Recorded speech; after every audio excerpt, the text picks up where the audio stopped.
Off this afternoon with the Women's 30s Grand Final, which will be taking place in just about 3 minutes' time. I'm Nick Neary. Joining me in the box this afternoon, Bruno. How are you, mate? New to the touch scene, but you very quickly discovered a fast and fascinating game. Very much so.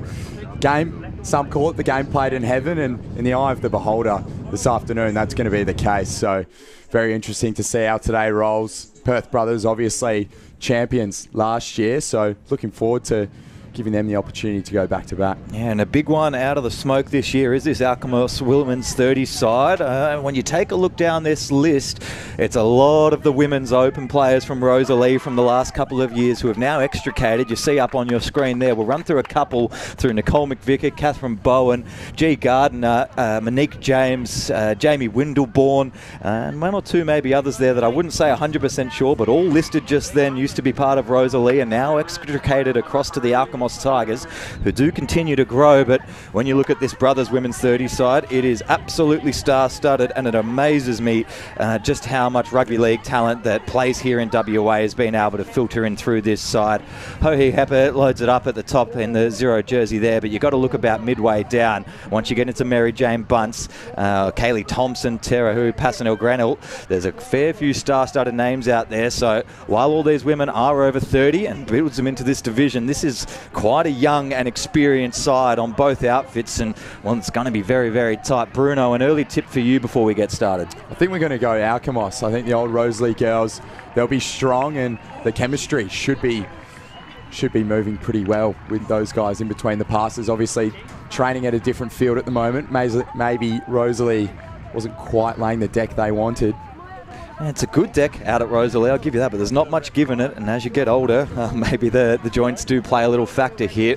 This is the first grand final of the afternoon. We're going to crown 5 state champions this afternoon down at UWA Sports Park, presented by LiveLighter. We're just about set and ready in the middle of the ground.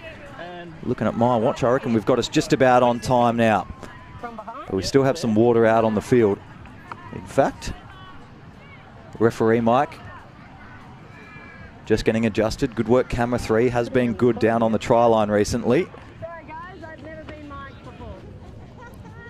Just about to get started. The nervous wait, Bruno. I think the referees are more nervous than we are at the moment. Well, they put a lot of effort into this weekend, and they are all ranked throughout the weekend. It's not something that's predetermined who's going to do these finals, so it's a big appointment to get the nod in a big dance. And you know, early on Sunday morning, if you're in with a chance, there's the siren, 15-minute halves. We're still going to waste about 5 seconds off the back here, but time is centrally controlled during these state titles, so all those seconds, those 10 seconds are wasted. Alkimos with first use of the ball. They use a lot of experience. Gardner will be one of the key playmakers who's just shaping from dummy now. Blind side, they'll go early. Have a little look, the link's fallen down, could go up in the corner. And some good footy to start us off from the Alkimos Women's 30. Nice try over in the corner. Unfortunate, the link goes down, tripping backwards. And 1-0 off the first set. Beautiful start. Just haven't quite got you a number yet. Haven't identified my winger out on the far side, but we'll get there in due course. Pretty smart touch early, Bruno. Yeah, that's for sure. Playing the ball with a lot of speed on the left-hand side of the field. Be interesting to see now how Perth brothers start to shape up their attack. We'll play a lot more centrally and a lot more direct than Alkimos. Smith splits the middles, gives Hepper a chance to go on the outside. Smith settles back in underneath. Quickie doesn't really come off, but they've still got a good outside angle. Touch made. You can just see how close all the fans do get down here at UWA Sports Park. There is a licensed area just to the left of screen as well, which I'm sure in the shade will be drawing some attention. Seeley gets caught at half, I believe. Was looking down in the supporter zone there for a second. Makes sense. Now this is where the Alkimos Women's 30s, if they've taken anything from the Rosalie stocks, is this sub-pattern work. Normally very tremendous. Murphy just checks it on the inside. They've got these 3 trailer runners coming in behind. Still a little bit skinny, so Colton will just run up the middle. Bowen and Coulton. Now we go direct from half. Need to find someone on the outside. Straight through, can't score. Wingers open. Ball grounded over on the far side. And Gabrielle Murphy. Well, that's 2 in 2 attacking sets for the Alkimos Women's 30s Tigers. And Looking like a force. That's a brilliant sub pattern to start them off for the day. Yeah, you can see the contrast in play. Obviously, Alkimos trying to use the width on the ball. Perth going very direct with that dump option. So I think Perth, if they stand a chance, they probably need to move the ball a little bit faster, a bit slow, and the longer this game goes on, the weaker the defence will become. During the rounds of this competition, Alkimos did win this fixture 7-3, I believe. So there's a little bit of ground they know they have to make up with already. Good early setup in the middle for brothers. Herbert dishes back on the inside. They've pulled the middle real high. Can attack underneath. There's one suffling in behind. Allowed them just to shut corner. Bunce will play. The turnover 7 metres out. Rosalie, sorry, apologies. Alkimos immediately down the sideline. A break for Gabriel Murphy. Threatening so much with a little inside ball to set that sub pattern off, and just a little bit lazy on the wing. Not the way the brothers wanted this first grand final to start their afternoon off. 3-0 from 3 sets. And Murphy, a known sprinter in the surf club beach flags and beach sprints as well. She's very fast out of the blocks, and she's going to tear it up. The weaker this defence becomes in the heat, she's going to eat it up for breakfast, lunch and dinner now. As Williamson takes it right, Paul, I should say. Thompson throws it back. And now they're going to take the touch here with Kawai. They dump it early. Kawai commits now. The defense at the moment by Alkimos looking pretty strong. And they've got to dump and move it fast. That they do. They shift it left. Number 4 in Paul, and she's over for the try. That's going to be first points for Perth brothers. It's a lot better movement. Managed to really separate the middles through the centre of the ground, and when you've got that long ball option that's not even a cutout pass, it really splits things open in the women's divisions here. You get a bit of room to manoeuvre, and able just to get between 2 defenders. 3-1. That'll give them a little bit of hope.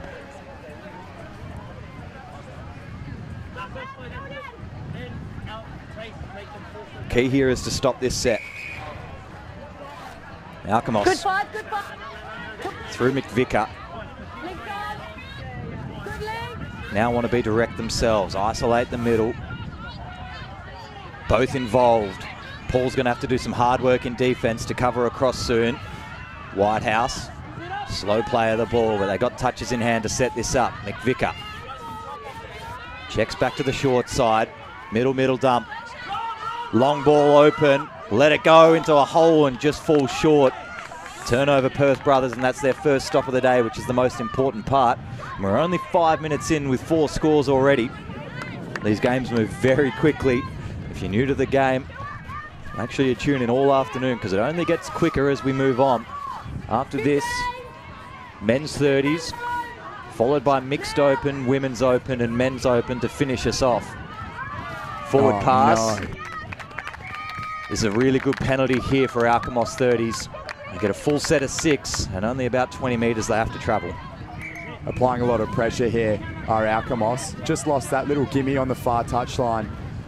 Those scores are really important. They start to accumulate very quickly.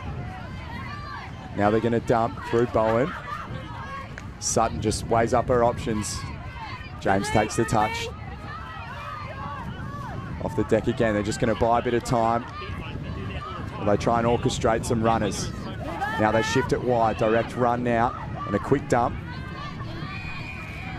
Little stumble, and it's going to be a penalty for hard touch, but could have gone 50-50 both ways there. A little bit of lost control.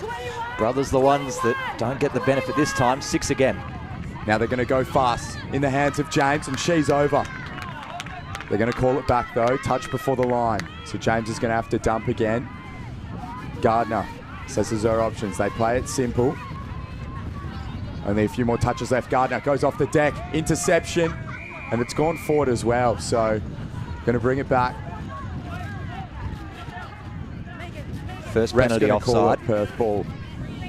Now still Alkimos. Offside or changing directions. Very technical on the line here. Gardner will lap this up. Quickie set coming, but Brothers' favourite defence just gets angled off the ball, makes a weak position, but Gardner makes up a little bit of territory. Thought it was a very good, strong touch by Mary Jane Bunce, and just got herself off balance. Gardner, experience, Dots it over. 4-1 now, 7 minutes in, or is this ball coming back? I've sold that very early. Yeah, coming all the way back, no try. I haven't seen a single myself. Forward pass. There you go, final call there. Helps things out, brothers. Now need a really effective sub pattern. They've been out there for about 12 touches defending straight off the back of 2 penalties. Karratha, now through Thompson. Working in nice Turini. They get themselves off, forward pass again. Big turnovers they're letting go at the moment. Putting a lot of pressure on themselves early in this first half. Huge let off the hook there for Alkimos as well. You can tell Alkimos are trying to play it a little bit more direct, conserve a bit of energy. Spent a fair bit in that opening 5 minutes. Now we're in the hands of Wells. She takes the touch. Whitehouse flicking it back. Tries to sell a little bit of candy, not much doing. So they flick it left and play a little bit of hot potato. They go fast now, 23, dishes it back off towards Bowen. Touch and now they go fast again. Now it's Bowen, weighs it up, sells it and flings it wide. Interception though. Perth ball, they're going to go fast and most likely direct. They've got to exit their half and complete a set. It's been the crux at the moment. Walden. Now Paul. Still hasn't really got to have much of a chance on attack. Paris Simpkins down now. 5th and last. Still 30 out. Short ball not really there. Dummy and half court. Renee Searley has to turn it over. Alkimos can come straight across. Good time to sub for them as well now. Try to work the middle hard. Good desperation by Murray to cut that off. Don't leave the winger open again. Now they get their full subset on. Winger comes into half. Colton plays. Still a little bit far out here, Rosalie, so they're probably going to try scoop through the middle. Oh, they've set it out really wide. Need inside balls to fix this. McVicker somehow ties them in a knot. Crafty little ball on the outside, but probably their worst set so far. They're dumping that right next to the Perth brothers box, and they're going to get some free subs. That's the one. Just another easy getaway for Perth brothers at the moment. And they're going to take it straight up. Big win for them. They need to start dumping a little bit faster. That could be an interception off the Alkimos body. Offside. Going to bring it back now for the Perth brothers. So you can see Alkimos, a few little mistakes early, just overplaying their hand. Probably need to settle down a little bit. They look good when they just have that consistent movement. Now it's in the hands of Terhern. She flicks it off now. Kauai's touched. They're going to take it up. Sells the little dummy, did Bunce, and now they pick it up and go. In the hands of Herbert. Flicks it back on the inside. Bunce and Herbert linking up nicely here. And now they've got to be patient and find their way through. The ref's going to call it back. Penalty brothers, this is where they're their best. Quickie set, right in front, 7 metres out. Herbert at half, Space checks on on the right. outside. And they're just seeing if the defence will bite for now. Burn a couple in the centre of the ground here. Simpkins sends Herbert to the sub box. They really don't want to let one go too eagerly here. Kauai now plays 7 out. Second middle just still coming from the box. Now we're really ready to go. Dumping. Bunce goes all the way underneath. Touch just made. Inside switch not there. Half, got to give it off. Lazy defense, nicely touched down in the corner. Oh, not to be. Forward pass. Thought they had that pretty cleanly. They've been right on the forward pass early in this game. And another opportunity goes a-begging. 3-1 still to the Alkimos Tigers. And they make their way all the way to the far side of the ground. Short side sub pattern. Not expecting the ball there just for a second was Murphy. Manages to hold on, check inside. And they've made some good meters early in this set. Gardner can dump in front of Peters, who shapes 4-on-3. Long ball over the top. Winger covered out really well. Fifth and last, they'll just dump this in the corner and give Brothers the longest possible trip they can back to the sub box. Brothers fling it wide now. Great little touch there. Just stopped the outside ball. That would have been a breakaway for Perth Brothers. They take it wide. Nice movement here from the Brothers. Beautiful little 1-2 on the outside. Unfortunately, her outside runner was subbed off as she went to pass it, so it's going to come back now for Alkimos. In the hands of James.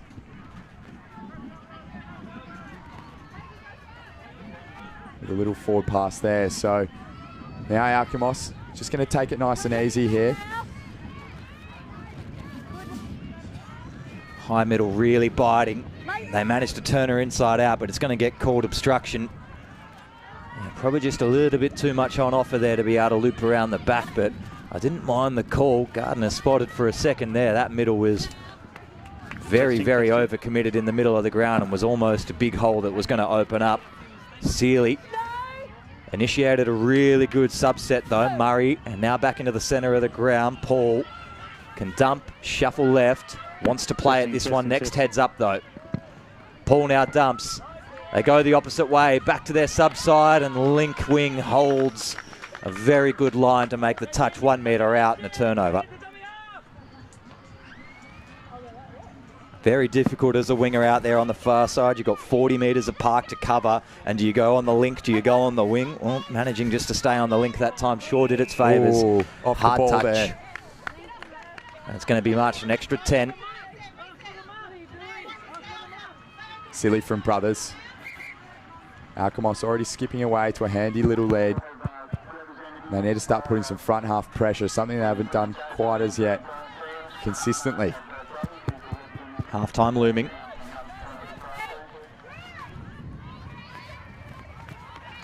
One last roll of the dice here, you'd think, unless there's an error for Alkimos. Good hard touch in the center of the ground. Bowen just checks on the outside once again, receives, and now we can scoop on through underneath. Winterbourne has a little dice, wants to go over the top, just caught. Good work, Paris Simpkins, staying on task on ball. Last set, kind of just don't need an error here, Brothers. They should be conscious of the time. Take this over to the sub box and just get as far up the ground as they can. Mitigate any last minute damage. Grenell works her way off the ground.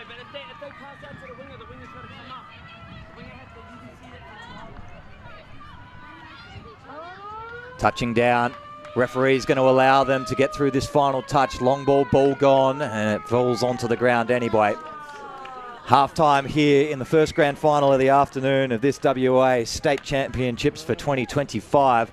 Down onto the sideline for the first time this afternoon. Shawnee, our man, is down there.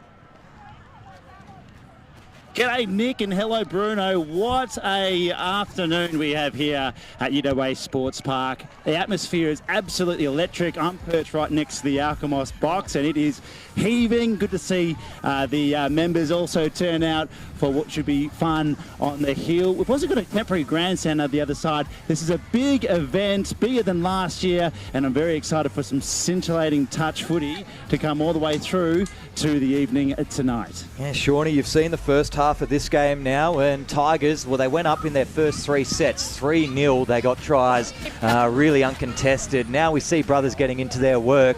Is there much you're seeing talk-wise on the benches down there? Are they worried or nervous at all?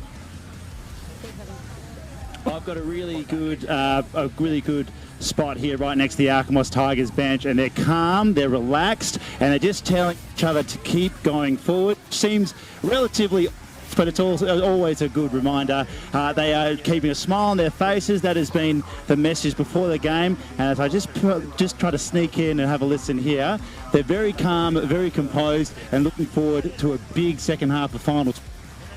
Thank you very much, Shawnee, who will be checking in with us all afternoon down there on the sideline. The game after this one, Tompkins Park men's 30s, will be taking on the Karratha men's 30s, who haven't found themselves in this grand final for a little while now. They always send some pretty competitive teams and always are in that 30s and 40s divisions, quite competitive. So a big task in front of them today, Tompkins Park. They're young in terms of 30-year-olds and they're pretty menacing. But we've got 5 good grand finals for you this afternoon at UWA Sports Park. Bruno, is there anyone in particular you're looking forward to this afternoon? Anything you've scoped out? Very much the open mixed game. So we do have a couple teams going at it today in the likes of Tompkins Park Sharks and Alkimos, both looking very strong. And obviously Tompkins Park, very successful over the last, decade really. Full decade worth of success. I think this is for 9 in a row this year, if my math is correct. They got the 8th in a row last year, and they just don't look like they're going anywhere anytime soon. As you take a look on your screens at the moment, the setup we have for this state championships just keeps getting better and better every year. Team tents aligned by supporter tents all the way through, making sure you're staying hydrated thanks to LiveLighter. And also the big water sponsor down there, Tanks for Hire, who's kept these guys hydrated for years with water carts every single summer. Stuart and the boys doing a very good work. And also you see head of Touch WA, Warren, on screen shooting some good B-roll. Was Dave McRae out on the grounds. This is where you can get all your information for the weekend's activities and check in with your scores and team lists.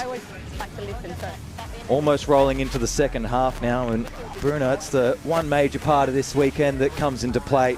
These women and all the other teams that play about 8 games on average if you make it to the big dance. So over 3 days, you've got to maintain a lot of stamina. Is there any tips you had back in your days to maintain a little bit of injury loss? Morale boosters. Yeah. So the likes of oranges at halftime and snakes as well. Maybe a spray from the coach, just anything to get the crew up and about. I think that's what they're going to need at the moment. Perth, not really looking too dynamic. I think they need to go a little bit faster if they're going to go direct. And Alkimos, they're kind of the opposite. They're really overplaying their hand and probably need to just settle it down and keep it simple because they do have that spark and that pace on the outside. Yeah, we saw the first 3 tries from Alkimos really just come from manipulating the defender, not really being excellent themselves on attack and keeping it simple and focusing on disrupting the opposition. Yeah, you're not wrong at all. Second half just about to get underway. 3-1.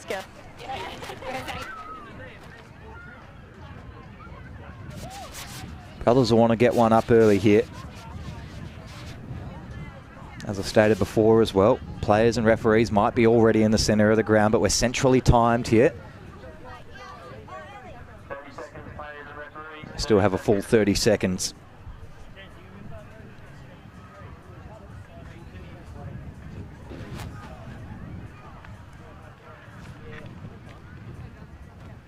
In terms of timing for this afternoon, these fixtures roll us on through back to back to back all the way until about 7:15. We should be having the national anthems for the men's open later tonight. We should be wrapped up at about 8:15, so not too late. That is, of course, in Western Standard Time for all of you watching over east and overseas. Brothers get us underway in the second half. Nice little bit of a fade out. Sets them into a good position. Middles have both been turned. Now we can go long ball left, 2-on-2. Just slips through the hands of Tikuai. Brothers will really just want to work on their completion rate in this second half. There just was that patch there where they spent 3 or 4 sets in a row, either making up their own error or getting caught offside on defense, just sacrificing yardage. Dummy to no one, not read by the defenders. Peter's shoulder just gets turned ever so slightly. Colton. Now they start to wheel the defense a little bit inside out. 5th and last, and not a good touch to go down on, so this will need a bit of a spark. McVicker through the middle. Needs someone to dot this down. Lost control potentially, and is. Whitehouse trying to dive on it. Right idea. Good pressure there from Perth, though. They're D'ing up really nicely today. That's probably their one strength. They're going to go blindside through the hands of Water. Take the touch, hard push by the attacker there. In the hands of Paul, the try scorer. Dish now with the onboard runners. Little touch on the back. Murray trying to evade the tackler. And this is where they just need to start getting some meterage. Quick dumps. It looks like Smith has her head screwed on in the right direction. Now it's with Wepper. She's going to sell the dummy. Goes over the top, netball pass. Not quite having the distance, so it's going to be Alkimos ball. And they're going to try and use a little bit of speed on the outside. Fast touches here. Nice play, and they're churning up the ground at the moment. Something they did quite well in that first half with Mitchell. Wide now for Windleborn. Another one of the almost try scorers. They gave away a few gimmies in that first half, and Windleborn takes the touch. Now they go fast in the hands of Bowen. Bowen floats it over the top. Beautiful. A nice try there for Walker. So she goes over in the corner, and Alkimos skip out to a 4-1 lead. Yeah, it was good to see Murphy played half all the way through that subset, even came all the way into the middle of the ground. Just allowed these players coming onto the field to loop in behind. Windleborn ran some good lines. Easy finish for the winger. That's how you like them. Unmarked on the wing over the top. All you got to do is catch and place. 4-1 in the women's 30s grand final. Nice direct drives here from the brothers. Herbert circles back on the run. Now Brunts, Quickie, still 7 out. Got themselves confused in which holes they were trying to chop. And penalty for offside gives them a fresh set of 6. Two very good players of Quickie touch here. Herbert should get another penalty and will. Have to be careful now, Alkimos on the line this set. Umpire's just going to sub off. Now this is where Perth really need to keep that cool, make the full completion, and just get a bit of fast ball. Once that ball's hot, gaps start to open up in the hands of Herbert. She takes the tap quickly. And this is that slow ball Alkimos will want. They'll try keep it steady. Now they've got to go in the hands of Bunce. Bunce shows it and goes it and gives it long. Not to be in the corner there for Waikaru. And they switch it back down the other side. Nice play here. Try and stretch the defense, and that's going to be a knock on.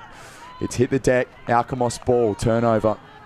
It's a big letdown. They had the 2 penalties on the line. Still had a touch or 2 in their sleeve to set this one up again in the middle of the ground. Just not what the doctor ordered. Bruns, a hard one to catch, but dropped nonetheless. A little bit of confusion this time for Alkimos on their sub pattern. Slowly on, but not too many shooters coming out in defense. McVicker receives it back in the middle of the ground. Can dump and go outside. Pickup goes the opposite way. Oh, great little blind ball on the inside. McVicker sold that really well. Normally that's dump and split. Goes the opposite direction, but over the last couple of years, this blindside split really pulls the shut defense out of position. A great little try. Extends this lead to 5-1. They're looking like a pretty good outfit. Certainly going to have a couple more years under their belts in the 30s ranks, this Alkimos side. I think what you can see too is when Perth go back and don't shoot the line, they actually let more gaps open up, and Alkimos got on the front foot there, so they probably need to add a little bit of spice and variety to their defense. Probably needed a shooter there, did Perth. Alkimos are going to let Perth advance now up the field. Thompson gives it, and she's going to collect again. She looks wide, flings a wide one out, and it's hit the deck. Alkimos ball. Another get out of jail card for the Tigers. Just forcing some interesting balls at the moment. It's working out in Alkimos' favour. That's twice they've dumped on the wrong side of the field, brothers. Almost a hard touch and will be paid. A little bit of mayo on there by Michelle.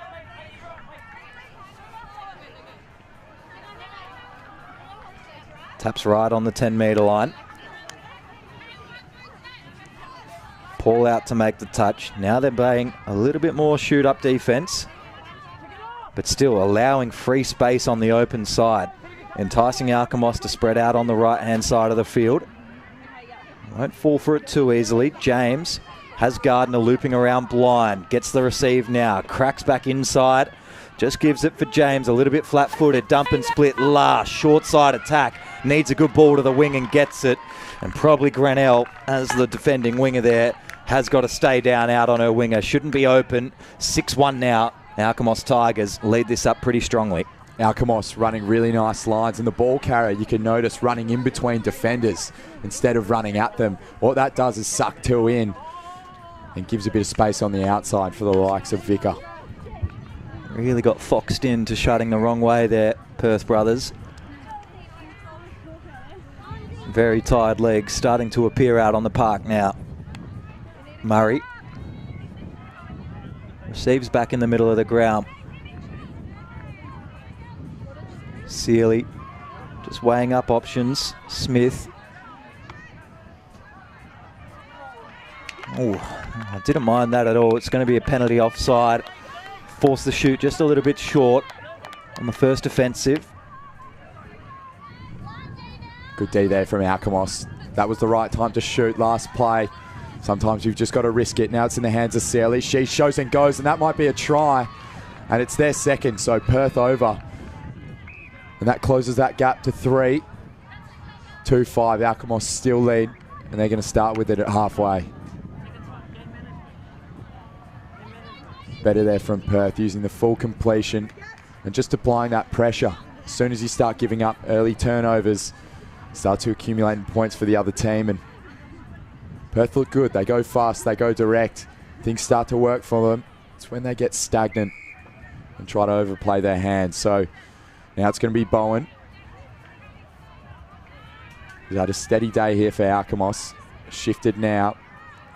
Windleborn just assessing her options. Looks like they're going to go for a little wraparound scenario. That they do. Might be a little 1-2. She shows it, gives it, and it's touched. So Bowen on the line. Wait for half. Better defense there from the brothers. Nice and patient. And they're looking a little bit more dialed in after some great attacks. Bit of a dodgy defense, but it's going to be the brothers' ball, so lost by Alkimos. Once that ball hits the deck, it's a turnover. And to be honest, it looks like the brothers knocked it out, but they're going to take what they can get through Grenell. She goes wide. She's got a bit of pace on the outside. Kawhi goes straight. Beautiful little line now by Walden. And they're going to shift. Some subs come on in the hands of Paul. On the try scorers, she was touched. Honesty is the best policy. If she went early, they would have had a little bit more momentum. And now they've got to go. So it's 23. Thompson shifts it. Nice little dummy on the inside. Flick back now. And that's hit the deck. Alkimos ball again. Perth just need to play it a little bit more simple and set some structure up while they've got some time. Yeah, 6 minutes to go, and you can just see that frustration building. They're still going to make up a fair margin of points here. Never say never in touch. We've seen things come from the clouds on more than one occasion here at the state championships. Bowen dumped and ran off to the sub box, and Murphy will fill in this half role. They don't have to be careful too much here, but allowing the brothers defenders all to come up in the face. Gardner wants to split hard in the middle. Kind of had the defenders turn and still threw the dummy ball. 5th and last. They just got to dump this in the corner, except inside for Gardner. Second middle had to come across and cover. And a really nice late ball on the inside puts this margin back out to 4. 6-2 now. Perth falling for that little 1-2 every time. 4 out of the 6 tries have come from that little decoy play there. So fake it on the left, giving it back to the passer. Beautiful little play from Alkimos. Very smart. And the odds of making a mistake are quite low. It's a low percentage, high percentage play. It's just interesting to see. There's just a little bit of mistrust we've seen all throughout this grand final, with inside defenders trying to cover across for each other and leaving gaps on the outside. One certainly for the review could just be due to tiredness from the weekend. Sealy, good little split down the side. Penalty offside from the first defender. Alkimos just being told to pull their heads into it a little bit more. They don't really have too much time to burn here, though. They've got to go for this straight away early in the set. Sealy, Smith, back inside for Sealy and Smith again. Forcing the defenders to come. Got to be careful, Alkimos. They're just kind of trying to play with time. Sealy, inside switch, ball down. Touch should be made. Kwai got to go back. 6, get off the line. Keep moving, 6. 6, now drop. Smith dumping. Trying to go underneath again. They're just being very direct, and there's no real holes in the middle of Monique James and Emily Colton. No, Sealy's done that a couple times too. She knew she was going to get touched. Just need to give it back. Earlier on in the set, you just got to dump it. Take the touch, keep the speed high. This is what Alkimos do very well. Hands, ball in 2 hands. And they're going to give and dump again. And look at this speed. So Murphy, she's had a double. In the middle is Windleborn, takes the touch. Bowen, beautiful little jink off that right foot, and she was touched when she went off the left, so they're going to bring it back. Roll ball there. And it's going to be a turnover, so Perth ball, that's the 6-up. Beautiful touch there from Murray. She's done really well to get to that. That was a try saver. Now in the hands of Sealy. The little live wire gives it. Dumps it on the deck. This is better now from Perth. A little bit of continuity. They need to keep this going. Subs haven't come on. Bench is too slow. So again, another rookie error there from Perth. And it's just not what the doctor ordered. They go fast now. Walden had the right idea. Too late in the set. Alkimos ball. They could get one late one here if they keep the pace on. But they might choose just to be responsible and subset this one out and take the time. Bowen will play and work over to the sub box as well. Williamson. Nice little setup on the inside. Now has people coming on around. James inside for Gardner, who dumps, wants to go left, but falls over. Long ball back in the opposite direction. Oh, no. Ball to ground. Beautiful cutout ball there. Walker just couldn't get hands on it. Lovely play. Now back in the hands of Perth. They've only got 2 minutes to play here, so they've got to go fast. And they're going to try use the full width of the field by extending it right to the try line. Now they've got to switch it. And the odds of them making a break here are low because that ball's just slowed right down. Thompson's done well, and now they've got to go. In the hands, and that is not the right kind of pass they were looking for. Probably just needed to slow it down and get it wide. Alkimos really patient on defense. Super impressive considering third day in a row of playing some footy. They're just probably one of the most consistent women's outfits when you read through this entire team list. Alkimos have found some treasure in this list for the next couple of years, you would assume, as long as they all keep playing. And certainly some silverware. Looks like it's on the horizon in about a minute's time. Still chance for one more. McVicker gives one over the top of the middle. Hard touch. Might get blown, but it was really inconsequential. I feel like they're going to let them play away from it. Good communication from the referee. Allows Brothers one last time to head over towards the sub box. Winger shoots up and fairly done. Shooter good again. Forces Brothers onto the outside. There's not too much else on offer here. They have to concede another touch, centre of the ground. Rolling in on last with 20 seconds to go. Smith tries to get her shoulders out of the way and probably just should have accepted the touch. 1 minute mark goes out around the stadium. And Alkimos, hopefully they put a bit of razzle-dazzle on and try and finish this game with a bang. They're going to go fast, but they're definitely all spent. And that's going to wrap us up. So, champions, they're victorious, Alkimos. And they've defeated last year's champions in Perth Brothers. So, congratulations to them. Well-deserved victory and very class in attack and defence.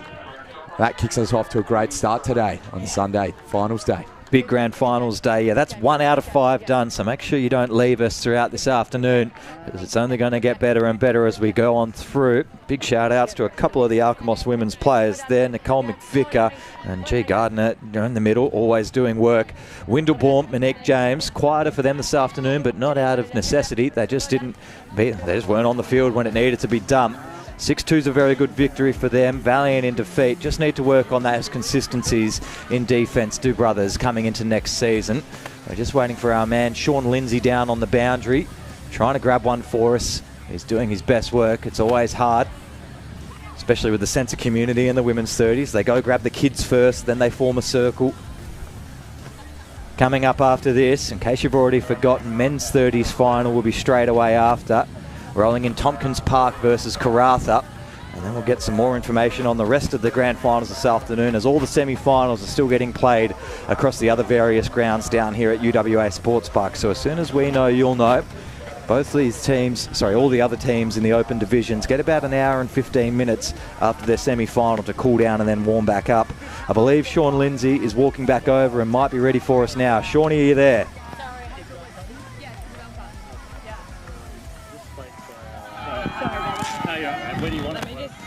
Not quite. Still getting a camera position is Shawnee there. If you've got us, Sean, we're ready for you. Sorry, gents. Thanks for... Yeah, I do. Thank you, Bruno, and thank you, Nick. I've got Isabel Sutton here from the winning side, the Alkimos Tigers, 2025 state champs for the women's over 30s. Isabel, how are you feeling? I feel so good. I'm so proud of the girls. It's been an amazing weekend, and it's so great to finish with a win, so can't be happier. It's a long weekend, and as you say, it's all worth it when you come through with the chocolates. How has the body pulled up? We're all so sore. Like, being over 30 now, it's actually crazy how much it takes it out of you. So a few celebratory drinks, I think, will be good. Yeah. The hill's looking very good. It's looking very advertising for you and the girls. What's been the highlight for you across the weekend? Oh, we just love the girls. Like, spending the whole weekend with our team. We're such a good team. We've trained really hard, and it's just so good to have a really good competition. And there's so many people out here who've come from like so far away. So yeah, it's just been an amazing comp, and can't ask for a better ending. And you didn't lose a single game across the entire weekend, I believe. So congratulations to you. Congratulations, girls. I'll let you get into that circle and have a good evening. Back to you, gents. Thank you very much, Sean. He's going to be tuning in with us all afternoon. We will be going over to the presentations in just a couple of minutes. After the teams have their huddle and chat, we will take you over. We've got about 12 minutes now until we head into the second grand final of the day of men's 30s. Wall-to-wall action all here on YouTube for the 2025 WA State Championships. We'll be back in just about a couple minutes with the presentations for the women's 30s division.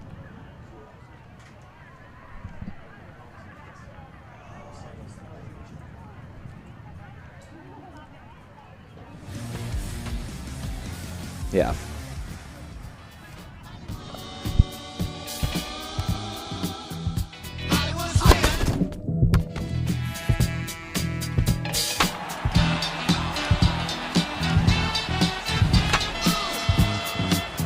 New Balance, we got now.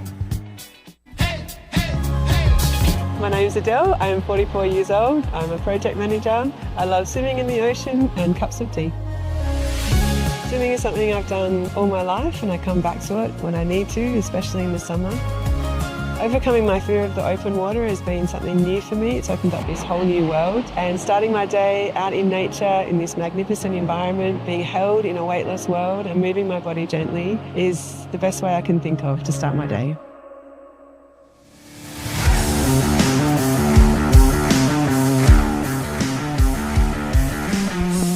Welcome back, one and all. Presentations just about to get underway. Our man Sean Lindsay on the sideline. He's just been taking a look around at a few of the spectators. And what have you surmised from the crowd this weekend, Shawnee? It is absolutely heaving here, Nick. A lot of people come down, as we just heard from Isabel Sutton. These are boys and girls, men and women from across the state. We go far north all the way up to places like Exmouth and Broome, and we go all the way down south to places like Busselton, and they've all turned out. They're loud, they're vocal. It's been warm, so perhaps we have some dehydrated players and spectators as well, but they're super excited to get stuck into some finals touch footy as we head into the afternoon. I'm sure we're up the studio where you guys are. I'm sure it's much cooler. Bit of wind here. Southwest are really blowing hard, which is cooling the conditions down, which is good. Thank you very much, Shawnee. Yes, it is a little bit nicer in the box, I can tell you for free. Certainly was windy out on the ocean yesterday where I was enjoying a bit of Karratha Island. Bruno wanted to join, wasn't invited. And see Jen Carmichael there just on the frame of that Alkimos women's team. He'll be in feature for the men's 30s, you would assume, coming up right after this. Just making sure to get all the kids in frame, Bruno. That's the one. Shawnee, what have you been doing for hydration down on the bench? I've got my water here, of course. The Yeti has been well filled for this entire weekend, especially today. I'm going to wander over to the spectators tent, the can bar, and maybe I'll give you a comprehensive update on how that's all going. That's what we want, Shawnee. We'll keep an eye out for you, and we'll cross back down to you when you look like you're in the mix. Maybe just don't zoom in too close, okay? Fair enough. Thank you, Shawnee, down there on the boundary. We're still about 8 minutes away from the next grand final, and the presentation's just taking a second to roll in, so we'll show you some of the highlights from this first game. It was these first three passages of play that really set this game apart for the Alkimos Tigers. They managed just to manipulate this Perth defence forced both commits to middle and shut in one direction, switch sides, and it was tough for the wingers out there. They had to make a lot of decisions on who to defend. Just on a couple of times, Alkimos were picking the right option, the right hole every single time. This short side one was probably the worst of the mix. Winger really has to stay out there. It's a short side shut. Can't get overlapped with the ball into the corner. That's just a bit of class to finish off the game. That was try number 6 of them all. Perth brothers had the moments of their own, just trying to get through. That was offside and called back, but diving towards the line nicely. Long ball not to fruition. Just slipping through the hands. A risky punch inside would have been good. And there's a 1 finger up for all of them this year, and I'd say that's a little bit of pre-planning, Bruno. Next year there'll be 2 fingers up if they can go all the way again. That's the key. It starts getting awkward when you get different fingers pointing up during the celebration photos. Couple 1s, couple 2s. Usually, but this Alkimos side, they're a new team technically. They've been rolling around together a lot at Rosalie in years previous, and Nick, I think it was you that was saying a lot of semi-finals, but yet to crack one in the recent history. Well, sorry, were you talking about the women's or the men's? I was looking up stats. Alkimos. The women's. Alkimos women's. Yeah, they've been building as a club for a couple of years now. A lot stronger in the men's department, and now finally we get to see just what's happening with the women's club. They've worked well in the transfers this year. They must have got a lot through Touch WA. The inbox would have been flowing up. Up on your screen now is the team list for the next games coming up. This Tompkins Park men's 30s team, they got a lot of good outfits. Ryan Mills and Jamie Adams in 16 and 17. Keep a look out for them, as well as Blaine Edwards underneath. Actually, a lot of their talent rolls in the bottom third of that sort of team list as you're looking at it. Don't be shy on Joshua Tapatu in number 8 as well. A lot of speed. This is a very fast side. They are all predominantly more of the New Zealand variety and other Pacific Islands, this team, but they play a much more Australian, New South Wales style of touch. Very direct, very hard, very in-your-face sort of fitness touch. It's going to be interesting where we go over onto the Alkimos team list next, where we see a lot of these the Karratha team list next. They really work hard through the middle of the ground. There's not much mystery about this side. The only time they'll change plan is if they're down, they'll take the pace all the way out of this game and try execute 5 or 6 passes per touch. Really work those younger kids around, even though once again they're all 30. Side to side, work the defense backwards and forwards for as long as they can, mainly to stop the opportunities and the amount of times that Tompkins Park will get to attack. So it's going to be a tactical one here, I believe, in the men's 30s this afternoon. They're just taking the field now. No national anthems for these first 2 games, but then the final 3 in the open divisions will all have grand finals. I'm just going to take a quick look and see if I can find out if we've got the results for the women's open semi-finals. And yes, we do have those results now. So Perth Brothers Women's Opens defeated Northern Spirit Open Red. So Perth Brothers will be taking on the other semi-final victor in Kwinana Titans, who beat the Southern Stars 5-1. So Perth Brothers versus Kwinana Titans in the men's and women. In the women's Opens. Shawnee over on the cam bar just before we get started. I did say I'd come down here, and I tell you what, I might come down here a bit later as well. This is what it's all about, coming together, cheering on your team for the state championships. These are the people that are just getting a bit refreshed with a couple of drinks before we check out the over 30s men's as well as the other finals. A great atmosphere here, gents, great atmosphere. Looking forward to some good touch footy coming up. Thank you, Shawnee. The other semi-finals that will be taking part during this game is for the big dance, the men's open. You'll have Northern Spirit taking on Fremantle Rebels. Northern Spirit winning the last 2 championships with a chance to go for a 3-peat after this club had to really reorganise themselves about 10 years ago. They've really hit their strides. They did lose the Super Series Grand Final this season in 2024 to Perth Brothers, who are featuring in the other semi-final, Perth Brothers versus Arcs, and that's going to be a very, very tight outfit. Both of those teams really can go hot and cold versus each other specifically, so it's going to be interesting. Will we get Northern versus Brothers again in the grand final, or are Fremantle and Arcs here to change things up for 2025? We'll know in about 50 minutes time after this game completes its circuit as well. Leading into this one, Goldfields man yourself, Bruno, or are you hanging with the Tompkins Park crew? Going to hang with the Tompkins Park crew. I think a larger list, they'll have legs for days, and that last 5 minutes, that's when the defense really kicks off. It's 32 degrees at the moment, and it's not going to drop too much, so as a defensive unit, you've really got to stay tight on the ball, make sure not too many gaps open up, force the attacking team to use leg speed, and that'll be the key for Karratha today. Matthew McKillop in the number 1 for Karratha. He's probably going to be one of the key players out there this afternoon. Does like to move himself around the park. A few different positional changes he might have this afternoon, as well as Conrad Peary, who wasn't on the other team list. So that's a very good in. Hopefully he is featuring in this grand final this afternoon. We'll know once they all get out there. Big man in the number 10, as you can see, slightly left of the screen there. Sasu Fipi he's a genuine jet through the centre of the ground as well. This team's... I don't expect this game to actually get played in that slow demeanour that I spoke about before. It'll only ever be if Karratha really start to feel the pinch and have to take the pace out. We are only about a minute and a half away, so I expect the referees to be calling these teams out any moment now. Looking forward to seeing a few hard touches in the D-line. I think number 10 were Hippie. He's a big boy. A lot of fast twitch muscle fibres in that group huddle. Hopefully on full display here. Should be a good one. There's just anticipation. I'm getting nervous. I just want this game to start so I can stop feeling a little bit of anxiety around waiting for grand final after grand final. This is only a system that keeps growing stronger and stronger, and we're starting to see more representative touch footy in WA start to feature over in the eastern states. And over the next couple of years, don't be surprised if we start taking a little bit of silverware off the eastern states in their state titles and other various competitions. Fun day today. They're all starting to hydrate before they go on the field, and they've got a few big sets of carbs there.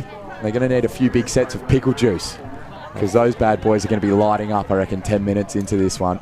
Finish off every single workout. Doesn't matter whether it's arms, back, legs day. Always finish with 250 calf pumps, as I hear. Hardest place to work out. Chuck a 30-kilo dumbbell in each hand and just go to work for 5 minutes. The boys of Karratha walk out now.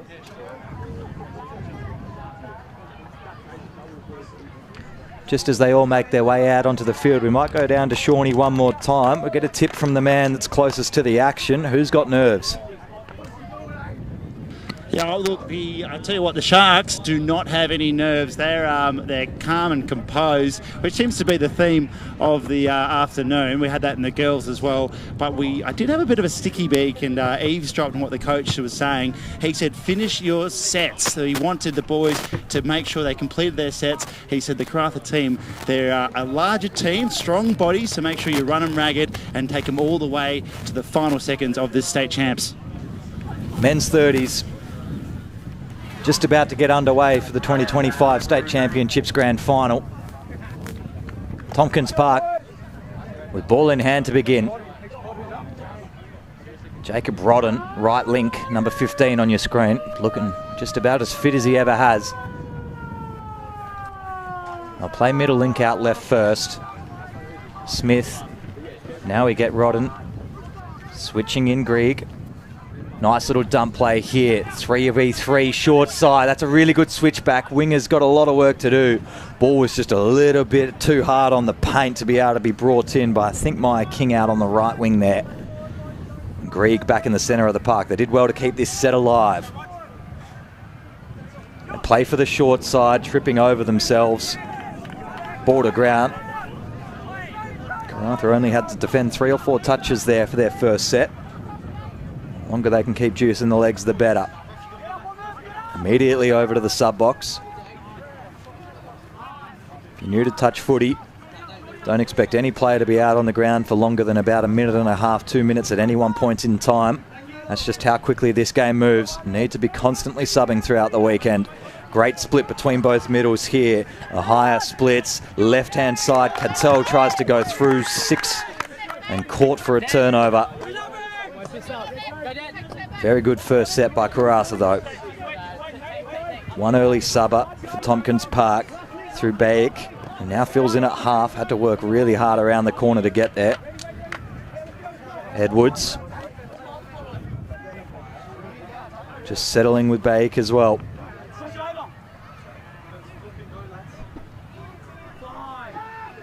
Happy to set themselves wide. 8 metres out from the line. Force middle link engage. Needed to be better on getting the ball down. fact, it might have been last if that's a turnover straight away there. So nowhere really to go. Lost count of their own touches. Big error. Silly effort there. Bit too excitable. Little bit of sweat on this ball, I assume, as well. And that one's spilt back in the hands of the Sharks. And they're just going to play it easy. They'll have 6 now, so that's down for 1. Into the hands now of Taitapu, and he's over. So that's going to be the first try to the Sharks. 1-0, they lead, only 2 minutes in. I believe that might be Reece Morgan. We're missing a couple of the numbers there for Tompkins Park. Just the 3, so it's Ken Karachi, Maya King and Reece Morgan. I'm going to guess that King was the right winger and he'll probably stay there all day, but that's a complete guess just off some knowledge. Reece Morgan, I think, in the 9, the try scorer, but if those are wrong, I do apologise, fellas. But I've got to call something. Number 9 sounds terrible. I'm going to say a name. Karratha through Masters. He'll go back into half again, and did he touch the ball? No, so play on. Producer Dave says no. Now steps back on the inside. Slam dunk. They're claiming drop. Masters would feel real hard done by if that wasn't awarded. 1 apiece. Good work, Karratha, and a meteor answer back. That's the good mayo you like on a sandwich there, Bruno. Oh, for sure. What do you reckon, Nick? Do you reckon that was dropped? That's fine. There's force coming down. If we're not allowing that, we're not having fun. No, that's the one. The old TMO. It's out of the books today. It's all by eyesight. Make it obvious, and we'll pay it. So now it's going to be the Sharks. They flick it wide. Smith being the orchestrator of this little attack. Into the hands now of Greg. Chips it wide. Hits King. And now they're going to give it the little 1-2. Read nicely there by Wahipi. Beautiful read. Put enough pressure on to make the ball spill. So Karratha, they're going to have 6 from here. 5 off their own line. They've got a little bit of work to do. So they fling it wide, take the touch, and they're going to try pocket it into the right-hand side of this field so that they can open it up to the left on their last touch. Around the corner, the big fella, Piri. Tell you what, the defender would be very glad it's only touch footy today. And they send it wide now. And they're just going to hold their horses. It was Katau. Back in the hands of Katau. Flings it out the back door. Nicely read, though, by the Sharks. Turnover. And they've just got to hit it up now. Get some dumps moving. A bit of fast ball and some meterage. They've got runners around the corner. And that's a good touch. And the little cap now is back. Feeding into the hands of the big Edwards. And he dumps Cat back to Edwards. Might have been a little forward pass there, and I think it was. 6 more to Karratha. The ref's going to call it back for offside. So they take the touch. Nice play into the hands of Katau. Again, pocketing on the right-hand side of the field. And the Sharks rushing up. Nice little shooter there. And they're going to have to do a little bit more of that because Karratha's coming around the corner with a bit of speed. Here they go. This might be the one. He needs to fling it wide. That he does, and it hits the ground. So it's going to be a turnover opportunity. Gets lost there. But I really liked the setup. They really started to pin Tompkins, turned all the shoulders. Thought he was going to let that one rip long to the wing, but had that link runner, probably was going to appear in a hole. Pass just wasn't good enough on the occasion. But I like that by by Karratha. It was a good attacking set as Tompkins come back through the middle of the ground. On Saturday afternoon, these teams versed each other in the rounds. It was 8-6 Karratha on that occasion. Oh, just a little miscommunication between 2 players in the centre of the ground. Should just be a play of the ball. No, full-on penalty. Touch and pass. Gives Karratha another chance. Sub off on the far side. They went through undefeated Karratha, 6 wins, no losses. Tompkins Park, 1 draw and 1 loss, 4 wins. So that 1 loss was against Karratha, obviously, and they had a draw somewhere else along the way. Oh, trying to go underneath, a little too special, not there. Silly there, another ball off the hook. Here come the Sharks. They need some forward runners. Better from them. Mills, he's been hitting it up a lot today. A lot of hard work. Gets the ball in his hands again. This time it's Greg. Rodden shifts it back to Greg. Takes the touch and off the deck now is Rodden. So scrapes a 2. Jinks off that right. He's got to give it now. And that they do. Try time for the Sharks. Nicely done there. And it's King in the corner, the old fella. It's interesting the way they've just had those last couple of exit sets, Tompkins, really trying to get those touches on middle, centre of the ground while they send the subs off on the far side. Not a traditional way to work it, but they certainly would get Karratha a little bit turned off, heading the wrong direction. Pays dividends, allowed them to make that break through the centre of the ground and an easy pass over to the wing. 2-1. 8 minutes, just under, left in the first half. Karratha through to an Edie, who just sets up at left middle now. This is Pirri right middle. And now switches back out to right link. Dump and split not there, no touch. Now we get a touch. Everyone's got to be flat stick on the line. Inside ball's good, really handy. Just forced Blaine Edwards into an awkward position with the no touch call there. Forced him to bounce back twice and 2-all. Really good touch footy. They're going to call it back here. I think they have. So it was Pirri with the beautiful hands on that inside. Waiting for a bit of audio from the ref here to see what's going on.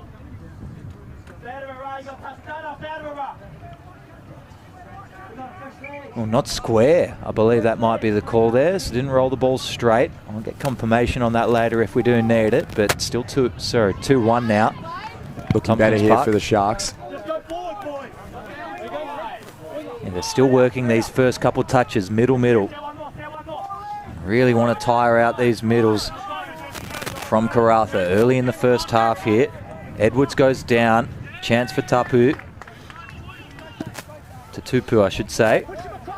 Half court change over Karratha, who probably really need a subset here. Karratha outside for Tavi, who rolls himself off now. They get through all 5 that they need to get off. Sets them up nicely. Fuipi down nicely. Now we go long ball left into the corner. Chance inside ball 6 again. Thought he probably had enough time to dive over the line, was just squared off the Karratha winger. Good D from the Sharks there. They'll definitely take that. They're going to D on their own line. Gives Tompkins a lack of momentum. Beautiful shoot there. They've had a few nice shooters, have the Sharks. Karratha, they've got to orchestrate a little attack here. They've got to be a bit more sneaky and a bit more devious if they want to get through this Sharks D. Now they go into the hands of Greg. He gives it and shoots it back on the inside, and it's going to be try time. Great try there for Karratha. They'll take that, and they needed it through the hands of Wahipi. Very strong start to this contest from both sides, but I dare to say we're about a 90% completion rate for Karratha inside the opposition 15 metres, which is a very, very good place to be leaving the ball all the time if you can. Get all the way up the ground. This could be just a regular play of the ball. Not worth a penalty to Tompkins, you wouldn't think. 5 minutes to go in the first half. Shoot it left of screen now. And the Sharks are going to try and weigh up that side of the field, bunch the defenders and look to swing it wide. Greig sends it to Cochrane. And they're just going to take the tap. Karratha are going to set their D-line. They're not going to shoot too hard.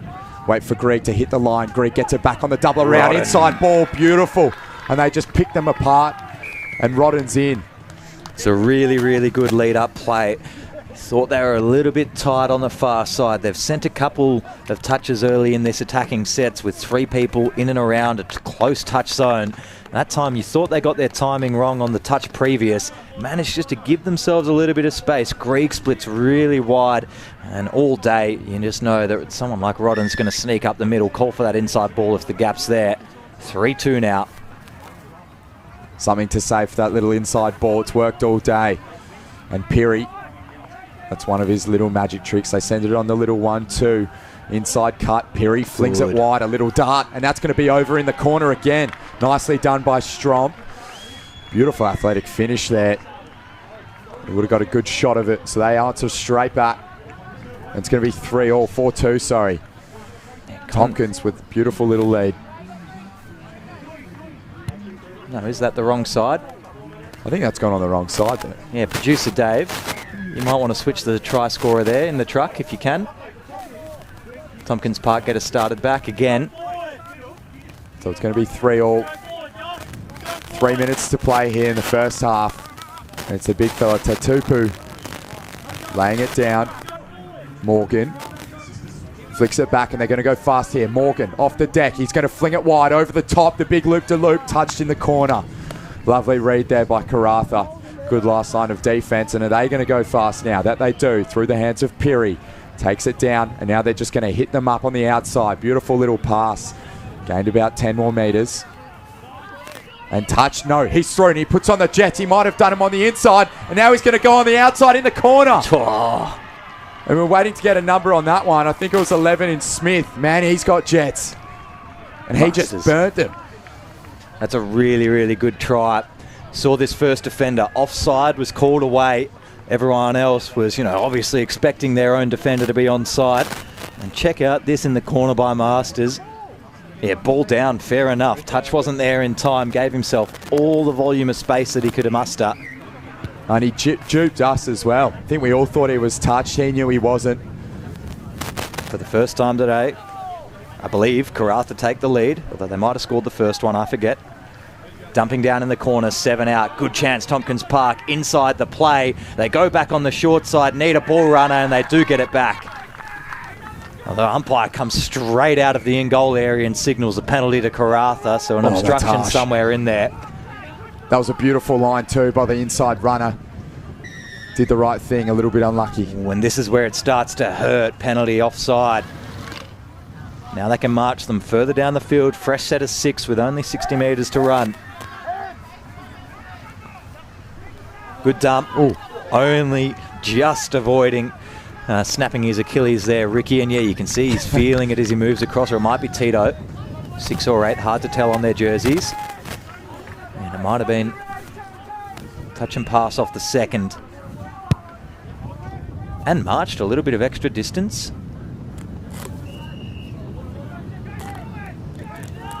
Tompkins Park, about 40 seconds.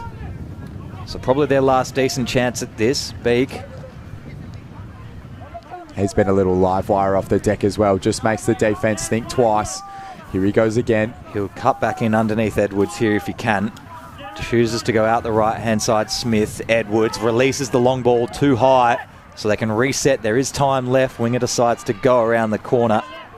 Not to be for Cochrane. I'm just going to dump this one in the wrong corner of the field.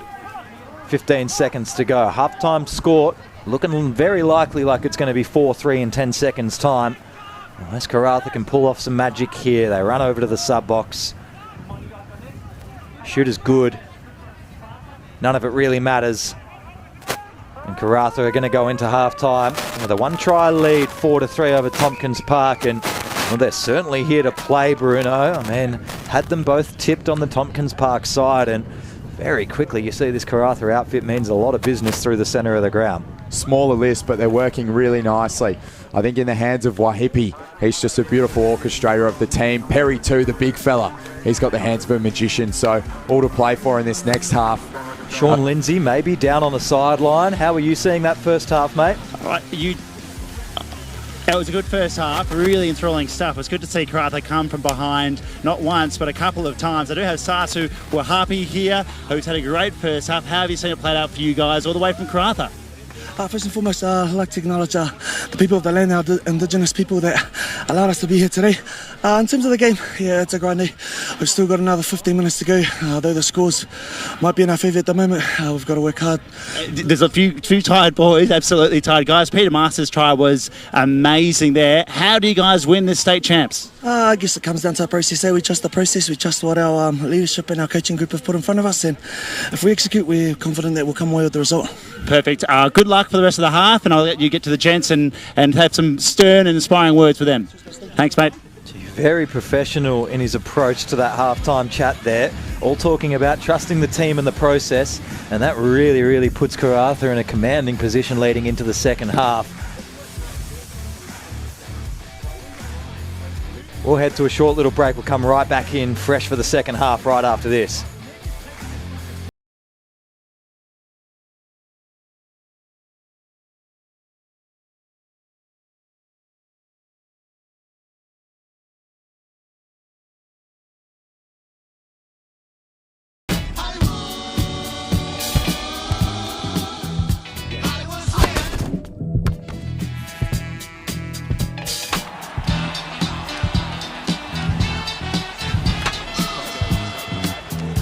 Balance, we got now. My name's Adele, I am 44 years old, I'm a project manager. I love swimming in the ocean and cups of tea. Swimming is something I've done all my life and I come back to it when I need to, especially in the summer. Overcoming my fear of the open water has been something new for me. It's opened up this whole new world. And starting my day out in nature, in this magnificent environment, being held in a weightless world and moving my body gently is the best way I can think of to start my day.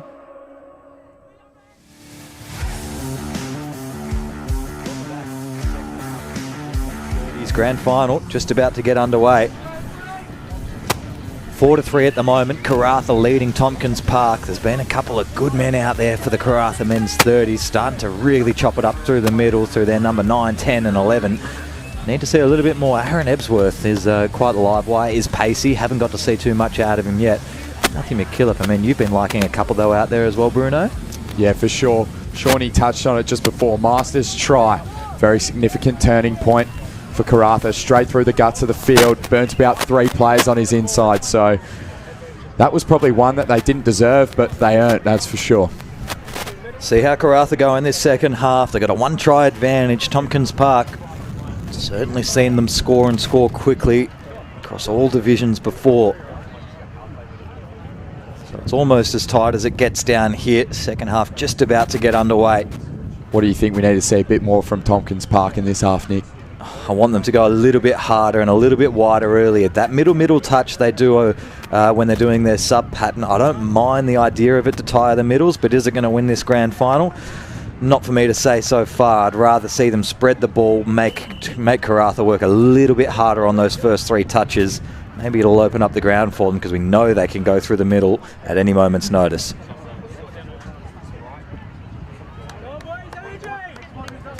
Anxious moments these.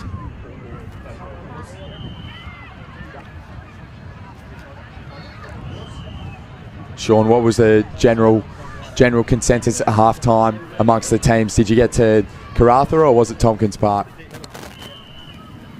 I had a sneak, a little bit of a eavesdrop on Tompkins Park. They were again composed. They said keep to the process, similar to what Sasu said before at halftime. Keep the process, keep running them ragged, they will tire. And I think if they keep applying the pressure, it could turn their way. They started brilliantly in this match and they'll need a big start in the second half as well if they want to come home with a win. 15 minutes to go, almost missing the ball entirely. And with the touch, Karratha, McKillop down in the centre, switches out for Wells. Now with Harpy, dumps in the centre. Cut back, not even needed. No awareness of the try line there, Tompkins Park. An easy one underneath, and they double their lead, 5 points to 3. Yeah, well, Harpy will love that one. That was a little bit too easy there for him. He'll smell that little white line from anywhere over the field, even in a little dead grassy patch like that one. And that's just an easy try. You don't want to be giving those away. You really want to make the other team work for it, especially in the heat. The more you make them run, the tighter they're going to get. Like we said, low 30s at the moment and pretty dry. Hopefully that breeze keeps these boys going. Little 1-2 switch around into the hands of Greg. He whips it wide now for Limpus. And now they go again in the hands of Cochrane. No, he's called back. Cochrane now, sorry. Feeding the ball. Greg, he's got options either side of him. Good high middle. Now of Smith. And now they've got to go wide. Pinpoint the corner. Underneath. The old up and under. And it's number 15, Rodden. So a beautiful little play from him. And they're in. So 2-point ball game now. 1-point ball game. Just a little bit too far up the middle on that occasion. Came out, had the shoulder turn the right way, but as soon as he was 6-7 metres disconnected from his links, just opened up a big opportunity on the short side. Now, where the hole was going to appear, that's the skill of Tompkins Park to be able to pull it off, but they were at this one back to 4-5 and put the pressure back on Karratha ever so slightly more. Quickie. Swing it back. Called back now. They're going to send it wide. Through 11, Masters. Gets it back now. He's going to look left. The big loop-de-loop. Out wide, intercepted. And it's hit the deck. It's going to be 6 again. Right call there, but not fast enough. Probably needed to go through one more set of hands.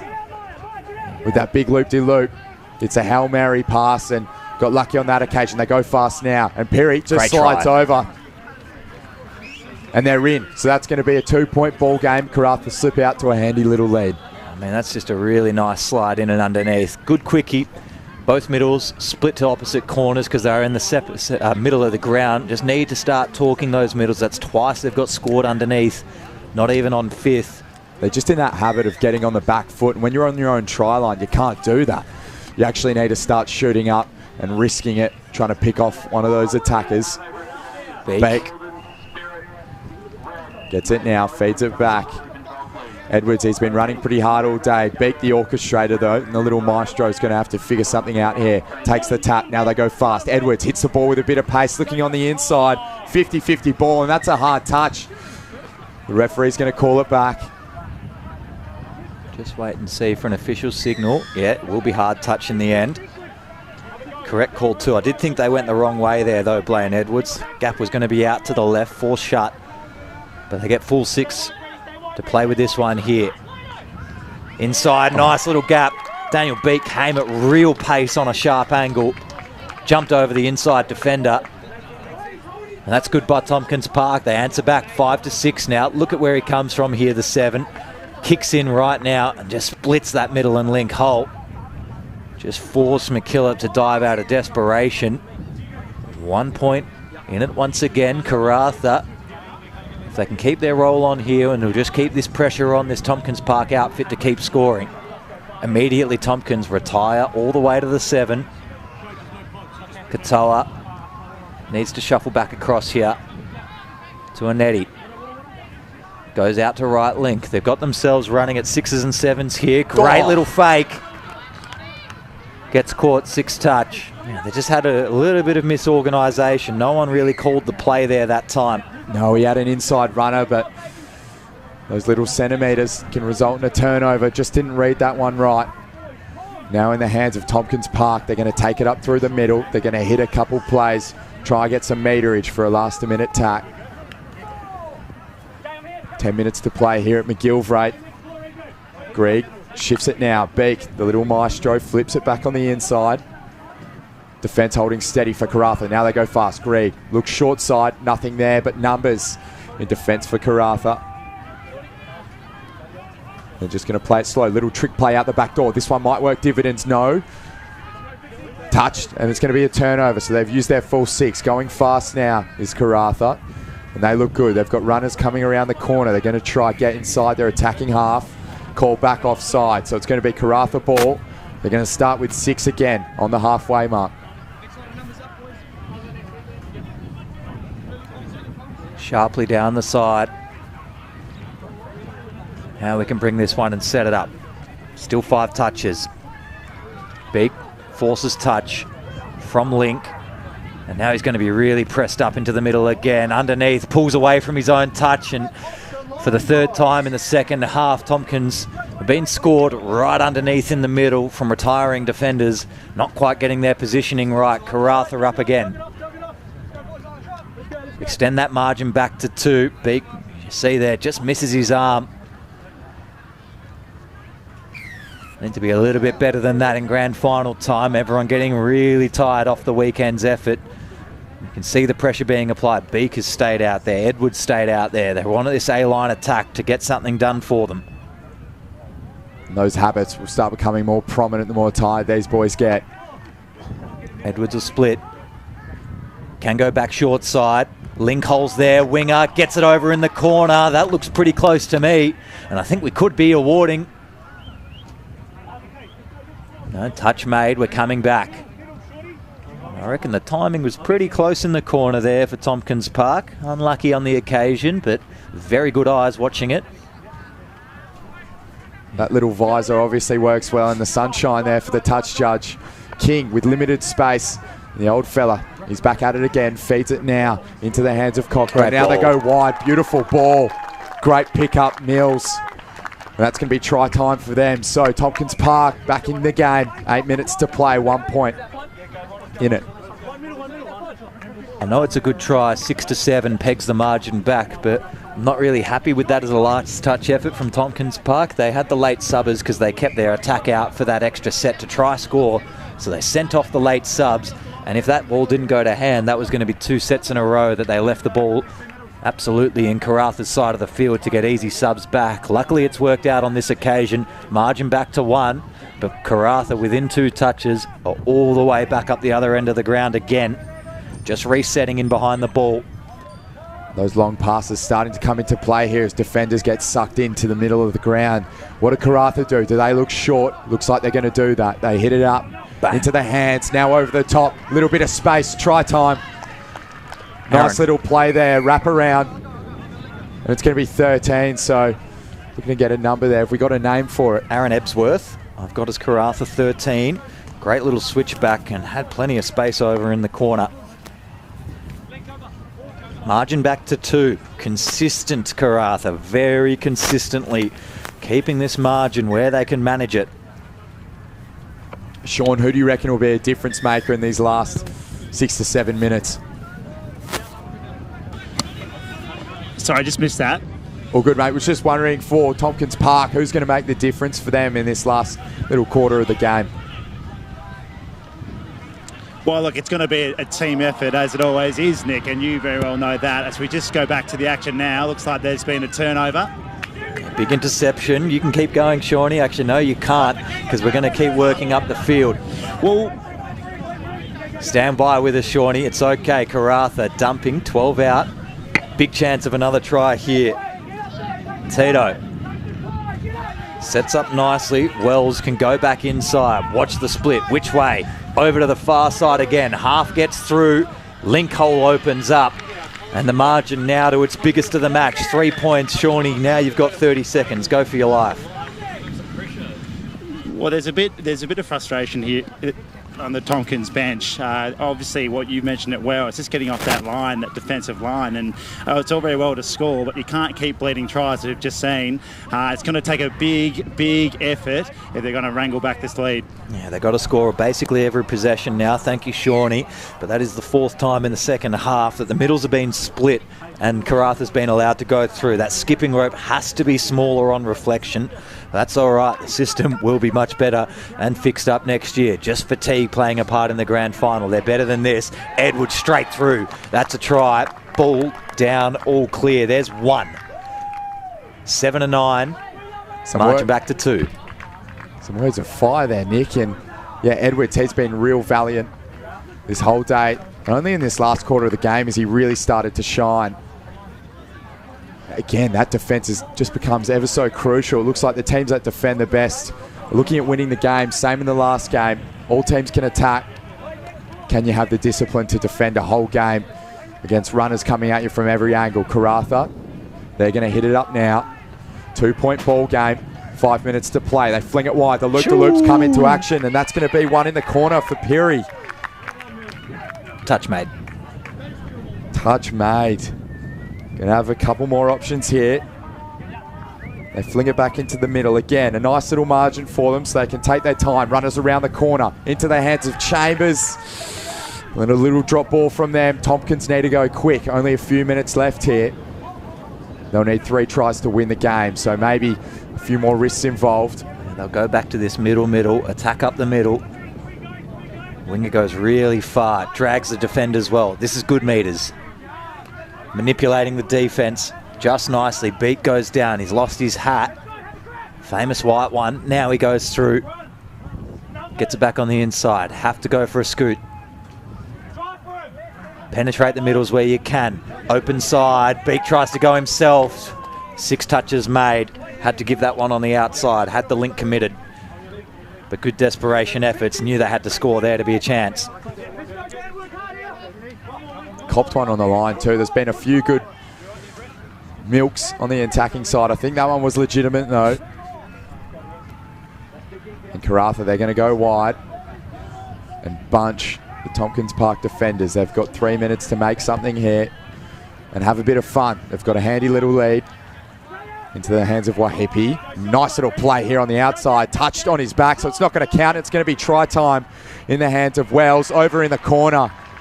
Beautiful little cutout pass. And it's number 9, Bradley. So he'll get his first of the game. And that might be the ball game here. So a 3-point lead for Karratha with a smaller list, and they're just playing it smart, playing what's in front of them. Lovely little pass there to bring Bradley into the game, and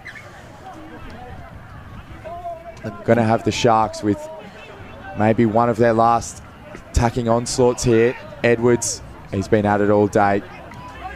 Great contributor to this team.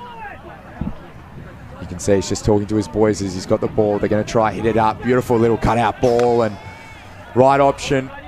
Poor execution, unfortunately. And Sean, how's the frustration going on in that Tompkins Park bench? Yeah, I'm sitting right next to them, and it's increasing. I can say that for sure. So I'm just trying to keep a bit scarce. I don't want to frustrate them even more there, gents. Well, fair enough, Sean. I mean, it's a lot of work all through the summer that gets put into this weekend, and you get so far.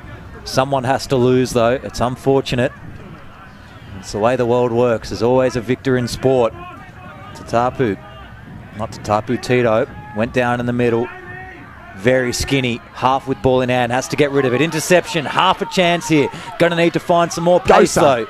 Inside switch available if he needs, and going to accept the touch. 0 over there on the far side. So they have touches, but they don't have the time to use all of them. Set up in the middle, Rodden back out on the park on the outside left here. King, he looked a little bit unforeign to that amount of space. Can't afford time off here. Penalty for something. Didn't quite catch it. They don't care. 1 minute left. They've got to score 3 times. Yeah, half court. Fair enough. Oh, that's got to hurt. You want to finish the game with a bit of dignity, a bit of razzle-dazzle. And they couldn't do it. King thought he was in for all money. He hasn't seen that much space since he was overtaking on the freeway, because he was out and the young fellas caught up to him, and now Karratha, they're just going to have a bit of fun here. Try sell a bit of candy. And it's going to be a little turnover, so must have been a forward pass. 6 now. Overstep. 30 seconds to play. They've got to move fast here. Does Tompkins Park. And they start throwing the ball around. You've got nothing to lose, fellas. Start having a crack. And that might be the difference here. Some tired boys rolling around. They're going to try go for one last manoeuvre, but they've only got 10 seconds. Do they even know? Interception. And now he's going to be away. Karratha's out in number 8. It's Wahipi. And Tito steps up back on the inside. He's got support runners into the hands of Katau, and with only a couple seconds left, he goes down, and that's going to be them for the grand final. Your champions for 2025 men's above 30 category, Karratha, or the small lift. And some big calves have done the job for them today. Certainly, that's a very impressive domination. Not complete domination, but a very dominant way to play a game of touch footy by Karratha men's. They had Tompkins Park always worried through the middle of the park the entire day. Never had to release into a slower strategy, a wider strategy. Managed to pick them apart through the middle. And if they're never going to fix it, got to 25 minutes in, and then finally we saw the middles come together. Leads to a 3-point victory, Karratha over Tompkins Park. Sean Lindsay down on the sideline. Who have you got?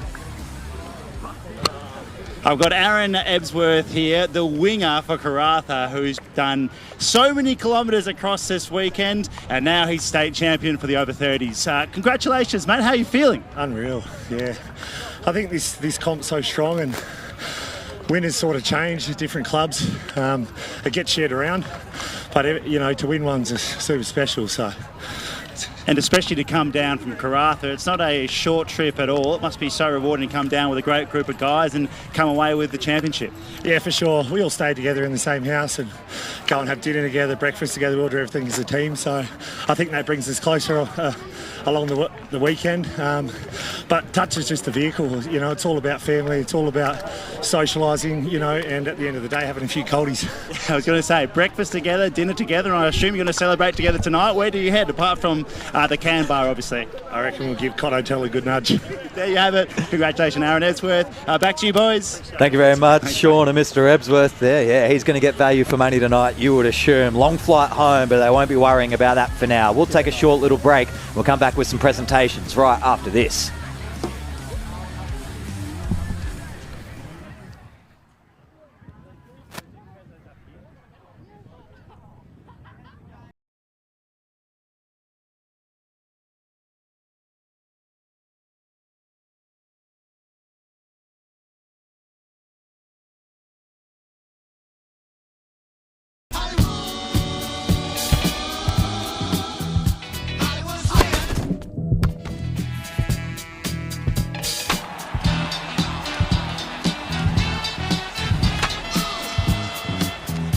Balance, we got now. My name's Adele, I am 44 years old, I'm a project manager. I love swimming in the ocean and cups of tea. Swimming is something I've done all my life and I come back to it when I need to, especially in the summer. Overcoming my fear of... My name's Adele, I am 44 years old, I'm a project manager. I love swimming in the ocean and cups of tea. Swimming is something I've done all my life and I come back to it when I need to, especially in the summer. Overcoming my fear of the open water has been something new for me. It's opened up this whole new world. And starting my day out in nature, in this magnificent environment, being held in a weightless world and moving my body gently is the best way I can think of to start my day.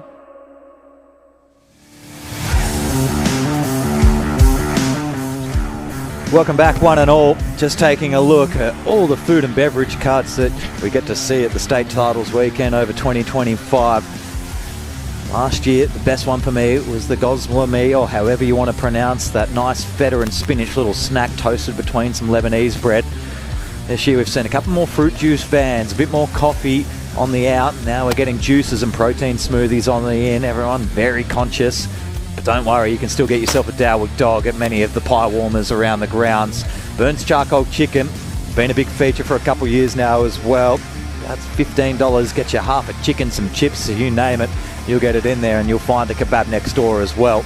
Plenty to eat over the course of the weekend, but most of the players, they'll be sticking to some pre-provided snacks with slightly higher nutritional content in them. As we roll through some of the highlights of the grand final just gone in the men's 30s, I can bring you the update for the Open men's semi-finals this afternoon. Northern Spirit taking on Fremantle Rebels was semi-final number 1. Northern Spirit win it in a tight one, 4-3, and book themselves in for a chance to do the three-peat this season in the Open men's. On the opposite side, semi-final number 2, Perth Brothers versus Arcs, 9-5. Perth Brothers are victorious. So we get a big grand final rematch, and the one we all want to see really. Northern Spirit lost to Perth Brothers in Super Series for 2024 in late 2024, and now we move on.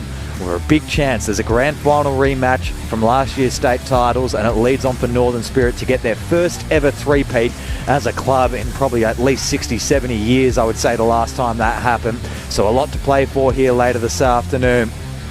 Next game coming your way is the Mixed Open Grand Final. Tompkins Park taking on the Alkimos Tigers. Should be an absolute cracker down here at UWA Sports Park in about 9 minutes' time. So we've got a little bit of fill in before then. Sean Lindsay down on the sidelines. Are you getting cultural once again, my friend? No, I'm actually not, as which might surprise you. I'm actually here with one of the referees. He'll be doing the mixed final in just a couple of moments. His name is Mike Ellis. We're just getting him mic'd up, would you believe? And Mike, are you pumped? What's the feelings like for a referee before a pretty big game? Oh, absolutely pumped. Yeah, it's been a big 3 days. So our ultimate aspiration is to get these grand finals, and we start from the men's working all the way down. They're the best referees we have running around here, and we're all aiming to achieve this. So getting the grand finals is the upper echelon. We love it. Well, congratulations to you, obviously. Who does more running, the players or the refs? Absolutely, the referees do. We never ever stop. We'll do about twice the Ks the players will, and don't let them tell you different. And I won't. I absolutely won't. Final question for you. What's been the highlight of the weekend? Has there been one play or one moment that's particularly impressed you? There has. I watched one of the teams pull off a move. I'll name it. It was the Freo boys. It was something I've never seen before, and it made me go, wow. They scored in the middle of the field. It was just amazing to watch, and that's what touch is about, right? Those wow moments, the big dives, the big passes, we love it. So even from as a referee point of view, we stand there and open jaw sometimes. It's great. I'm not sure if you're allowed to say wow on the pitch, but I guess you're allowed to. Mike Ellis, thanks for joining me. Thanks very much.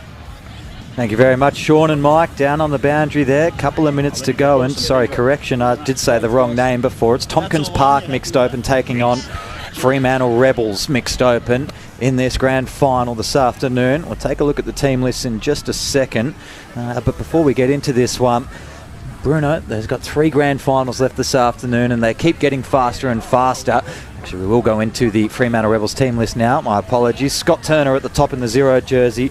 Always a class outfit. A couple coming into their own in recent years. Jen Turner in 5 and Ollie Milletta should have a good impact this afternoon. We worked through a couple of good veterans. Rihanna Kwan is obviously the big one to keep your eye on for all the big players out there. Not playing women's at the moment in the mixed open outfit and really should be turning things on. Tatoa Parkinson in 15, really one that's going to be hard to handle. If he gets a good match up on a girl outside, girl link, he's probably going to try to turn them inside out.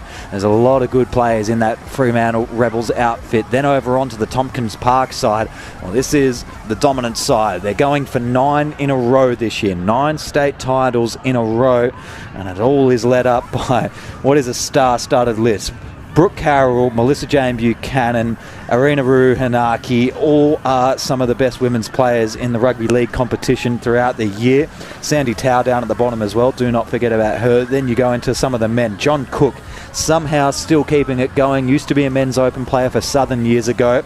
Ever since moving into mixed, he's actually found a really big second life within himself. Trevor Twose, their captain, their coach, and the one that's going to be leading the charge for them all afternoon in jersey 11. Just watch how crafty he is through the middle. 12 Andrew Bannister, 13 Damien Roberts, and 14 Aaron Bancroft are all just direct ball runners. They're going to make sure that there's pressure applied on the Fremantle defenders all afternoon. It's a star-studded list, and honestly, Bruno, if you're tipping against them, don't put any money on it, because the inevitable will probably happen here this afternoon, and if they can get 9 in a row, it's going to encourage them all to get 10 in a row and probably retire at that point in time. Well, Nick, as you know, I'm a low-risk, high-reward investor, so I'll definitely be trying to avoid that one and be good.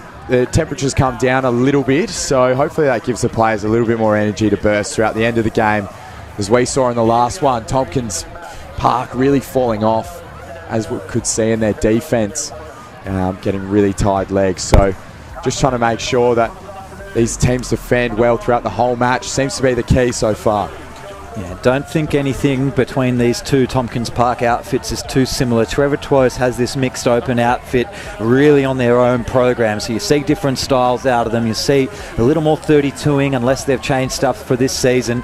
See them really drag, middle for link, open and work the girls hard. That's the key with mixed touch, is how can you manipulate and use your girls to the best advantage and take advantage of the middle link opportunities that are out there when you've got a boy on girl matchup. Got to keep 3 players of both genders. Sorry, there's a maximum of 3 males allowed on the field at any time is the official rule. And we do see occasionally this Tompkins Park side will sub a girl for a boy. They'll go 4-on-2 for a set. They have that much trust in their system that they're always going to back themselves to get the job done. Teams coming out onto the park now. Back onto Shawnee on the sideline.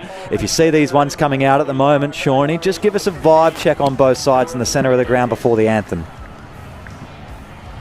The Sharks look very calm and collected, and why wouldn't you be, as you've alluded to? These guys have done it here time and time and time and time again. But Freo look like they're in the contest as well. They're out here, they're ready to go, they looked pumped, and I tell you what, the crowd is building and building as we get to the pointy end of the championships. Thank you very much, Shawnee. We should be just crossing down back into the middle now for the national anthems in any moment's time.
Only moments away now. Tompkins Park and Fremantle Rebels. This, the third last grand final of the day. We've had two already. Mixed Open, followed by Women's Open, followed then finally by the big dance, the Men's Open State Championships for 2025. Hope you're settled in and ready at home, wherever you're watching. We're welcome to have you. Just a couple of minutes away before both teams get out there. Just making some team lists up now that we have confirmed recipients of the Women's and Men's Grands Finals. And Sean, how's the vibe down there at ground level? Bit more of a fun kind of feel to it, this one. It was a bit of a pause before we got to the Australian anthem, wasn't it? I think there was a scramble as all the officials tried to find the correct tape. I'm just trying to listen into the Freo pack here. They've just been very calm. That's been, as I said, time and time again, calm seems to be the theme of the day. They know they're going to have to climb a mountain here, but they're just going to keep doing what they've been doing all weekend and what they've been doing successfully, and that's work hard, run them off their feet, go the full sets, and hopefully they can do the improbable and come up with a win against Tompkins Park. Yeah, there's big motivation everywhere you look, just to knock these guys off their perch. I mean, it certainly isn't like it's undeserved, these 8 titles in a row that they've already accumulated. It's just a very, very hard and well-drilled outfit to beat. Certainly would like to know where the real ceiling of this touch outfit was, but they've never really done the fundraise and gone over east or gone international to take on the world with this touch outfit, but I'm sure they would have gone far if they'd tried. Time is against them now, aging out, but Mixed Open Grand Final for 2025 underway, and you see the intent off the first touch. Nice little workout right. Gruby will follow the ball and go down himself. Short on the line. Gruby on the outside. First try of the afternoon. All clear. No, not all clear. Looked like the arms were waving that one away nicely. Tom Smith back inside. Hard on his feet twice, who's looked trimmed down from the last couple of years. Not saying he wasn't unathletic, he was still one of the best players out there, Bruno, but looking fitter than ever out there, Trevor. Might be able to go a little bit longer this time around. They'll need to against this Rebel side. Sells a little dummy. Nobody buys for it though. Decoy runner on the inside. Gives the Rebels a bit of space on the outside. Some beautiful little hit-ups at the moment, making coverage and ground with real ease. And it's through the hands of Vesta, who's just orchestrating this attack. Now with Horten, and off the deck now. Big over the top pass, skip, and she skipped around one, touched on the line. Beautiful step. And they're going to call it back now, so 6 more for the Rebels. Tough touch. Over the side with Kwan. Hits the hands of Murray, and now they spit it wide. They're going to hit the deck, and with the 1-2 on the option. And it's back on the inside. Again, it's work, no. He was about to launch that ball back to halfway. Thought he was in clear. It was a touch. Right on the line. McKenty shifts it back. Gets a little loop around. Another big over the top. She's out with open space. Time to have a little cup of tea. And Davis is over in the corner. She's got a lovely step on her off the right foot that first time. Unfortunately touched on the line, but she looks dangerous on that far wing with her matchup. Yeah, McEntee, that's a ripper ball. As soon as you see that shut across, which is the typical and most common pattern in Mixed Open, is to just shut corner as hard as you can. But it leaves you vulnerable if you've got a good long baller, and McEntee, well, that's going to send shivers down a couple of the Tompkins spines. 1-0, early lead. Dumping here, Bancroft. Gets back into right middle. Long ball early, one-on-one, ball to ground. Lovely cut-out ball. A little bit to and far of the runner in Valentine. Forward as well. So it's a penalty, not a roll ball. Classy last name is Valentine. Shoots over now. Is that a tough touch or is that a milk? And he's tripped over himself as well. A little bit of double trouble. Don't know what's going on there. It's Muleta. Bancroft, I should say, with a tough touch, and then he's tripped himself up. So Rebels with the ball on halfway. Couple little 1-2s, just trying to make a bit of ground. Pick apart this defense. Holding nicely though. Hopkins Park fakes the dump. Is that legal? No, it's not. So it's going to be a turnover. So Tompkins Park, sorry. With the ball, you can't fake dump it. And they're going to take some touches here. They try and bunch runners on that right-hand side of the field. Working really nicely. He's number 5 in hooks with his runners. Twos trying to look for a little gap. They've got to go fast here now. Beautiful little run. And I tell you what, he might be through. He's hit it like a dart. Beautiful touch on the line. He thought he was through like dunking a tea bag. Not to be. So Freo Rebels ball. Trevor Twose just really opened that hole up on the inside. Allowed Smith to go through the gap, and just as half didn't have the pace to burn or a player coming through. Good signs early. Twose is on. Just going to play this one again. Oh no, penalty. Offside. Fremantle Rebels over halfway with a fresh set. Kwan in at half again. Murray wants to loop short side. It's going to get short ball here. One-on-one with Twose. Won't beat him, but the inside ball, supreme. Covered across too hard. Tom Smith at middle. Wanted to get too close to Trevor, anticipating that step inside, and just leaves this gap open real far for McEntee, who's had a hot start to this game. 2-0 Fremantle Rebels. That lovely little ball on the inside, again paying dividends. Seems to be the move to be. Spread it wide, fake it on the outside, give it back on the inside. It's worked a treat today in all 3 grand finals. Freo skipping out to a lovely little lead against last year's Premier Grade side. And it was Hinaki. Now they go wide. Touch though. Beautiful defence there from 13 and Maletta. Tompkins Park, they're going to have to work for their kicks here. Number 3, Buchanan shapes the pass, fell short. So now the Rebels get another get out of jail card. And they'll need to hit it up here. And they'll need to hit it with pace. Another little decoy runner, and on the outside. It's a really good exit. Working hard for each other all the way across the ground. 2 touches, 40 metres. Now they've got a fresh set of players on. Lovely play of substitutes as well, as you pointed out, Nick. Turner just got turned inside, played it not square. So that's a little minor error, but a turnover nonetheless. Tompkins Park can get a good sub pattern here. Bancroft chucks it inside, subs himself. Good dump. They're late coming on, but there's plenty of time left here. Bannister, very casual, has hooks underneath, who now tries to scoot through, and does, awkwardly, but through link hole, try scored. Tompkins Park get their first of the afternoon. They've got a couple of reads off this Fremantle defence now, and that was really handy through the middle. John Cook gets his first in a nice little bit of gap. And it was hooks waiting for them to bite. They finally did.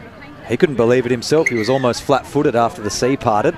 It's not what he was expecting, but he'll take the gap nonetheless. A few little gaps starting to open up. Rebels with a bit of speed on the ball. They look dangerous when they do this. Using a bit of width on the play as well. Now they go fast into the hands of McEntee. Touched. Nicely done by Davis. He just played it the smart option. McEntee over the top. It's going to be an intercept. Lovely interception by Tompkins Park. They're going to have 6 now.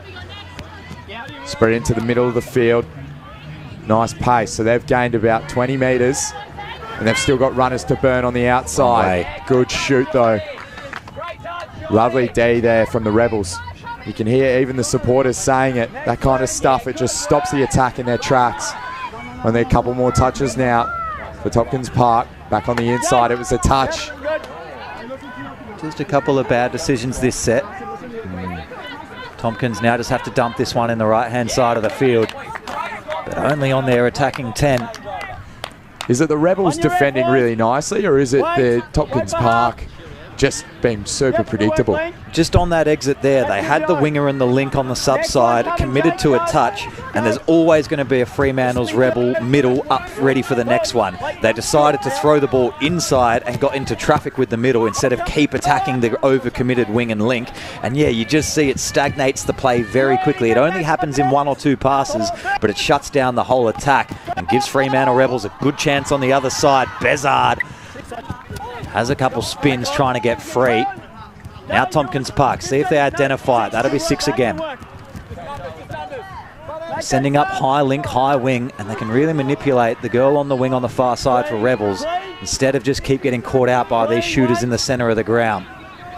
Lovely little switch play here, but runners are still a bit too stagnant for my liking. They go back on the inside. No shooters there for the Rebels. Little show and go. Bit of show and tell doesn't hurt anybody, and probably made a metre or two out of that. Now on the attack with Smith, gives it back, forward pass, and it's hit the deck. Another get out of jail. So Freo, they're going to have the ball. They get 6.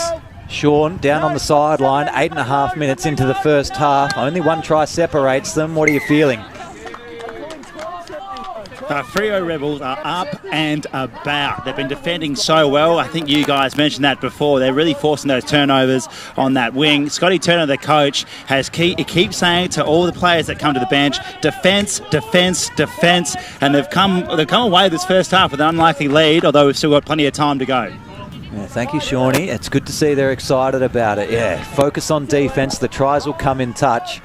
So we'll see where they go through the middle. Plenty of playmakers wanting the ball in hand. Pofire goes out on a little goose. Now goes long ball wing. Not much room to manoeuvre. And they just dump that over in the corner. Tompkins Park. We'll see once again here. Now they can isolate the winger. Instead of coming inside, they just got to keep this up. Middle link. And no, they're sticking to pattern. And yeah, it forces little errors every single time. Half of the message has got out there to keep it down the wing side. And not quite alerting to the players coming on. That could be lost control or hard touch. Either decision's probably going to be fine. Lost control, Tompkins Park. They're the victors. And Cook takes it straight up the middle. They need forward runners now. This is better. Into the hands of Twos. Forward runners. And this little stagnant play here, that's not what they want. Now they're on with a bit of speed on the ball. Twos darts on the inside, steps back on the outside. Bit of room to move, sets it down for the dump, flings it over the top now, wide ball, could be on in the corner, lovely little inside ball, and Cookie's got one, and now he's got a double, and that's try time in the corner for Tompkins Park. They're back in it. Just watch with Cook and Twosh. You see there, Bruno, you're not liking that they take the pace off, but they take it off for half a second and then kick you back in. And you just see those gaps that it opens up. This is a supreme angle and awareness by Cook to take it still on a 70-degree angle into the corner there. Got between the two. Lovely little money shift, wasn't it? Just that slow ball to quick Nick. And that's what they need, a bit more unpredictability. When they go too slow, it's way too predictable. So that change in pace, lovely variety for them. Now it's going to be Freo. They're going to try switch it up again. On the outside, was he touched though, Parkinson? Offside the whole way. It's going to be called back. So No. Try scored.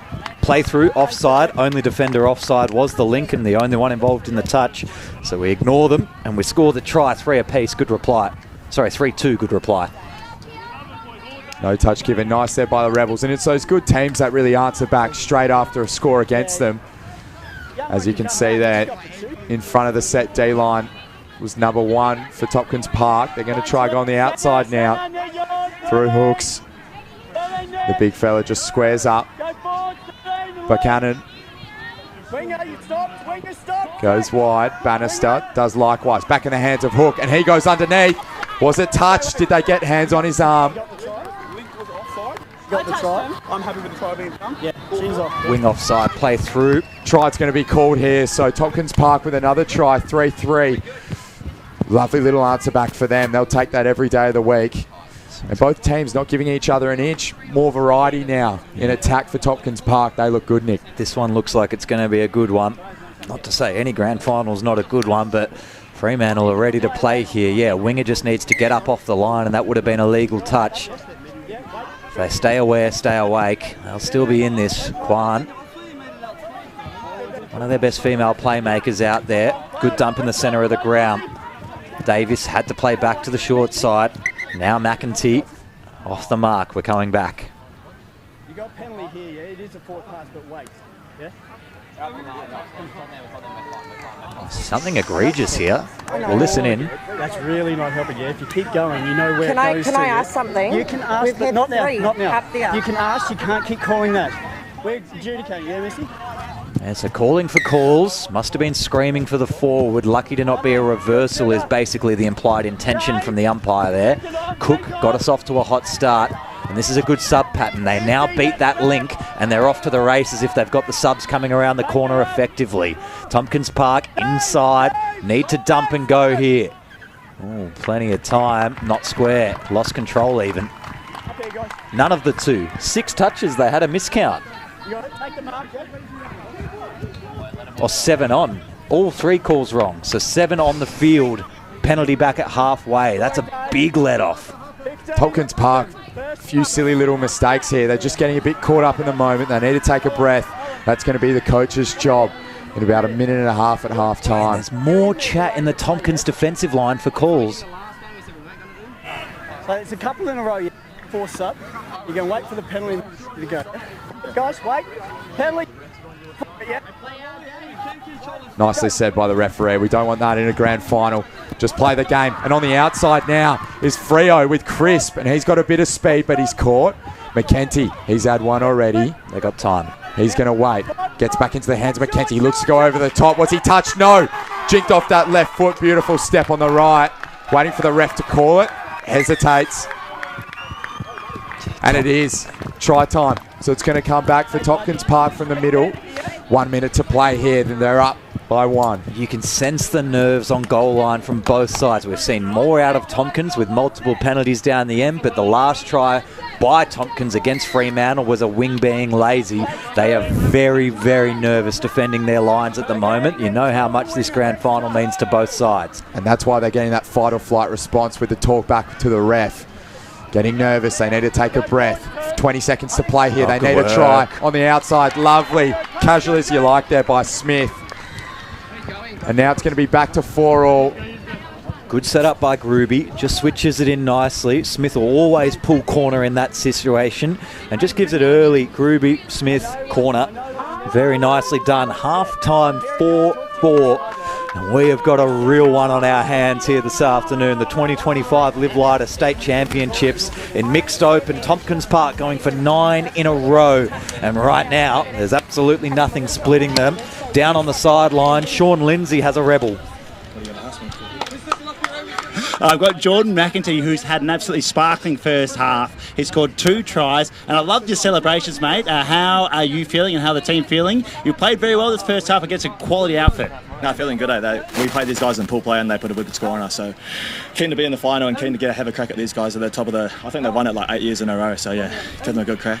I think you're about right. They're a very, very strong side, but it's your defence which has been impressive. Is that how you win this game? Yeah, I'd say if they can't keep scoring tries, they can't win. So yeah, as long as we keep stopping them, we'll be right. Philosophical, great coaching. I'll let you get back to the group. There you go. Good stuff. Heard it here. Stop them from scoring tries and you'll probably win. Fair enough, Shawnee. Jordan McEntee, thank you very much for your time. We'll go to a short little break and we'll be right back with the second half after this.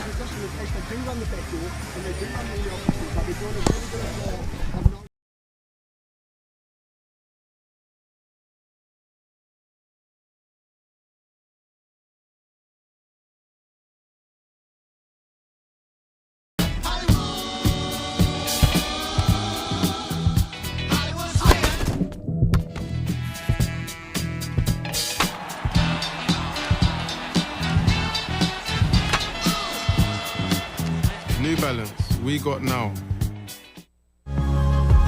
My name's Adele, I am 44 years old, I'm a project manager. I love swimming in the ocean and cups of tea. Swimming is something I've done all my life and I come back to it when I need to, especially in the summer. Overcoming my fear of the open water has been something new for me. It's opened up this whole new world. And starting my day out in nature, in this magnificent environment, being held in a weightless world and moving my body gently is the best way I can think of to start my day.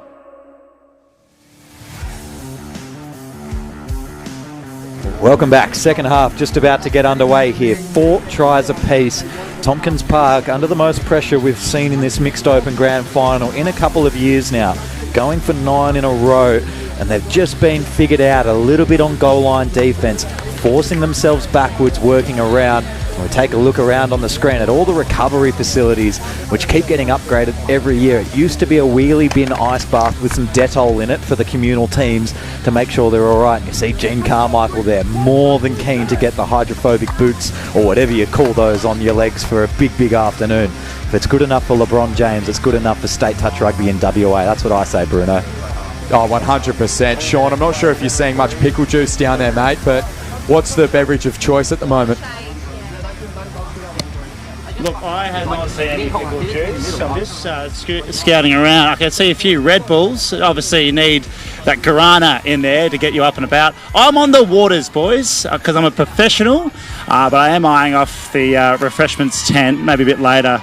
A cold one will go down pretty well. I was just listening to the Freo Rebels. Scotty Turner, the coach, really happy with their effort in the first half. He said the last game in the semi-final, they dug deep, and he says, I want you guys to dig deep again. So we'll see how that pans out in the second half. It's going to be a big one.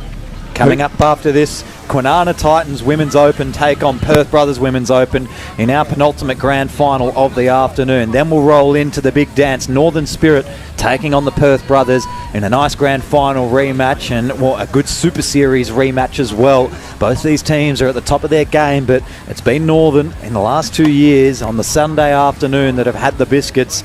Perth Brothers, can they answer back? Still this second half to go though in the mixed open. 4 apiece. Bruno, who's taking it, 15 minutes on the clock. I'm going to call it after Shawnee's little half-time intervention. We're going to go Freo Rebels. I like the look of them when they play with nothing to lose. I tell you what, they're not going to lose. So, Sean, what would you say, mate? I am sitting alongside them, but I do like the look of the Freo Rebels. I think they're defending really well. They're up and about, and you saw Jordan McEntee in that first half. He's getting the crowd involved. Maybe that'll be a seventh player on the pitch, that crowd, if they can get behind their team. Discipline is going to be key for Tompkins Park here. If they can just watch themselves on defence, retiring, no silly penalties is really going to help them out in the second half. They give away those 3 again and get a 4th sub. It's going to be really tricky to win this game. Second half underway. 15 minutes on the clock. Lost control underneath to get us started. Zane Murray will want to forget that one straight away. Not on the mark. We'll go back and just take a couple of seconds out of this one to reset. Momentum killer for the Rebels, but I tell you what, not all won there for Tompkins Park. They got called back. Gave the Rebels a chance to set their D-line. The Rebels are going to try win it spiritually. That 7th player being the crowd. And Tompkins Park, they're going to try go through the Rebels at the moment. Bit more pace on the ball. I'm liking this from them. Got to be careful to not make too many mistakes. Little Jude, but I tell you what, he's broken ankles. Book yourself in for surgery, son, because you are on the floor. Lovely try. An ankle breaker there by Evans. Tom Smith, take a look. Once again, turns them inside out. McEntee has to recommit back into the middle. I know he turned the right way, but Smith was through. Had plenty of time waiting for the link to cover off the gap, pop over the top. 5-4, Tompkins are back in front. I love that, and he just had a little look at him. Little salute while he was on the ground.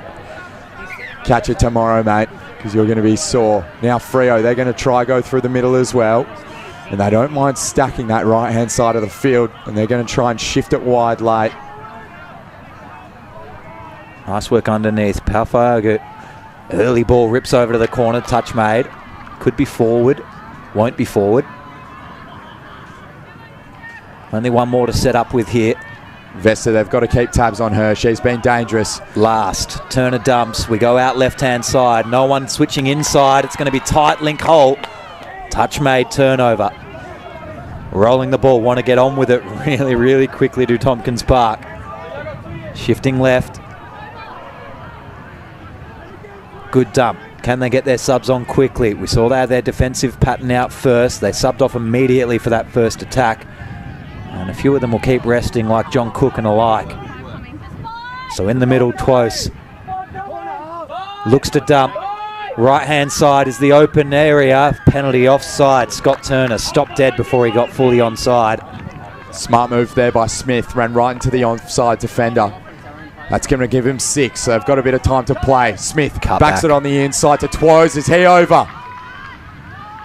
I think he is. Oh, little bit of a zesty push there from Twose. No, there was nothing in that. I'm happy for the try to still be scored if we wanted it to be.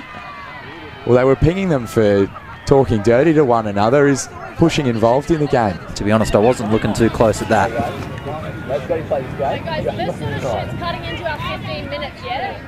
Unluckily, the referee mic is on the 3rd referee, so we don't have any audio except for what was on the bench there. And it is good communication. That's the Fremantle Rebels bench side that you heard. It's cutting into our minutes, having these silly little errors, and they want to win this one out.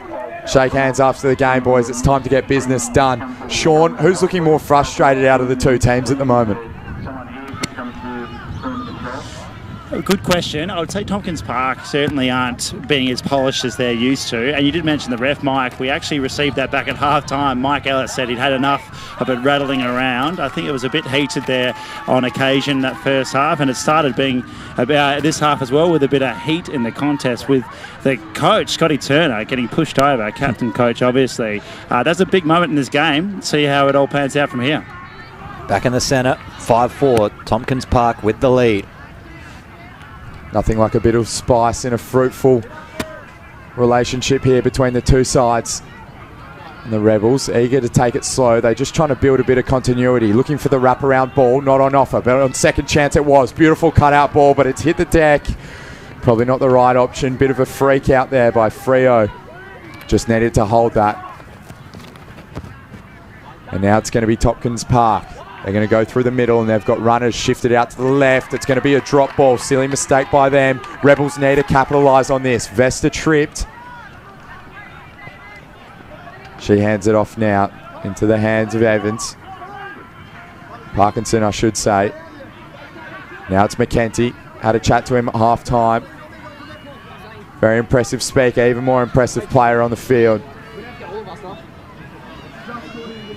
And he's just going to relax his troops. Going to look for a little 1-2 option here. Don't be surprised with some fast balls on the run. Here we go. Around the corner. McKenty back again. In line. Ooh, not played at. I thought live. There was a little hand involved there that was playing at the ball deliberately, but getting away with it, Tompkins Park. Now they've got to really work hard. Sub-box side. Cook with the first touch. Lost control, Fremantle Rebels. They got time here, they'll sub off. And set this one up for a big late attack. Murray. On penalty, fresh set again. Well, the ghost of McGilvray tripping over Turner. Last time he was pushed, nobody around that time. So obviously tied legs out on the park underneath. Touch before the line. They're going to have a little look. Oh, he might be out. Oh, he's up very quickly, but was laying pretty flat for a second there, Zane Murray. It looks a bit groggy, doesn't he? I wonder how he got clipped on the underneath side here. It's a good quickie. Always going to have a look early in the set. And yeah, probably only a centimetre or two away from accidental knee to the temple zone. Murray draws the defender out nicely. Now Turner can go through the hole. Kwan steps in, touch just on the way through. Wouldn't be surprised if they dump for her again later in this set. Flat ball, Kwan, link hole, touch and pass. Going to be a penalty, except offside first.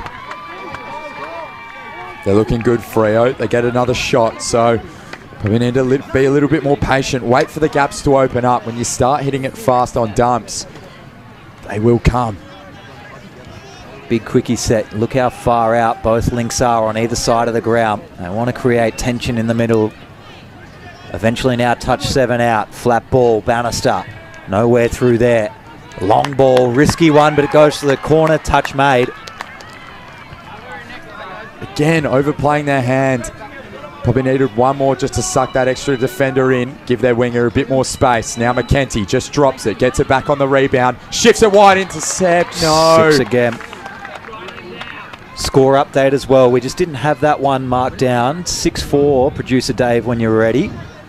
That extra one to Tompkins didn't go on the books. It's very important in a grand final this tight. Flat ball again. Link hole open. Chance to go wing. Yeah, slamming it down. That's really good by Bannister. They're very patient. Working middle link all the way across the ground that whole set. Eventually works out nicely. And sorry, it was Davis the try scorer, not Bannister. That's the opposite number 12. Really nicely done. Big open link vacancy. Davis, you can see how much that one meant to him. And they're getting psyched. They look up for the fight. Tempers have calmed down a little bit. Sean, does that seem to be the case? Both teams being a bit more level-headed at the moment. Absolutely, definitely calm. I mean, we're getting well and truly into this second half. The Freo Rebels were a little bit frustrated with their start, but you've seen they're really putting the pressure on. They forced some turnovers. They really needed that try. As we go to real time, some action there, boys. Yeah, just touched on the line. Sideline wants to have a look at it as well, but To my eye, I thought really good touch, but no, try awarded. Must have been an offside play through call then. Tompkins Park get one back, extend their lead out to 2 again. 7-5 now here at UWA Sports Park. 50-50 play there. The refs saw it, how they thought viable. Called it a try. 2-point ball game. Tompkins looking the goods. 6.5 minutes to go. No reason to panic yet for the Rebels, but they know they've got a chance here. Just got to keep answering back every single time. Get this margin back to 1, then none. Work on the win later. We did speak off air that this one mixed open, or flat ball open in the corner. Touch made half court. Off air during the break, we said that this mixed open wouldn't go to a drop off, and well, it's looking ever more likely now, Bruno. Very much so. If it starts going to a drop-off, things are going to get interesting, maybe even spicy again. Teams have got to start dropping numbers, and when that happens, you're going to see the real personalities start to evolve. So they shift it wide now, do Tompkins. Beautiful little dump. That was the right play. They need a bit of build a bit of momentum here. Through the hands of their playmaker in Groovy, and now Carroll.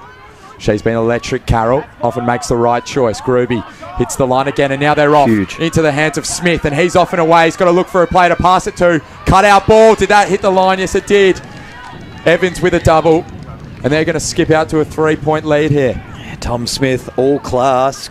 Got really, really quickly through this hole. Scoops really cleanly. Outside foot in line with the ball and just had it beat for races. And the peace of mind to cut back on the inside, find who's open in goal. That's a bit of class, and Tompkins Park now really urging themselves on to get 9 in a row here at the WA State Championships in 2025. Still plenty of time. Rebels working hard. Interception. I'll just give it off. That's a bad pass. It's a pretty bad pass. Gives Fremantle Rebels probably their biggest opportunity of the game. Have to probably score here. They got time to sub off, work around the corner. Turner dumps on the outside. Will relinquish back out onto the wing. Pretty bad pass is an understatement. That thing was shocking. They were out for all money, and that would have set the game in stone. But that's not to be the case. McKenty will dive underneath here. Bezard, outright link, wants to run onto a really flat ball. They go opposite side. Good cutback. Really, really good. Everything about that play read to the right-hand corner. He's hurt himself scoring the try. Oh, he's done himself a mischief. His shoulder's out here. That's a full pop. And we can't exactly get time off here. Oh, no. You just got to run off. Got to run. You can go out in goal injured and get a sub back on. They've 2 got 4 points minutes. the margin. They've got 4 minutes. Can they do it? They're going to need 3 more tries. That shoulder is done. Book him in for a Lardajay. It's about the defending 6 touches here. Don't need to make a hero play on defense. Just got to keep the margin to 2. Tompkins Park will try to split this open. Nice flat ball, Twose underneath. Can't be scored on there. And he's going to be. Trevor Twose, class. That's why he does it every single year. Margin back to 3, 9-6. It gets impossible again. Twose, smart little play there. And they've just done really well, Tompkins Park. Ever since that little altercation halfway through, they've just held their cool a little bit better than the others. And Shawnee, update on the Freo player with the popped out shoulder, mate. Yeah, it's completely out. It looks really grim, actually. He's grimacing in pain as he walks over. I mean, you go through an entire championship. It's not a great way to finish. He's putting on a brave face, though. He's moving his fingers, and that's all good. They're just trying to get that in as quickly as possible. McCanty, switch, scoop, runs it over onto the far side. Just gets called forward pass. 2.5 minutes left on the clock, so need another bad pass from Tompkins here so they can get a turnover. Otherwise, this gets hard. John Cook, defensive rock, happy to attack and already got one try himself. Fishes out a really handy hard touch penalty there. Got in low. Tap to be played. Very calm. Hooks will go. Sideline. Cook's going to stay on.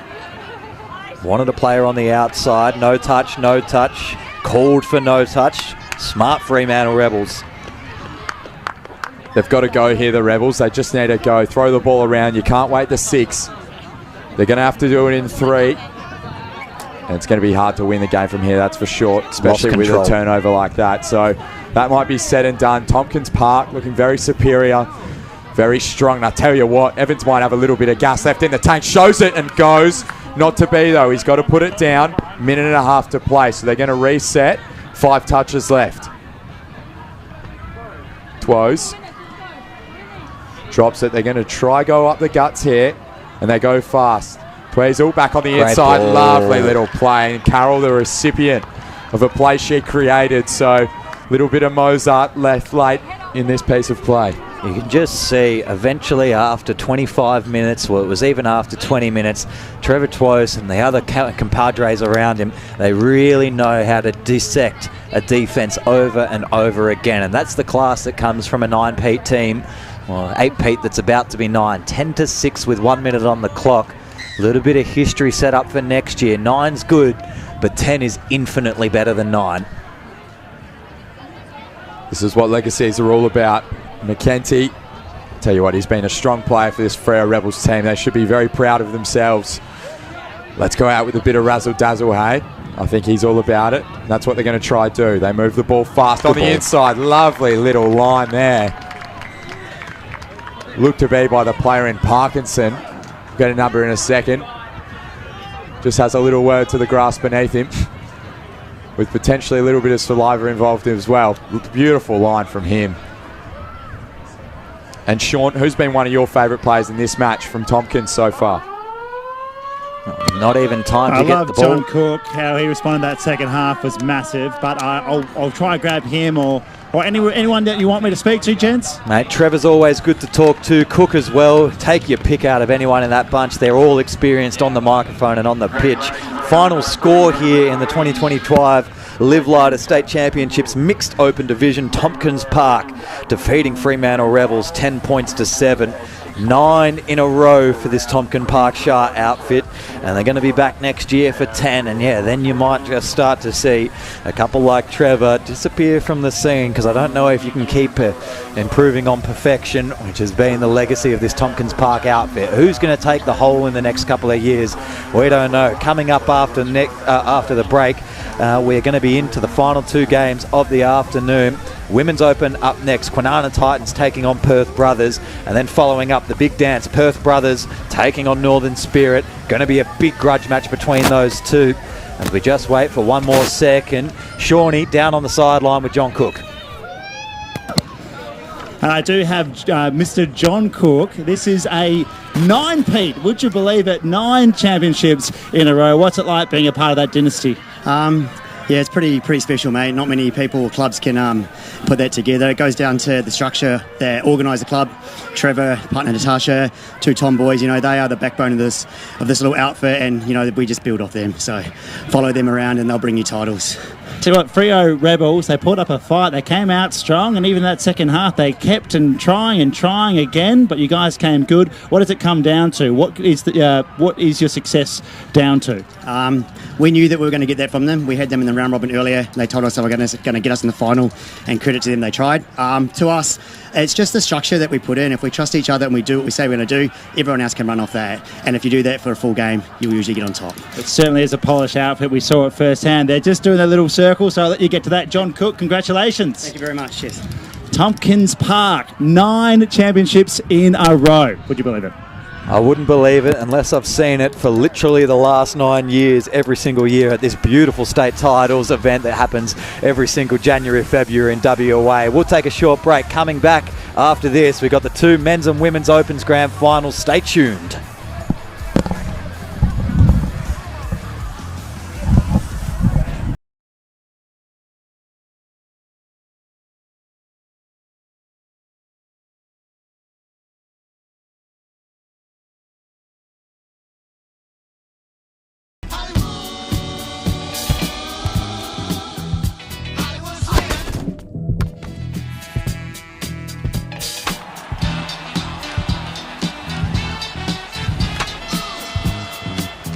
New Balance, we got now. My name's Adele, I'm 44 years old, I'm a project manager. I love swimming in the ocean and cups of tea. Swimming is something I've done all my life and I come back to it when I need to, especially in the summer. Overcoming my fear of the open water has been something new for me. It's opened up this whole new world. And starting my day out in nature, in this magnificent environment, being held in a weightless world and moving my body gently is the best way I can think of to start my day.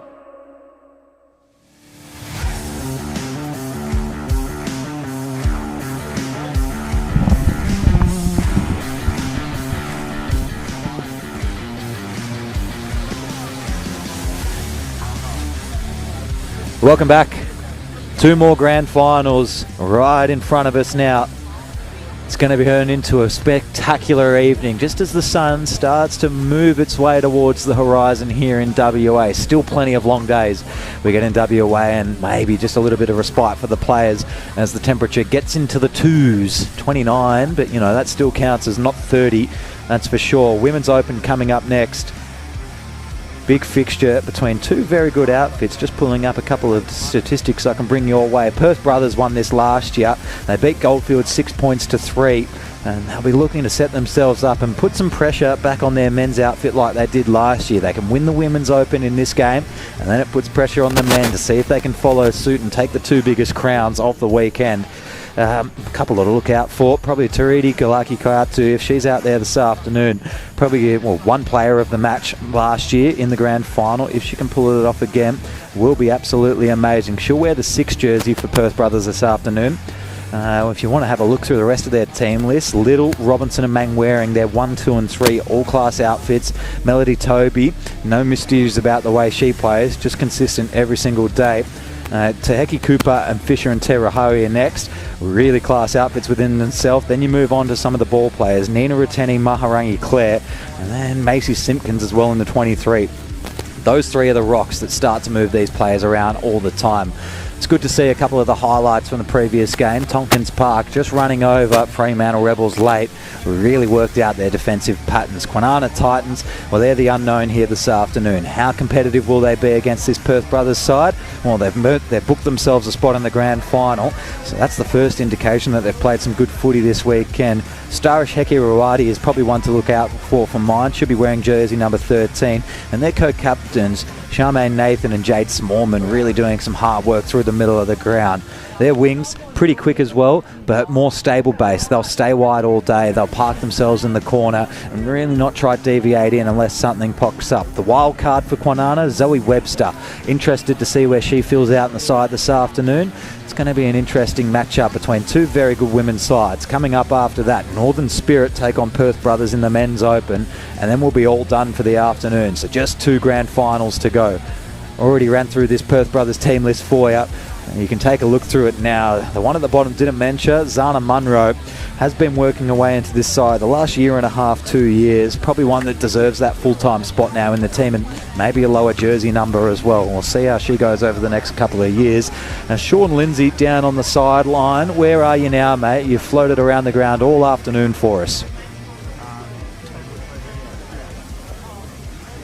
Certainly floating, Sean Lindsay. Floating more than could possibly be imagined. That's all right. We might have him back in a moment's time now. Don't worry about it. Yeah, got you, Sean. Go for it. I'm here if you want me.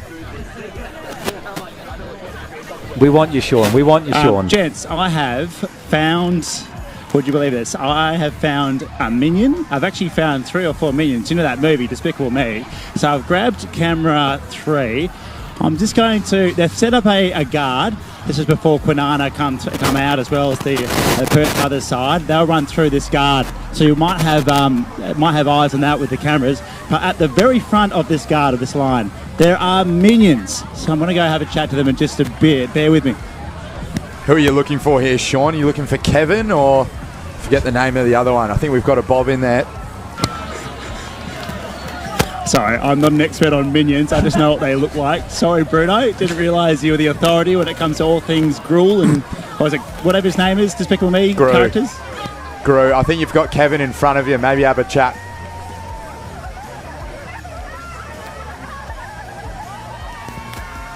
Here's all you learn it, I reckon. Look, he's trying to get himself really involved here. Maybe they'll take the moon together. Certainly a little bit of love. No, he's got shaved away really well by the by the minion there. Eventually gives in. Go ahead, Shawnee. I've got the minion here. So what's your name? Is it Minion 1 or what? Hey, my name's Minion 1. Minion 1. Okay, right. And why the minions? Why are you all dressed as minions today if I missed the memo? The question is, why not? That's a great point. A very good point. Very wise. Who are you guys supporting tonight or today? Hey, we're supporting Karratha Titans. First time in the comp. Hey, our girls are going to get the win. That's it. You heard it here. Expert analysis from Minion 1. Hey, can I get a cheer from the minions?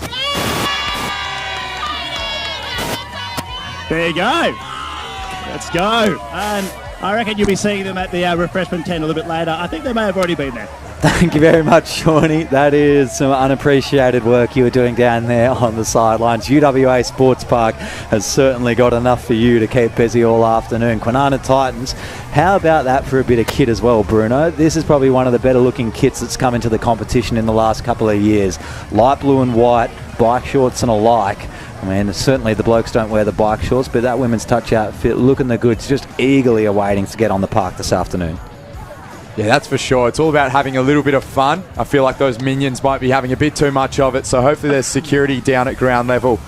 If not, we might have Sean to get on the field to tackle some potential streakers halfway through this match. So, look, it's going to be a good battle. The Titans, they look ready to play. Yet to see the Perth brothers side.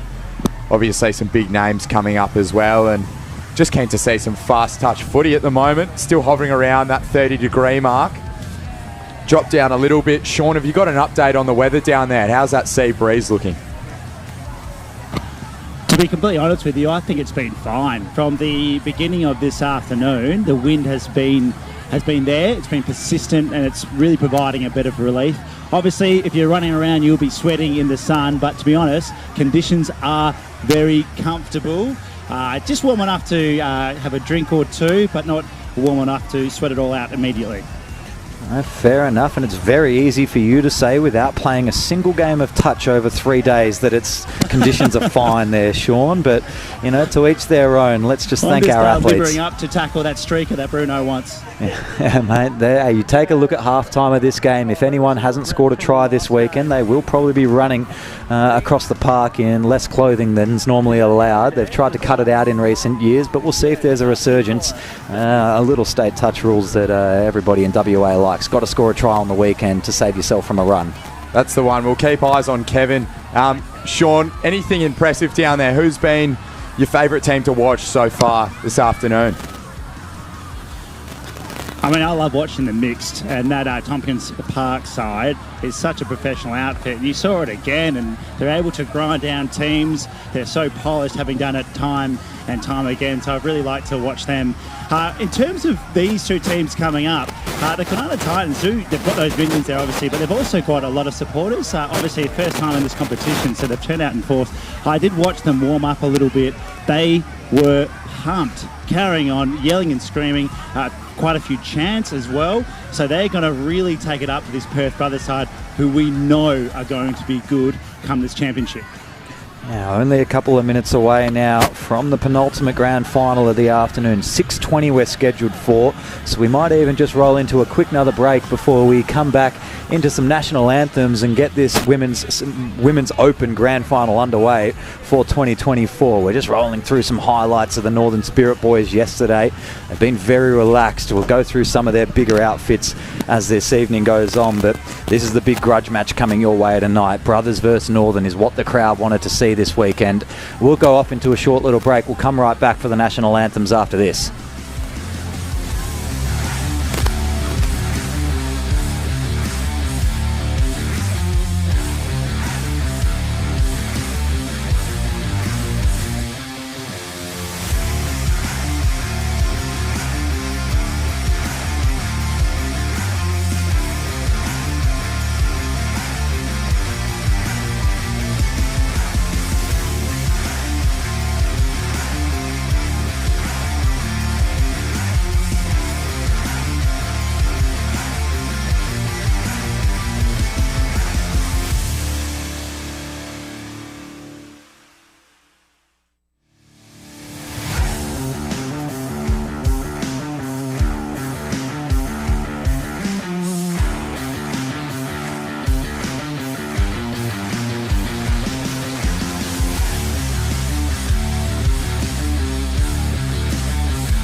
Just about to come out onto the field now, the Kwinana Titans and the Perth Brothers for the Women's Open Grand Final for the 2025 LiveLighter State titles here at UWA Sports Park. Make sure you're staying hydrated at home or at the ground, wherever you're tuning in from. It's been a big afternoon and a massive weekend once again for touch football in WA. We see the Perth Brothers first to come through the massive tunnel that's accumulated all the way out to the centre of the park, getting all their comeuppance on the way through from the juniors and alike. But then wait for the roar for the Kwinana Titans as they pass through their minions now. And as I said before the break, probably the best new kit that's been introduced into the competition in years, this Kwinana Titans outfit. Making their way through the tunnel now. It's a funny thing, isn't it, the kit? Wasn't it the French in World War I? They look sharp, but I tell you what, you could see them coming from a mile away. So camouflage isn't in their game plan, but it's not about that today. It's about rugby, isn't it? Football, I should say. Touch football. It's about touch footy, that's for sure. But you've hit the nail on the head once again, Bruno, and that's why you got a gig every single year in the broadcast team. Sean Lindsay down on sideline. We'll come to you straight after the national anthem, so be ready to sum this one up. Looks like we're set and ready in the middle. National anthem just about to get underway.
Welcome back. Now we're set and ready. Penultimate grand final of the afternoon. Sean Lindsay down on sideline. He'll be on the Kwinana bench side, I believe.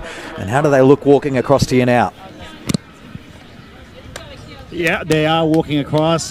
Very stirring stuff for that anthem. A lot of cheers around from the Kwinana Titans. I mean, it's not often that you can introduce a team to a competition. They've done exactly that, and they want to come away with a win from their first outing. And we did just speak to some of the minions who are supporting the Titans. And where are they now? Straight to the can bar to the back, obviously waiting for their team to run through. It was thirsty work. I'm sure we'll be seeing them. We might even try to catch up with them at half-time. Have been the clear two best sides of the weekend, both going undefeated through their pool stages. We're separated Pool A and Pool B for women's and men's this year, simply because there's so many teams that are competing at this level. We saw Kwinana Titans. They played 7, won 6 and had a bye, and then on the other side played 5. Perth Brothers won 5, just a 1 number difference in the pool sizes, so it had to be pretty good there, Kwinana Titans, to go 6 from 6 in the games they had. Just warming up on the sidelines, just a couple of minutes away. In fact, I will check the time that we are meant to start this one. 6:20, so we are only just a couple of minutes past start, but they've gone for an extra 10 minutes, so I would guess we're 2.5 minutes away from start. Sean, who's looking to have the sharper warm-up at the moment? Whose hands are looking crisp? Well, from my vantage point here, I would say the Titans look pretty crisp. Now, they have gone out really early. In fact, they're waiting at the top of the hill to run out for 5 or so minutes. So this warm-up's pretty crucial. It's almost another warm-up, a warm-up after the warm-up, because they have been waiting a little bit to get into this grand final. Yeah, a little bit of a change of process for all the teams. You get into a routine over the 10 games or so you're going to play over the weekend. We warm up 18 minutes before, we gather ourselves, we go out and we start the game. And yeah, this has been a little change of pace. Obviously the national anthem throws a spanner, but you knew that one was coming. This little extra warm-up period. Interesting warm-up, actually. They're actually practicing making forward passes, which is interesting. They're passing it to each other without a just to distribute a little bit of the sticky stuff you put on your hands before big games like this. Just try to get it over the ball and around all of your hands. But yeah, no mystery. Just get the legs moving. Both teams very, very calm. They're being given direction. They've got a little bit of extra time before these games get underway. We've already seen 3 good victories this afternoon. A 4th one coming. Tompkins Park won the Mixed Open Grand Final for the 9th time in a row here at the state titles. Next year they'll be going for 10, and I think we're going to have to do something special set up to see if they make it. And there's going to have to be some sort of award presented to Trevor Twice and his squad, you would assume, for 10 in a row if it does tend to happen next year. Big party if you can spoil it next year, though. Massive party for the team that can beat them in what has been the hardest thing to do for the last 10 years in touch rugby in WA.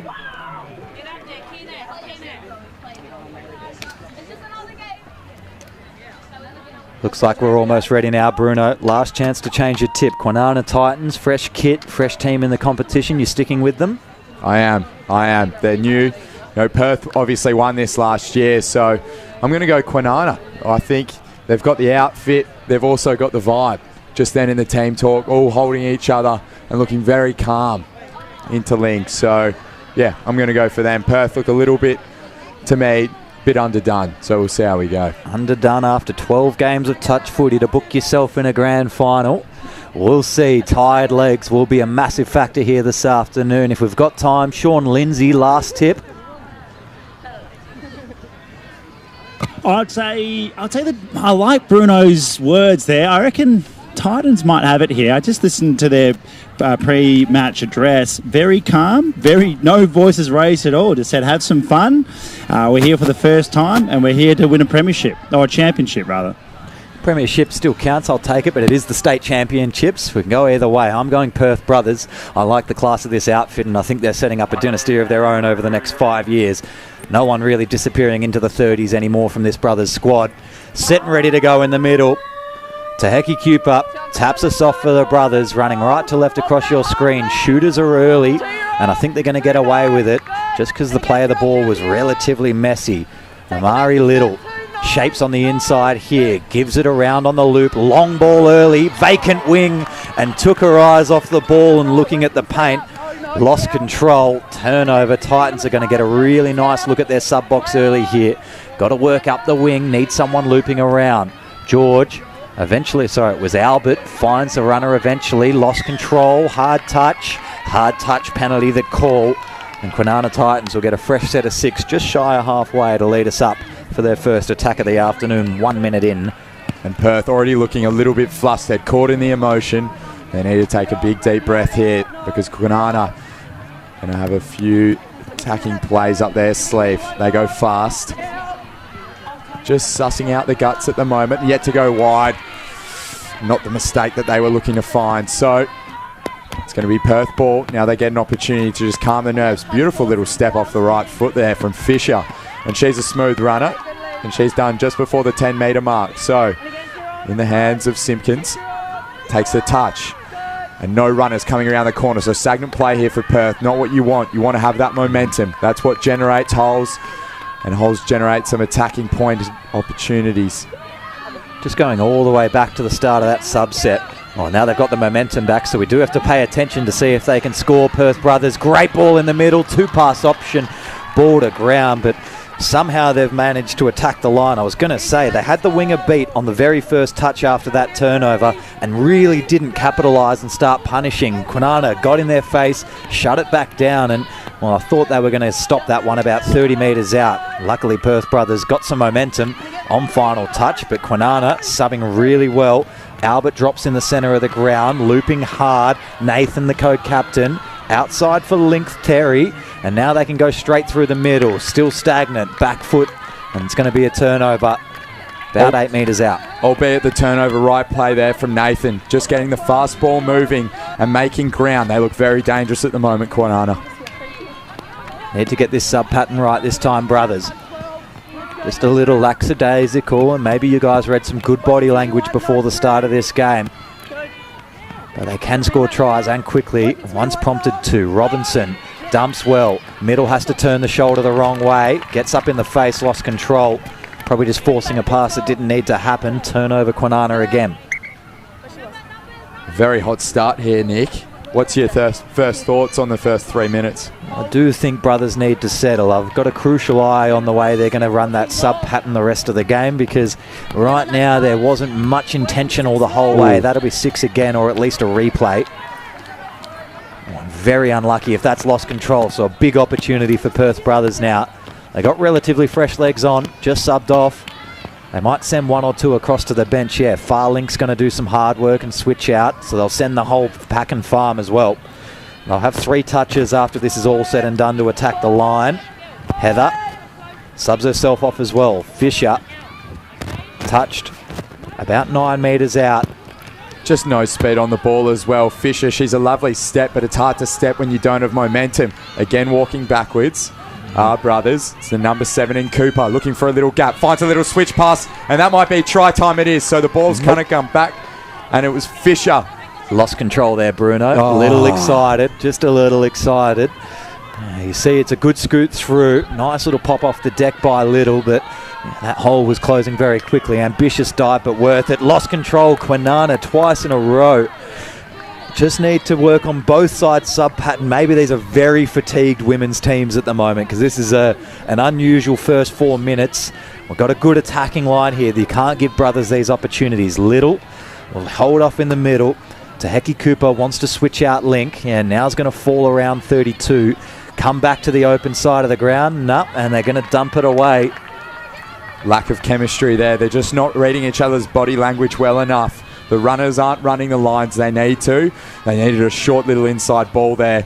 Nobody to give it to her. Beautiful dump there from Kwinana, and they've got a bit of momentum and a bit of speed. They're going to look back inside with a little switch pass and hit the guts up, and they've got runners floating around the corner. So now they've gained about 20 metres. Only a few touches left. So this might be their last little play, and it's the captain in Nathan. Looks for the inside ball, dropped. Butterfingers there, unfortunately. Nice little attacking play through the inside. Perth with an opportunity. They're going to start to hit some runners up around the corner. Fisher, wonderful runner with ball in hand, finding a little bit more space. This looks better from brothers. They need to find speed here now. That they do. Finally, one around the corner. It was 12 in Semler. And it's going to come back now. So hard push. They get 6 more, do brothers. And this is their first opportunity. Hopefully they've blown the cobwebs out. They look good once they have momentum. Here they go. Momentum they have. Ipsamain Waring flings it wide. Flick pass out the side. Try time. And it's in for... Forward pass. No. Again denied. Now a big chance for Kwinana. They just got to get this sub pattern right. Starting to roll into their work a lot better. 2 touches over halfway. And they're looping around in the middle a lot better this time. Albert plays about 30 out, goes to Wallace, who throws it, touch pass. Maybe this is a factor of how many women's teams have been in the sides this year. 6 and 7 respectively in Pool A and Pool B, which led to elimination finals, then semis, now a grand final. And I think you are seeing the summation of this being a 10-game weekend starting to add up on these Perth brothers and Kwinana players, because neither of these sides would say this opening has been to their standards all weekend long.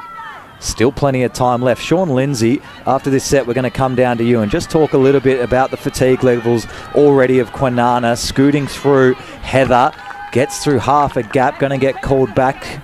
6 touch, and yes, now Sean Lindsay. What is the fatigue level looking like on the boundary? Yeah, it's a lot of fatigue. They're definitely working harder than you guys up there in the box, but they come off for their sets and they are absolutely stuffed. A lot of panting, a lot of tired legs, and you've seen that in the first half. There's been some mistakes that you wouldn't expect from both of these sides. Drop passes, forward passes as well, so they need to have to clean that up. As I think we're going for a try, gents. Takeda Cooper came from the clouds. They really had a good sub set, but the subbers that were coming on were behind the play by a little while and managed to find the gap. Touch was made on 6, so it's just a turnover, brothers. Still no score as brothers work their sub pattern now. Nice little switch in, trying to get out of the way, Koyatu. And now they work inside. Got to get middles to split out a little bit. Taheki Cooper straightens the run. Through we go. First real big chance of the afternoon. All we need is a try scorer. And we get it. Perth Brothers head up in the grand final 1-0 over the Kwinana Titans. And I think it's going to be Namari Little getting the first try for the Brothers. Little last name. Big event. That's what they needed. They needed a big score. It's going to be 1-1, so we're back to neck and neck. And the Brothers finally just had a little bit of composure, and it was through Fisher, the number 8, who really started to let things roll. Little fake dummy out the right hand, found some space, and didn't look back until she got to the try line. Dummy half, found Little in the support play. She worked really hard to get there. Beautiful touch. What are you seeing down there, Sean? I'm just getting a score check for you guys now. I believe it's 1-0, so it's been a pretty fascinating first half. Neither team really getting on top, although the Brothers obviously with that first try. Kwinana, now a good chance. Dump and split, short side, long ball. Good option, just wasn't quite going to get there today. Falls a little short of Destunis, and it's going to be a forward pass, so we get the tap just about 12 minutes in. Yeah, cool. Thanks, Ben.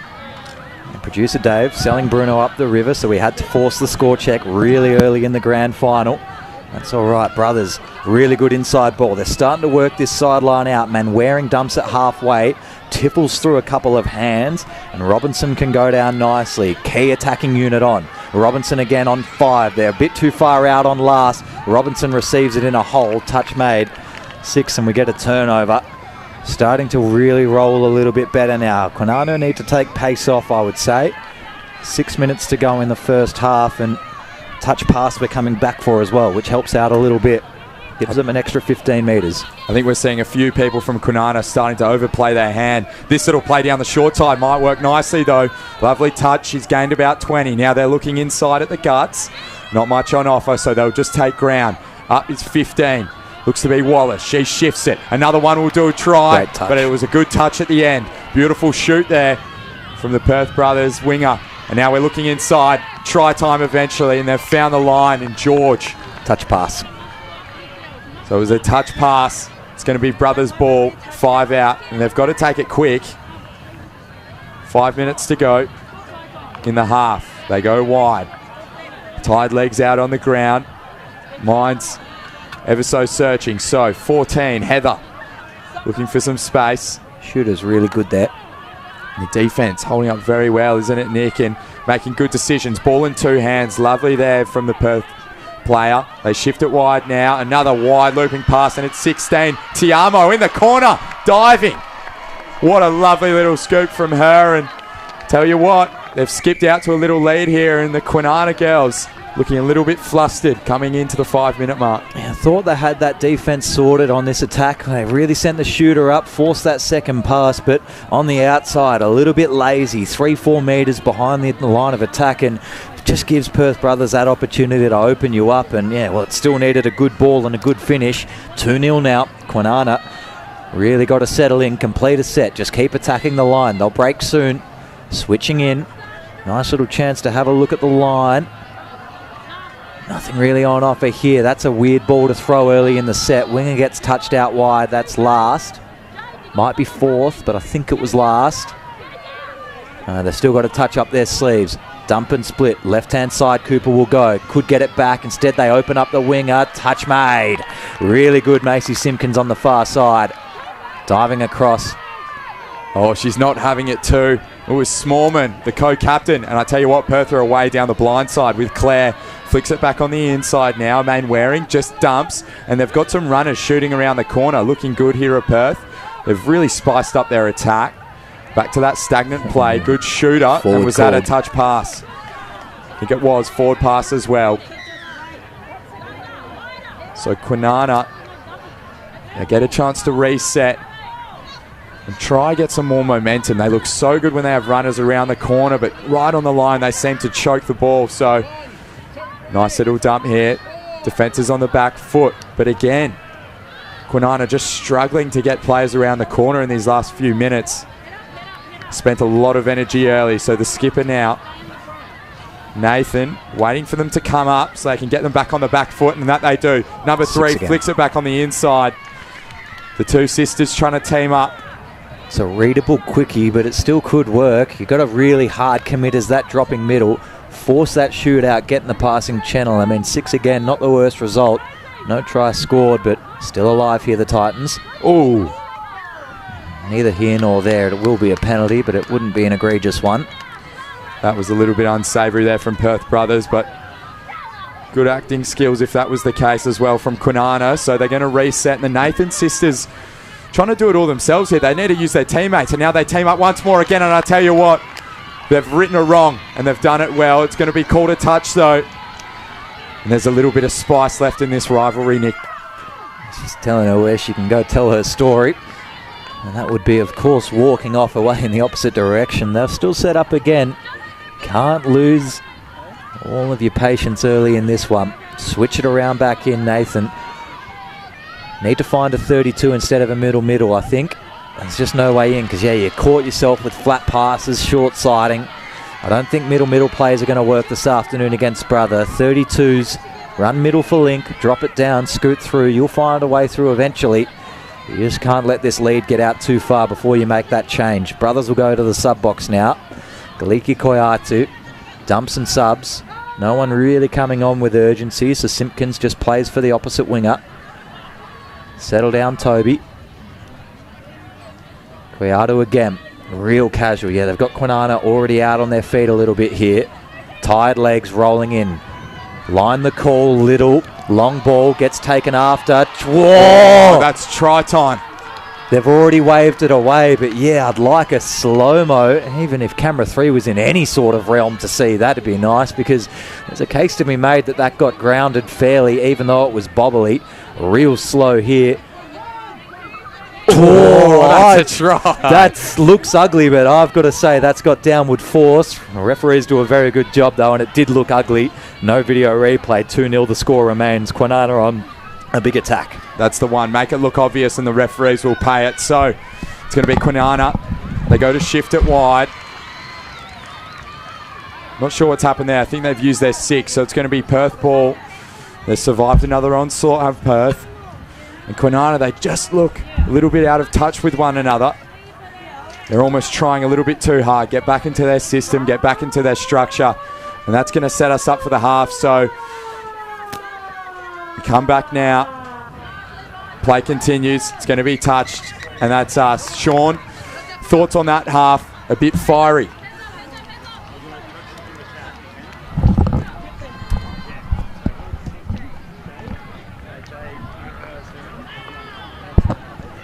Don't have our man Sean Lindsay for the time. He's probably fishing an interview for us. But yeah, good 2-0 scoreline. Kwinana, I mean, I think we can ignore the first 5 or 6 minutes of that half. Actually, we'll come back to me because Shawnee's ready on the sideline.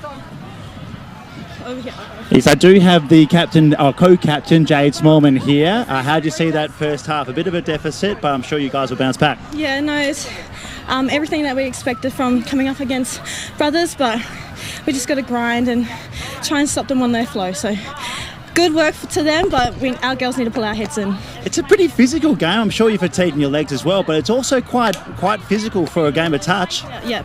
No, they're hearty girls, so we just take it as it is and just play to it.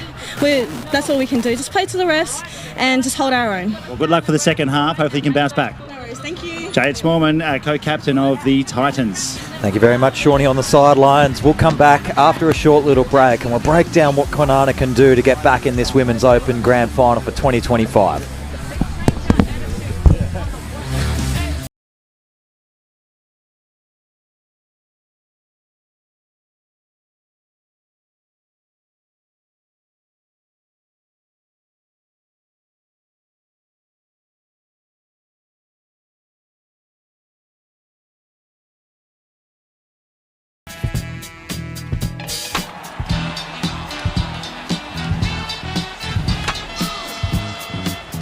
New Balance, we got now.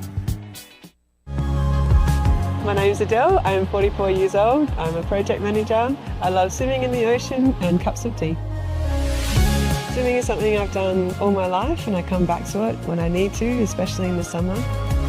Overcoming my fear of the open water has been something new for me. It's opened up this whole new world. And starting my day out in nature, in this magnificent environment, being held in a weightless world and moving my body gently is the best way I can think of to start my day.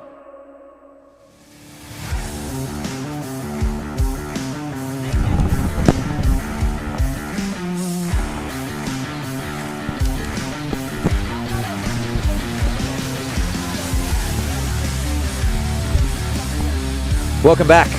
Second half of this Women's Open Grand Final for 2025 is just about to get underway. Both teams going through their final motions. It's a 2-0 lead at the moment. Brothers over Kwinana.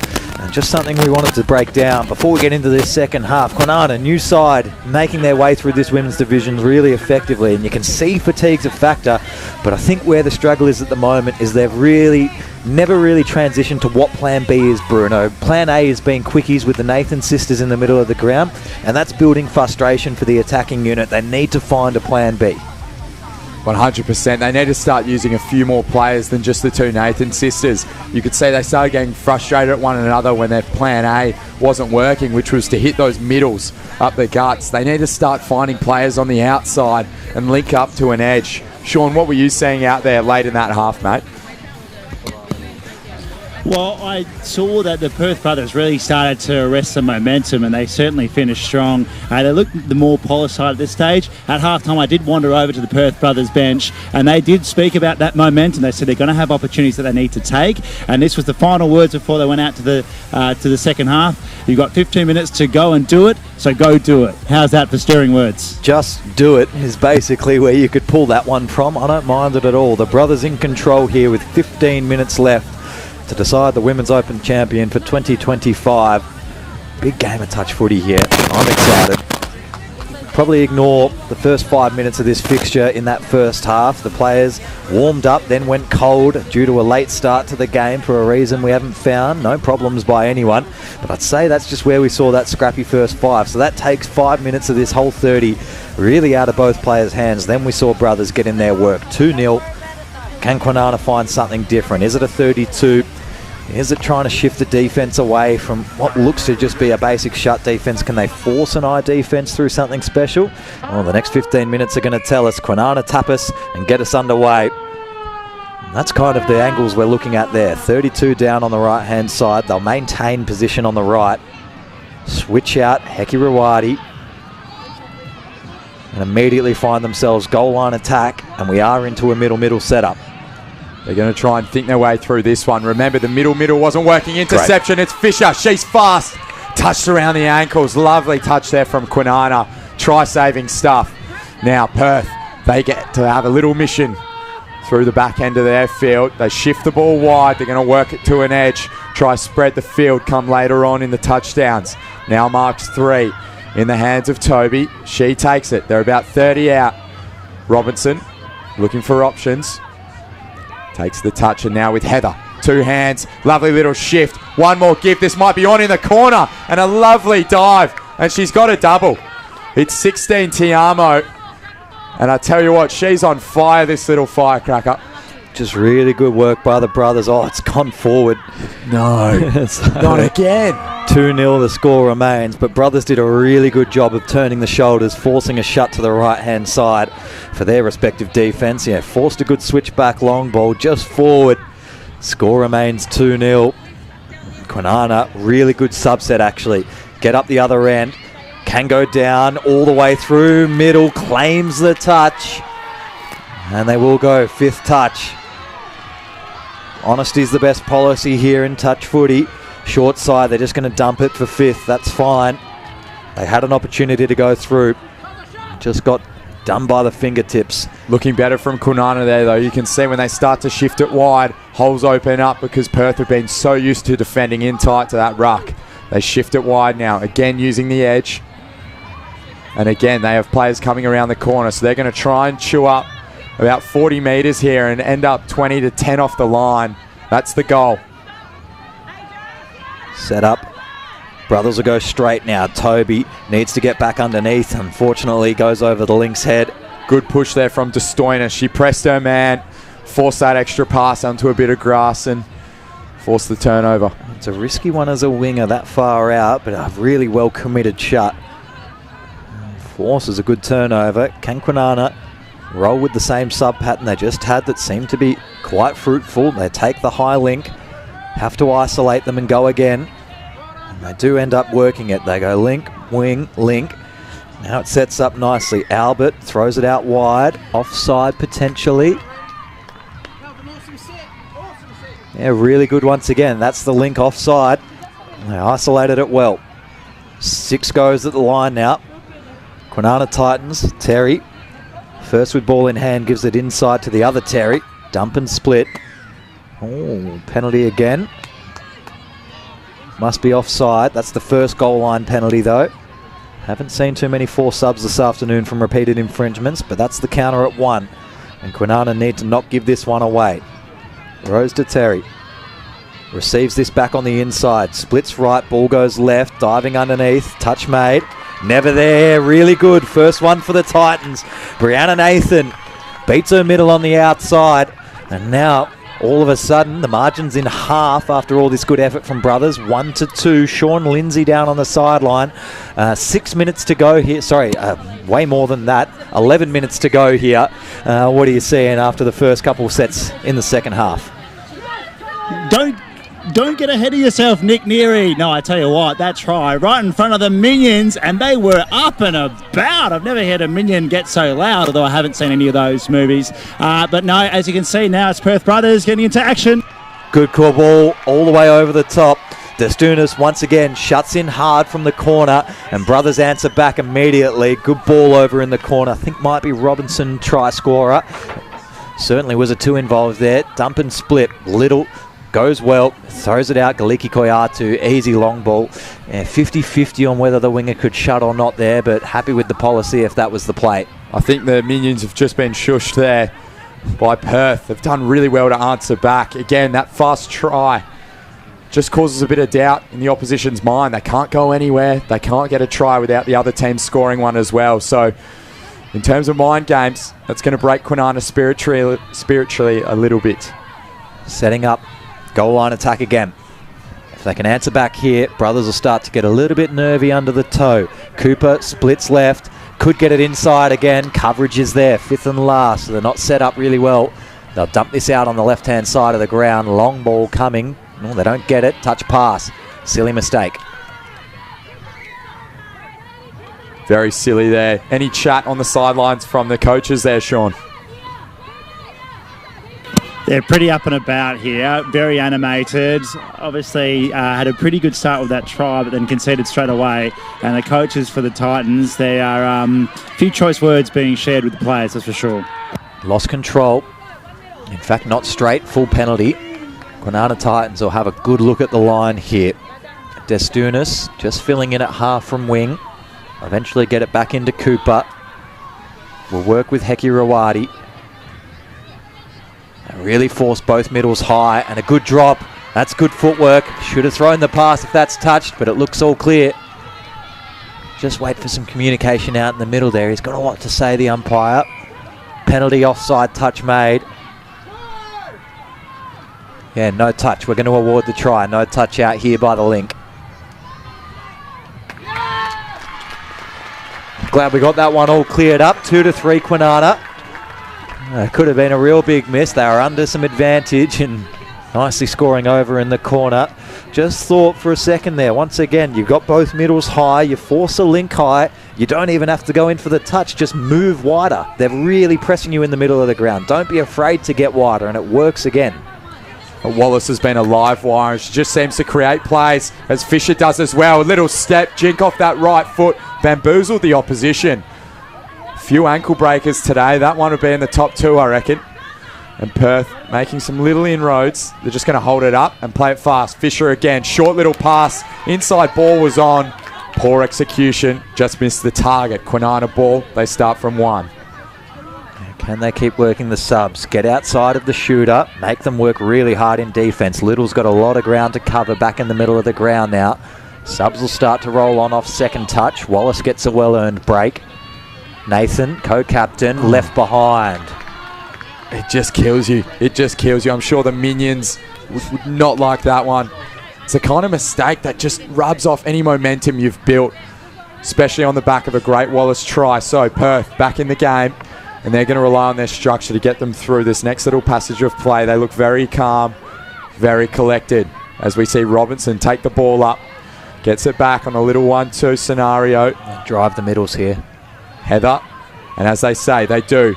Drive the middle. Robertson looking for it. Was it touched down, though, by the opposition player? No, she lost control. Nathan flicks it back to her other sister, Nathan. And they're going to find some ground now. Now it's Cooper. She flicks it back to Nathan. Co-captain taken high. No. Umpire says play it on. Ball in the hands of Rowetty. And now they flick it wide. Cooper with a bit of room to move. Holds the ball. Decides to dump. Now it's Smallman. Ball whips it over the top. Little skip pass. Hand, 2 hands. That might be touched. Or is it try time? Touch made all day. And it's going to be touch made. So 5th. They've got 1 more to go here. And I tell you what, Rowetty with a bit of pace, but not enough. Comes back for Smallman. Decides to flick it right. Now in the hands of Cooper. She decides to take the touch. And that's going to be all said and done for that little passage of play. Perth ball. They're going to shove it to the right. Stack that side of the field in the hands of Wallace. Baker, I should say.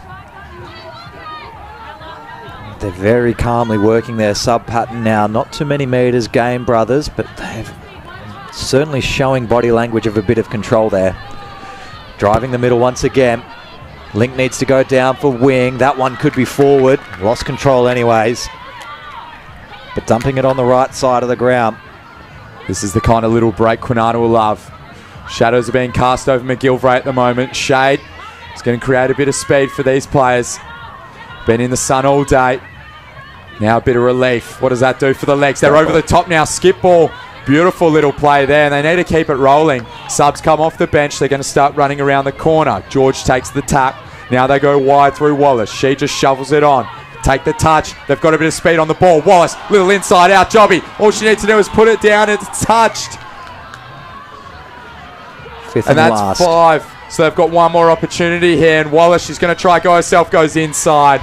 And that's not what the doctor ordered. They needed a ball out the back to an edge. That's twice in a row as well. They've had a stagnant touch on 5th and last that they're dumping the ball in the middle of the ground, allowing brothers to get an easier sub pattern. If you get a stagnant touch on 5th and last with a 1-point margin in a grand final, you just got to chuck that over to the left corner. Really gives brothers an opportunity to counter-attack, although they have been held up before halfway with 3 touches here. Now they're going to have to work hard. That's flat. Allowed to play through, thrown away. So good defensive pressure. Referee's blowing his whistle though. We'll see what comes from it. Fisher not liking it. I think she might either have a cramp. Sean, what can you say? Fisher running off the ground.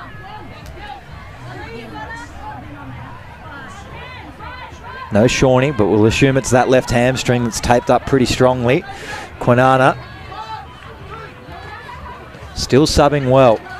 He's got to keep manipulating this defense. They're starting to find holes. 2-3, 4 minutes to go here in the grand final.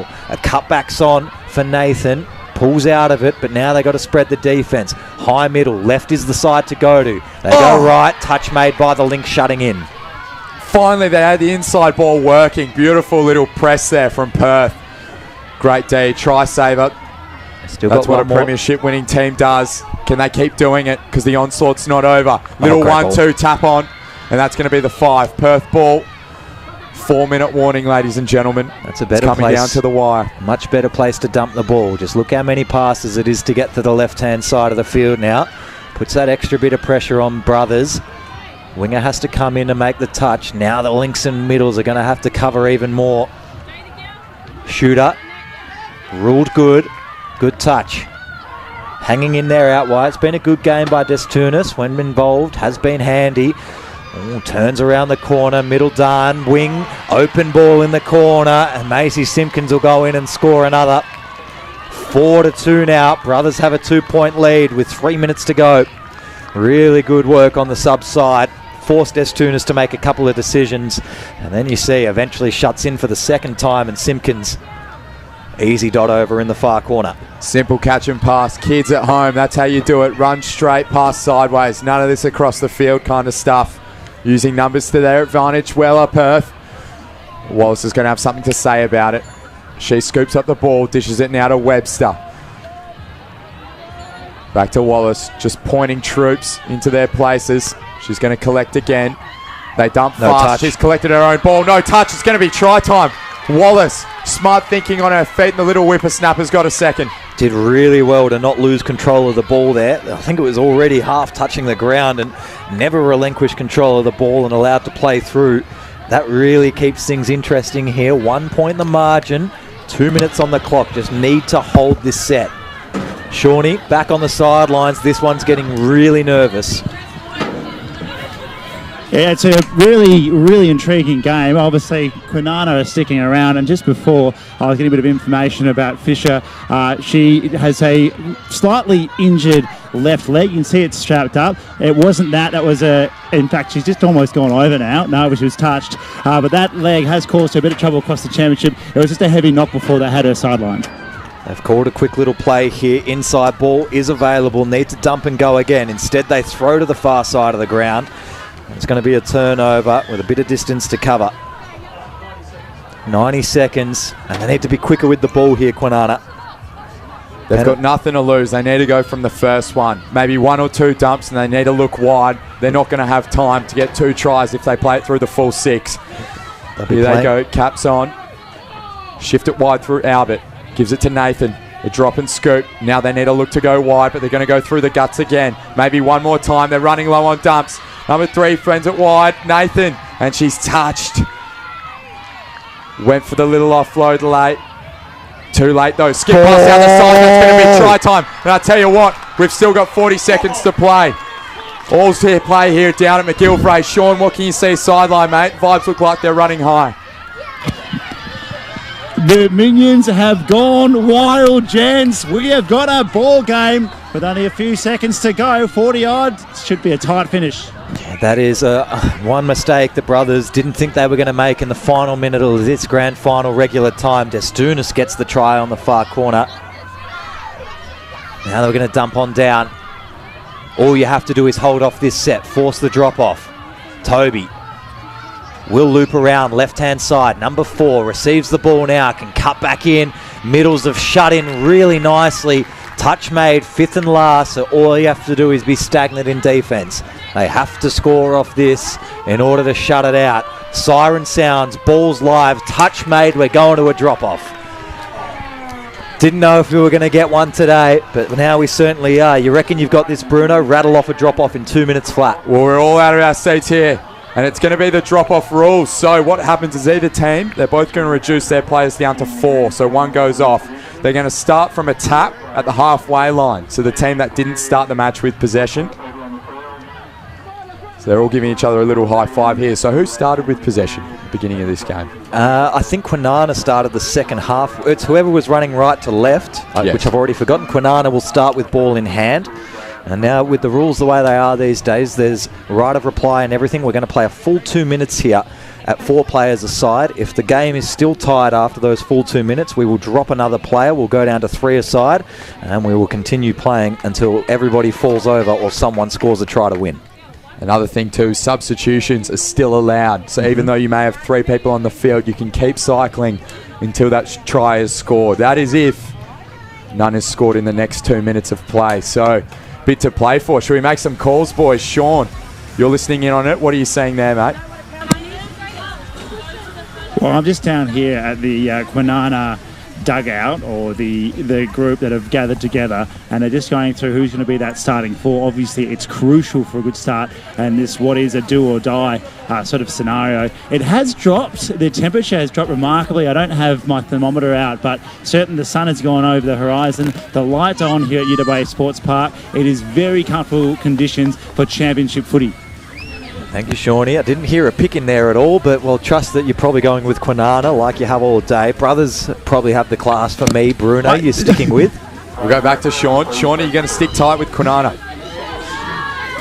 No, I will. I think I will stick tight with the Titans. I like Bruno and I's tip before, and Nick, I think you got a bit of egg on your face. We're backing the Perth brothers. Now that I've said that, commentators curse the Perth brothers will probably win the first 10 seconds. Yeah, egg on my face when it's a tie ball game with unlimited chances for opportunity and big scoring here in the 2025 LiveLighter State Championships Women's Open Finals. Say that 5 times really fast.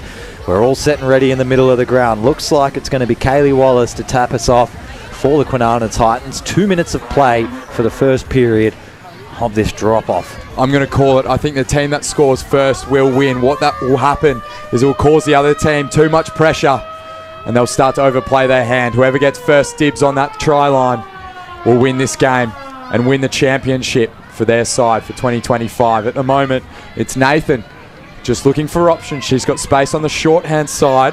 She pitches it back, and now on the outside, that could be try time. Did she knock it on? Lost control.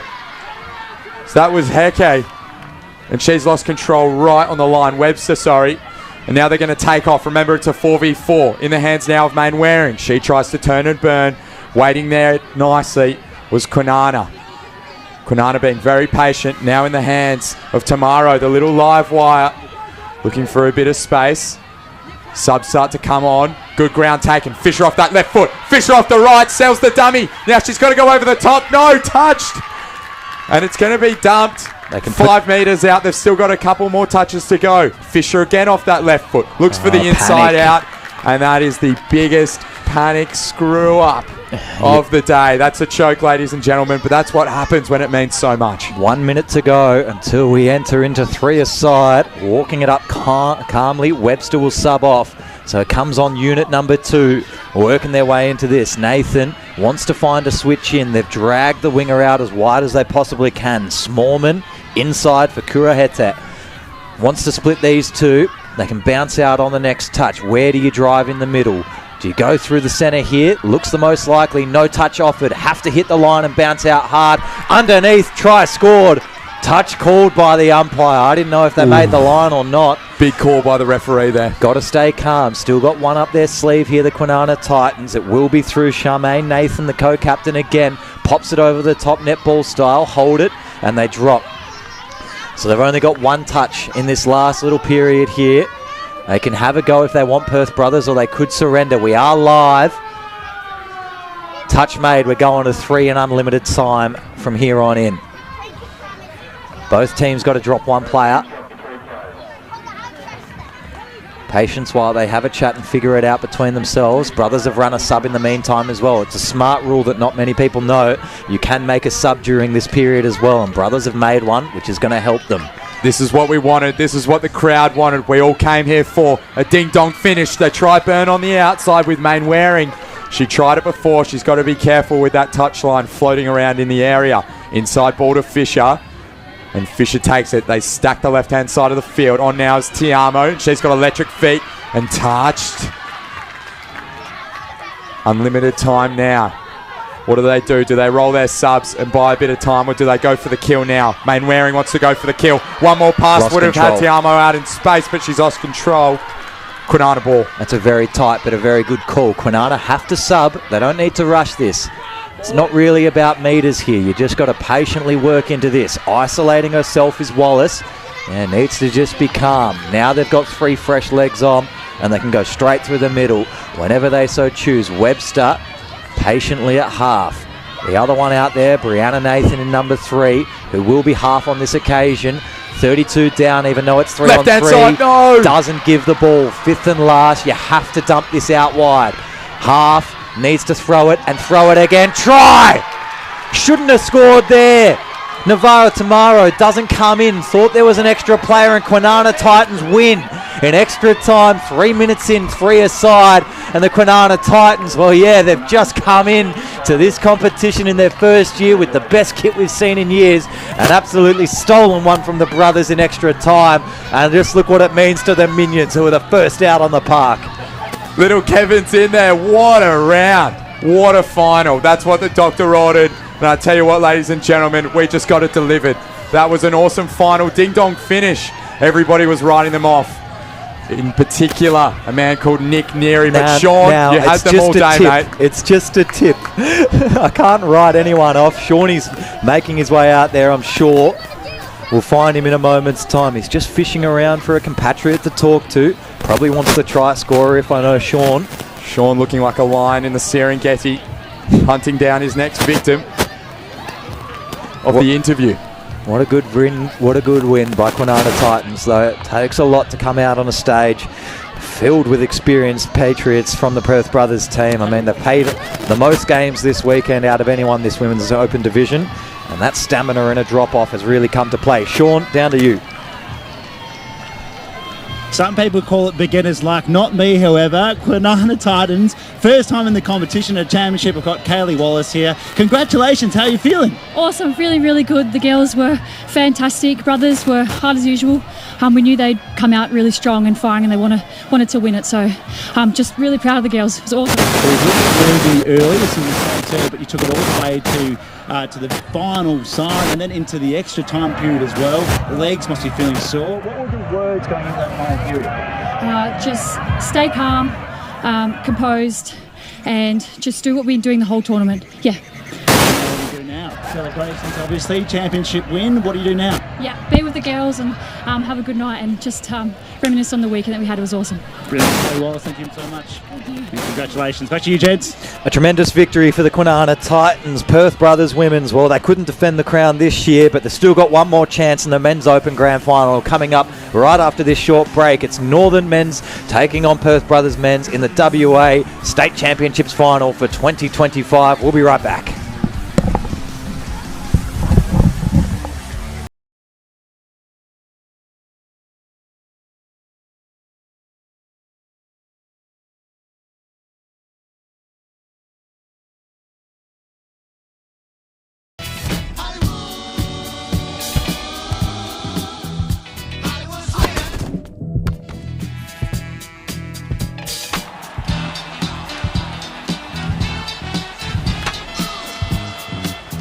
New Balance, we got now. My name's Adele, I am 44 years old, I'm a project manager. I love swimming in the ocean and cups of tea. Swimming is something I've done all my life and I come back to it when I need to, especially in the summer.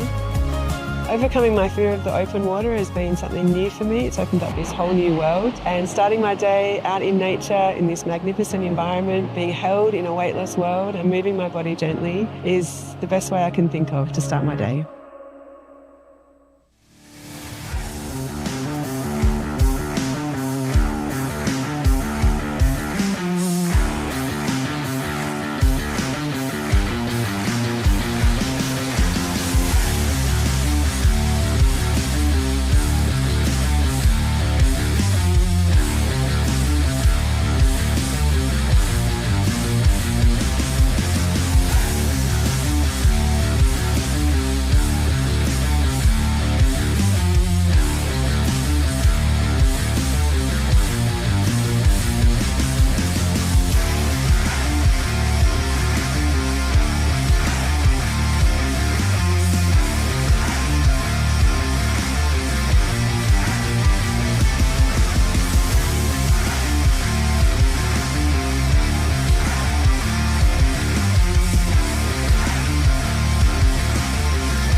Ladies and gentlemen, it is time for the big dance of the evening, the Men's Open Grand Final for 2025. Northern Men's taking on Brothers Men's.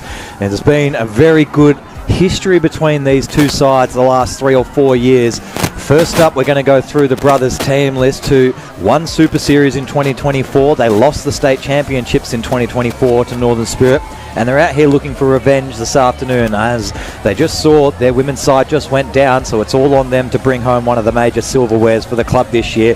When we take a look through their list, Teroe Karratha in number 2, one that's been really fit this year, but everyone in this side is amazing. Thomas Cross, Ruhi Guthrie, Dylan Lovasic, Wade Moore, Te Wahu, Madu Aridi, Hignett Siggins, Maradu, Hignett, Rary, Mason and Howe are all stables of this club.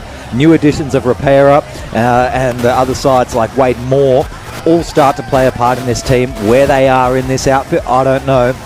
But it has been a bit more of an experienced outfit they've rolled in with this year. They need to rely on Cross, Ruhi Guthrie and a few of the other key middles out in the park just to control the way Northern are going to attack them up the middle. It takes a lot of composure to be able to stop the way Northern are going to play. This is two completely different styles of touch you're going to see tonight, ladies and gentlemen. Brothers will play quickie touch. They will move the ball around, and then when we roll over to Northern Spirit, we're going to see real hard, fast touch. Everyone in this team is a natural-born straight-line runner. At the top, one of their new recruits, Johannes.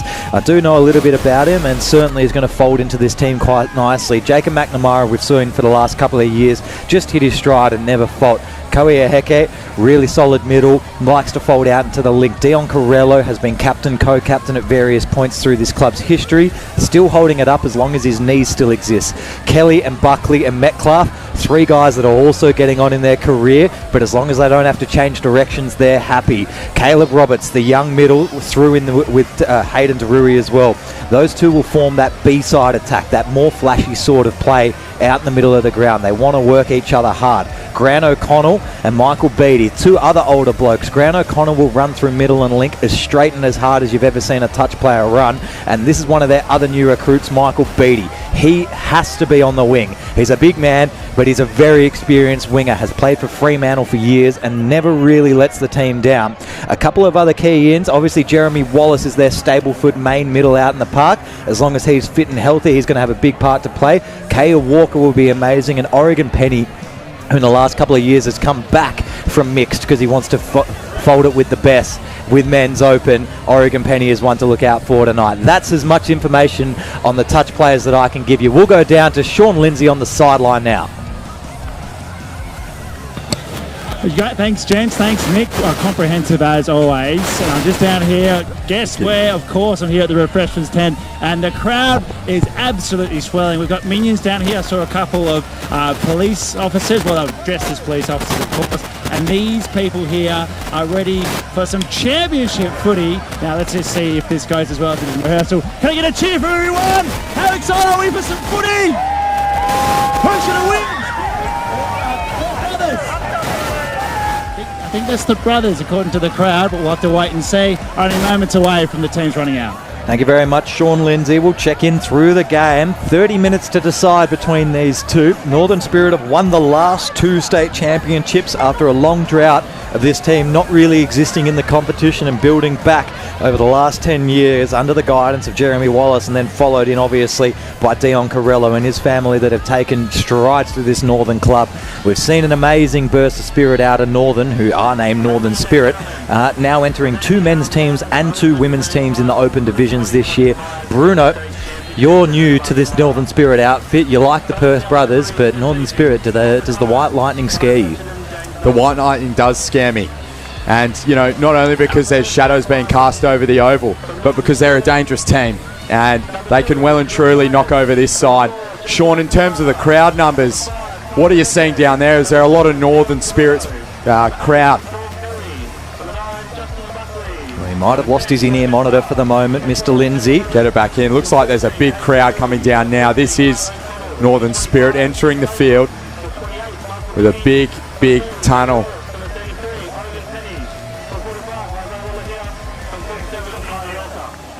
Ground announcer doing his work as well, calling the players on by name. See some of the younger Perth Brothers juniors all in their kit and ready to bring on the Brothers next. Sean, not sure if you can hear us down there. What are the crowd numbers looking like? How many in the house tonight?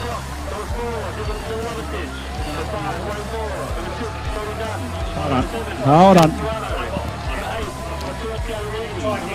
Sorry, gents. I was just away from the receiver just then.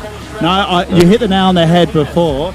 Great Northern certainly has some serious representation, especially over that can bar. There is a sea of red, so they've obviously come out in numbers. So I expect they've probably got more supporters than the Perth brothers, but obviously having the women's team in the final as well, there's good representation of the team wearing black. But certainly from my vantage point, I reckon there's more red than black in the crowd. And how many numbers statistically do you reckon are in the house tonight, Sean?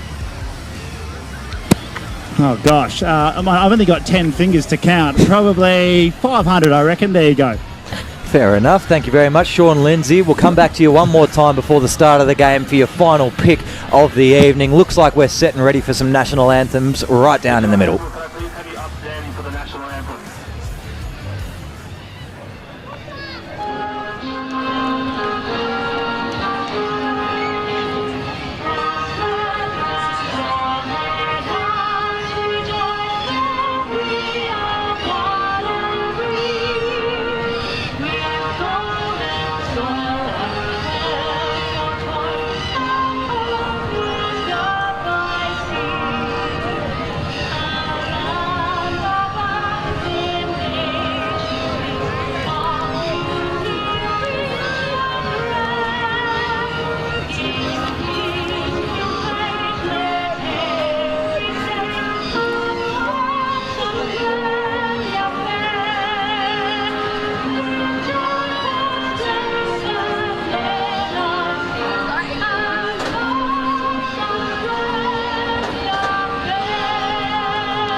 Almost set and ready to get underway now. Final picks time. Bruno, Northern or Brothers?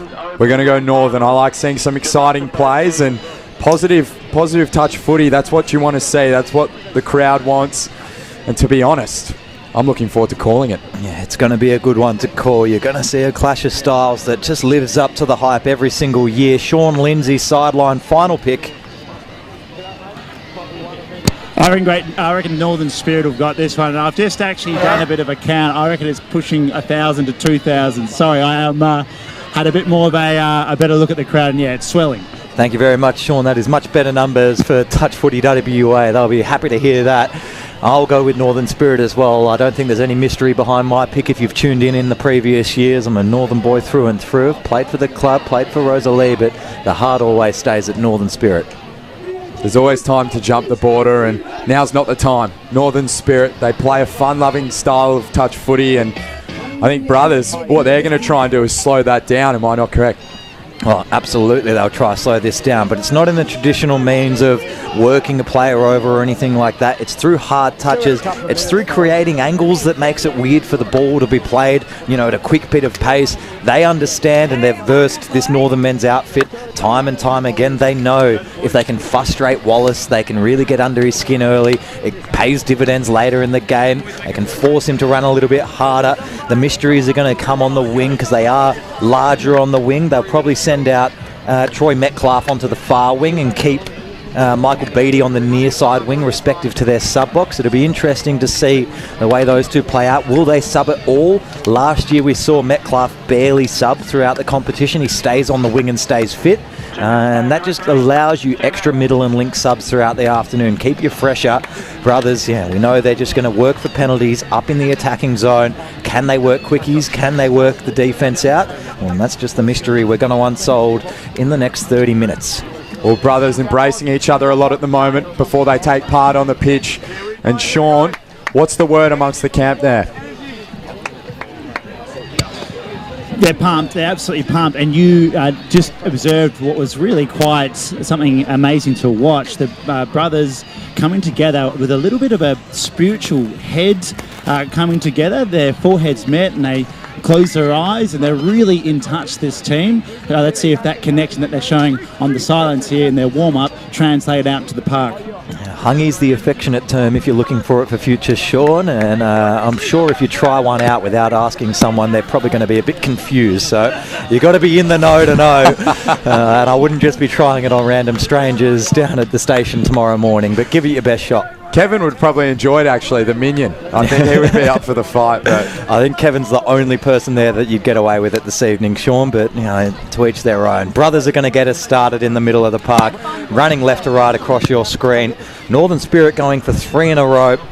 Brothers, well, they just got to get a major piece of silverware for the club this year. They take one every year, and it's all been left on their shoulders tonight to make sure it happens. Brothers start us off, centre of the ground, already switching around each other. Hignett wants to just stay alive in the middle of the ground here. Will dump. Ooh, middle's off. Caleb Roberts has to retire backwards. Now they get the opposite middle high. Cut back left-hand side. Hignett, long ball. Goes short and just touched short of the line. Really well done. Brody Dunn had a harsh angle to work with.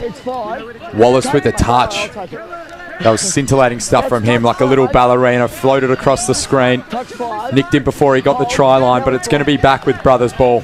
That's probably the most interesting look so far. I'll tell you, after this touch is made, they're just going to dump the ball right-hand side, Will Brothers. And they do so successfully. Jeremy Wallace starting at link, also paired up with Caleb Roberts in the middle and Jacob McNamara. So that's a new change of position for Jeremy.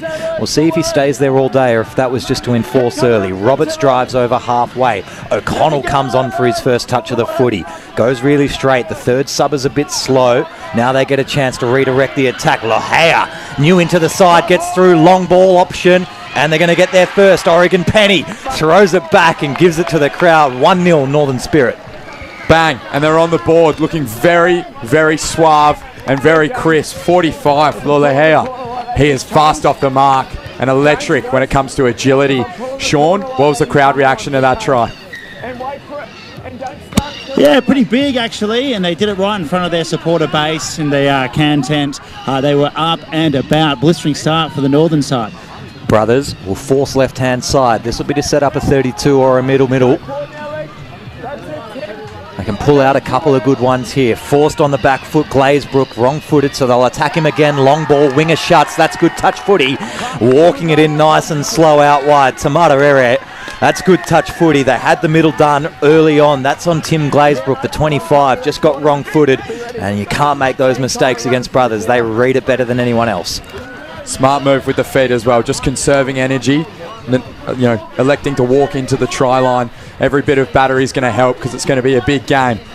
Subs have been rolling through, and now it's time for Northern Spirit to hit back with some soul. They dump it now in the hands of Kelly. Shifts it wide back into the hands of Kelly. A little 1-2. McNamara. And Kelly takes the tap. Now it's down for Walker. Walker shifts it.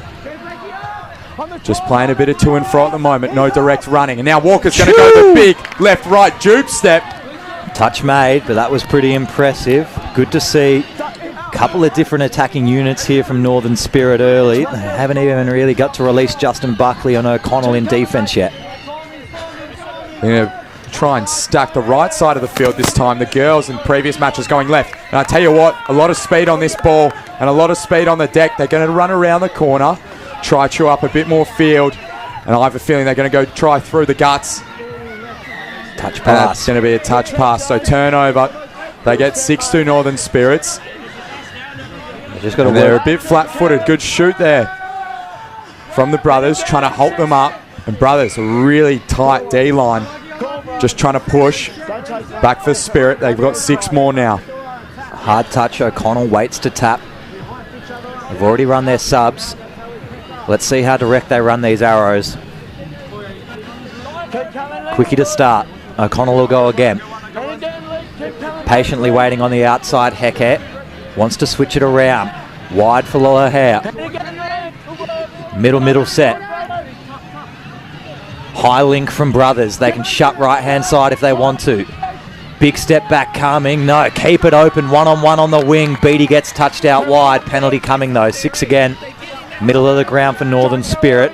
Kawaya Heke working in the middle with Lohea. Some really expansive plays. They've just got to be careful not to overplay their hand here. Long game ahead. They don't want to show all the tricks of the trade. Tight D there from Brothers. I have a feeling there might be a bit more space wide here for Northern Spirits if they can shovel it out the back door. Just trying to overcommit the high middle. They work back short side. Still plenty of time left in the set. We'll go again. An immediate high middle defense. Brothers are trying to present up. Can they spread him wide enough? Just need a bit more gap between the two of them, these middles. Short side, 2-on-1, diving at the line. Jeremy Wallace reckons he's got it there. No, touch made. Very good defence right on their line. You can see Brothers not being flat-footed. Once they hit their line on D, they're all trying to press up and touch early, get on the front foot, and now it's working dividends because they're running the angles. Pretty hard touch on the defender there. Rolls reverse, but they're going to try out the right-hand side. Runners coming off the substitute bench. Flinging around to the left. Just getting a little bit confused. That last part of the sub pattern, Repairer has to go down for himself. Oh, and a big error. Yeah, they really messed that sub pattern off and got themselves just a little off kilter. Beatty out on the wing. We'll just roll that and stick to where he knows to be. We'll go through a couple sets of hands past halfway. Wallace can work with Penny if he wants to. Instead, just surrenders for his own ball. Wants to stay out there for this attack. Have to surrender that touch so we don't get obstruction penalties. Nice work by Cross to cut it off. Set it underneath. McNamara dumps down. Wallace will be on the outside of this. They can't get to him yet. Glazebrook dumps again. Roberts on the outside. Can go all the way to the wing. Floats one. No. Turnover. Nice work by Teroa Koiatu. Now they've got to work back hard for the sub box, and not to be. We got a separate whistle.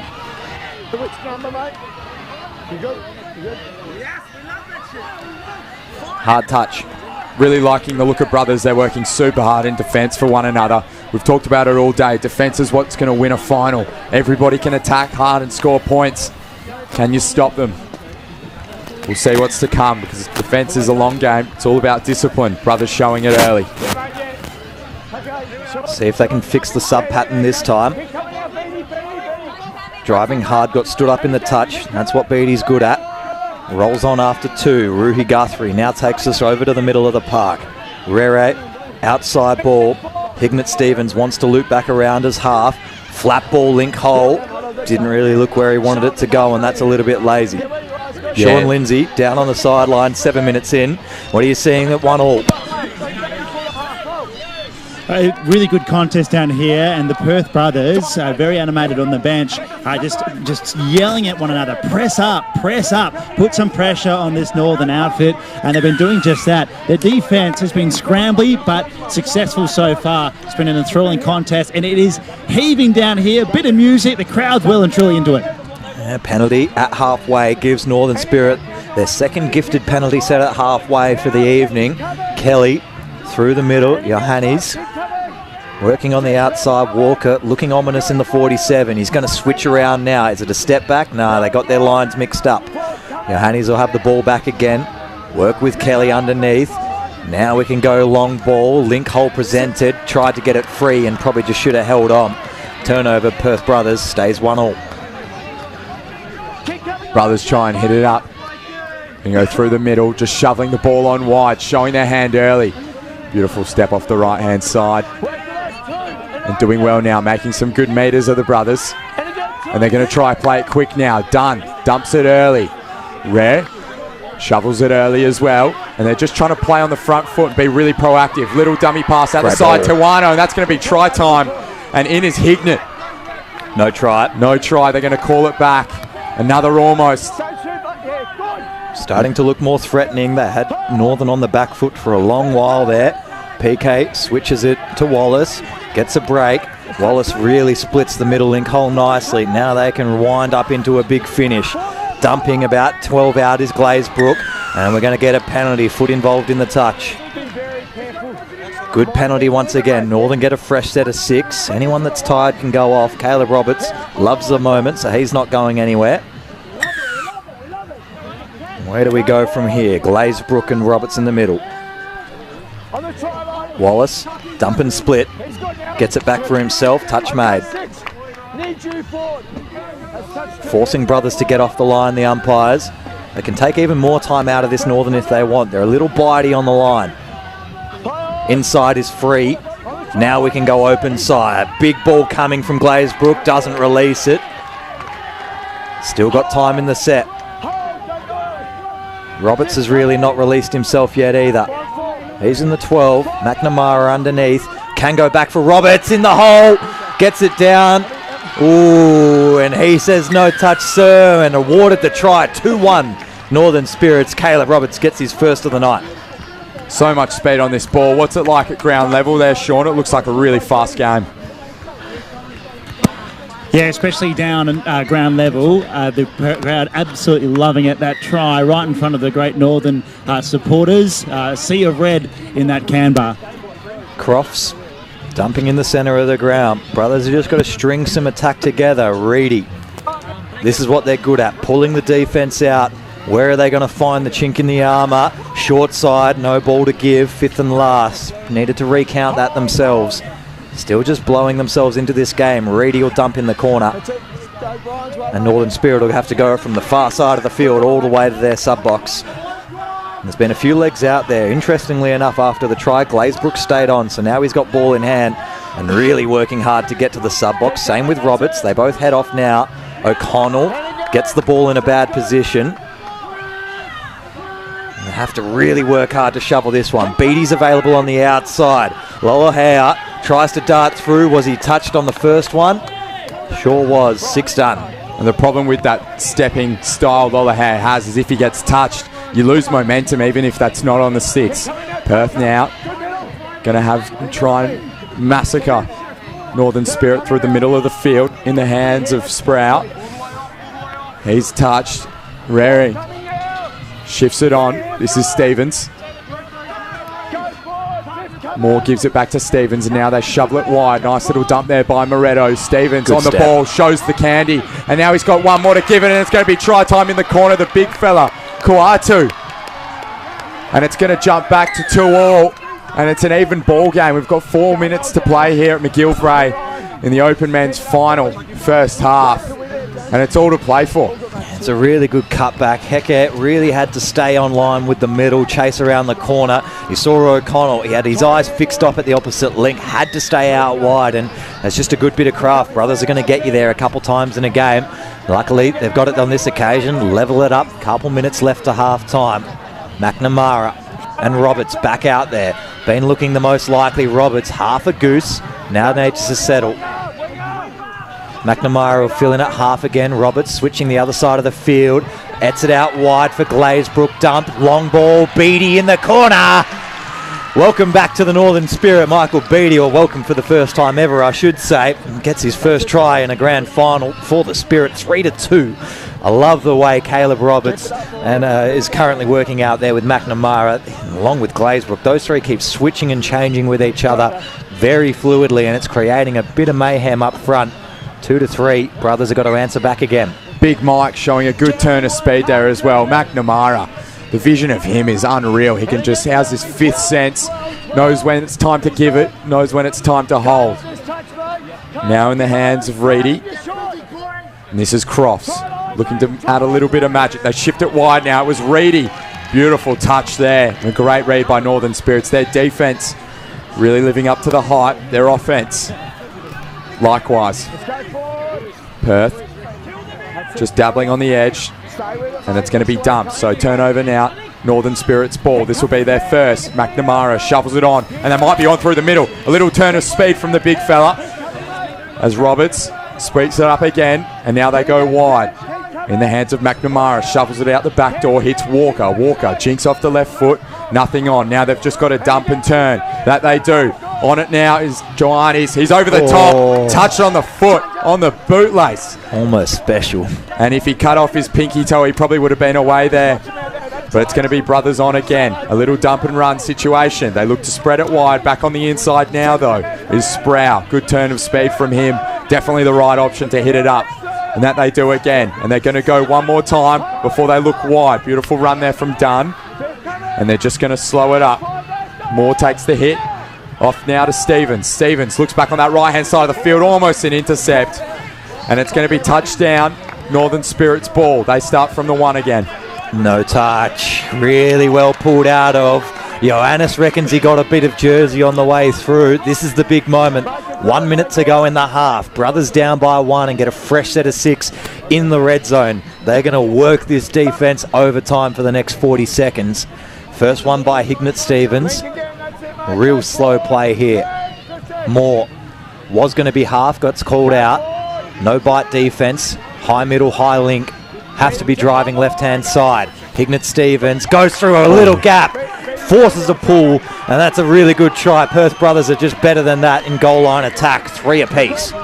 That's the play. Look back on the inside, find the space when the defence gets lazy. Sean, who's impressing you out there, mate?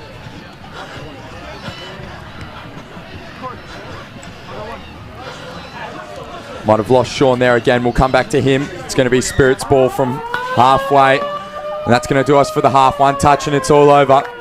And we're going to go into a break now. Yeah, half-time, 3 apiece. This WA State Championships for 2025, presented by LiveLighter. Well, you can't separate them, so there's 15 minutes to go to decide the champions for 2025. It's going to be an interesting second half. We see Brothers, they are executing when they've got a chance to, but can they get enough opportunity? Sean Lindsay sideline. I do have winger and try scorer Michael Beattie with me now. He just said to me, it's a fast game. It was very fast footy. How have you seen it so far? Look, it's just a testament to the quality of touch in WA at the moment. You know, 2 teams going hard at each other for the whole half. No breakdowns, and it's really flowing quick. I'm liking what I'm seeing from both teams, to be honest. It's a great game of footy. Well, Perth Brothers keep coming back after you guys are scoring tries. How do you win it from here? Yeah, 100%. We've got to lock down those hitbacks. We can't let them get back in after we've scored one, and then straight after that, pressure back on, get out, get up the other end. 100%. Wildspurs, get over to the bench, have some water, and hopefully it's a fast second half. Thank you very much, Sean and Michael Beattie down there on the sideline. We'll take a short little break. We'll be right back with the second half right after this.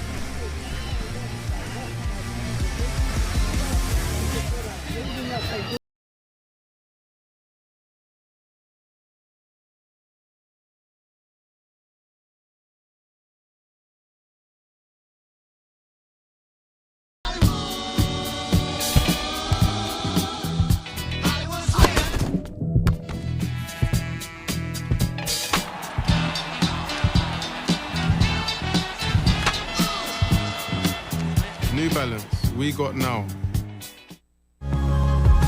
My name's Adele, I am 44 years old, I'm a project manager. I love swimming in the ocean and cups of tea.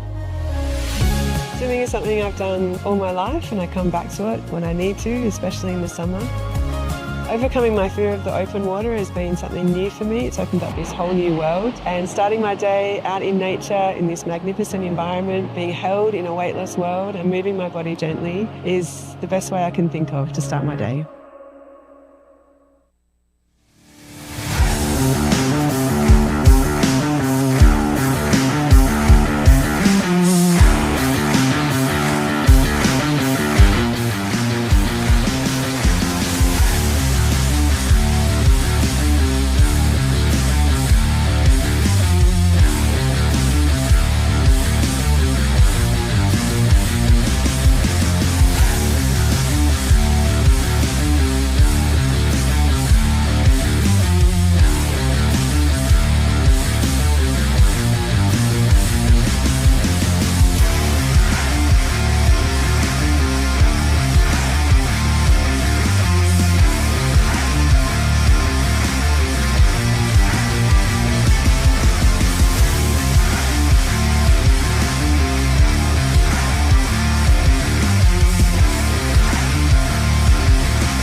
Welcome back, one and all. Second half of this State Championships Men's Open Grand Final just about to get underway.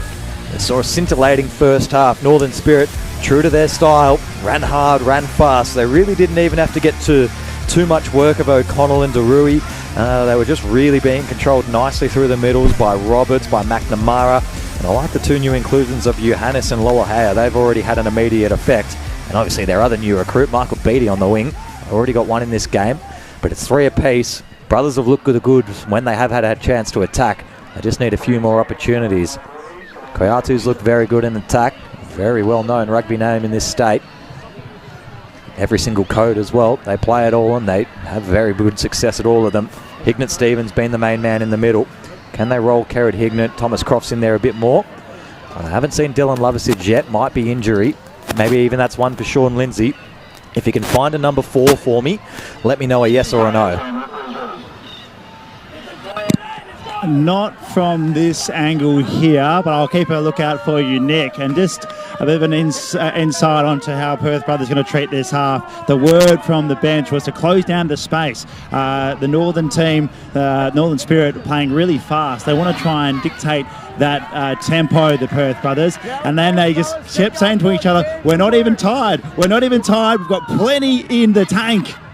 Caleb Roberts, touch made, well said, Shaun. And yeah, Dylan Lovasich, I'd say, is out with injury, which is a big blow to this Perth Brothers side in the grand final. I mean, he is suspect to injury, but he's one of the best when fit.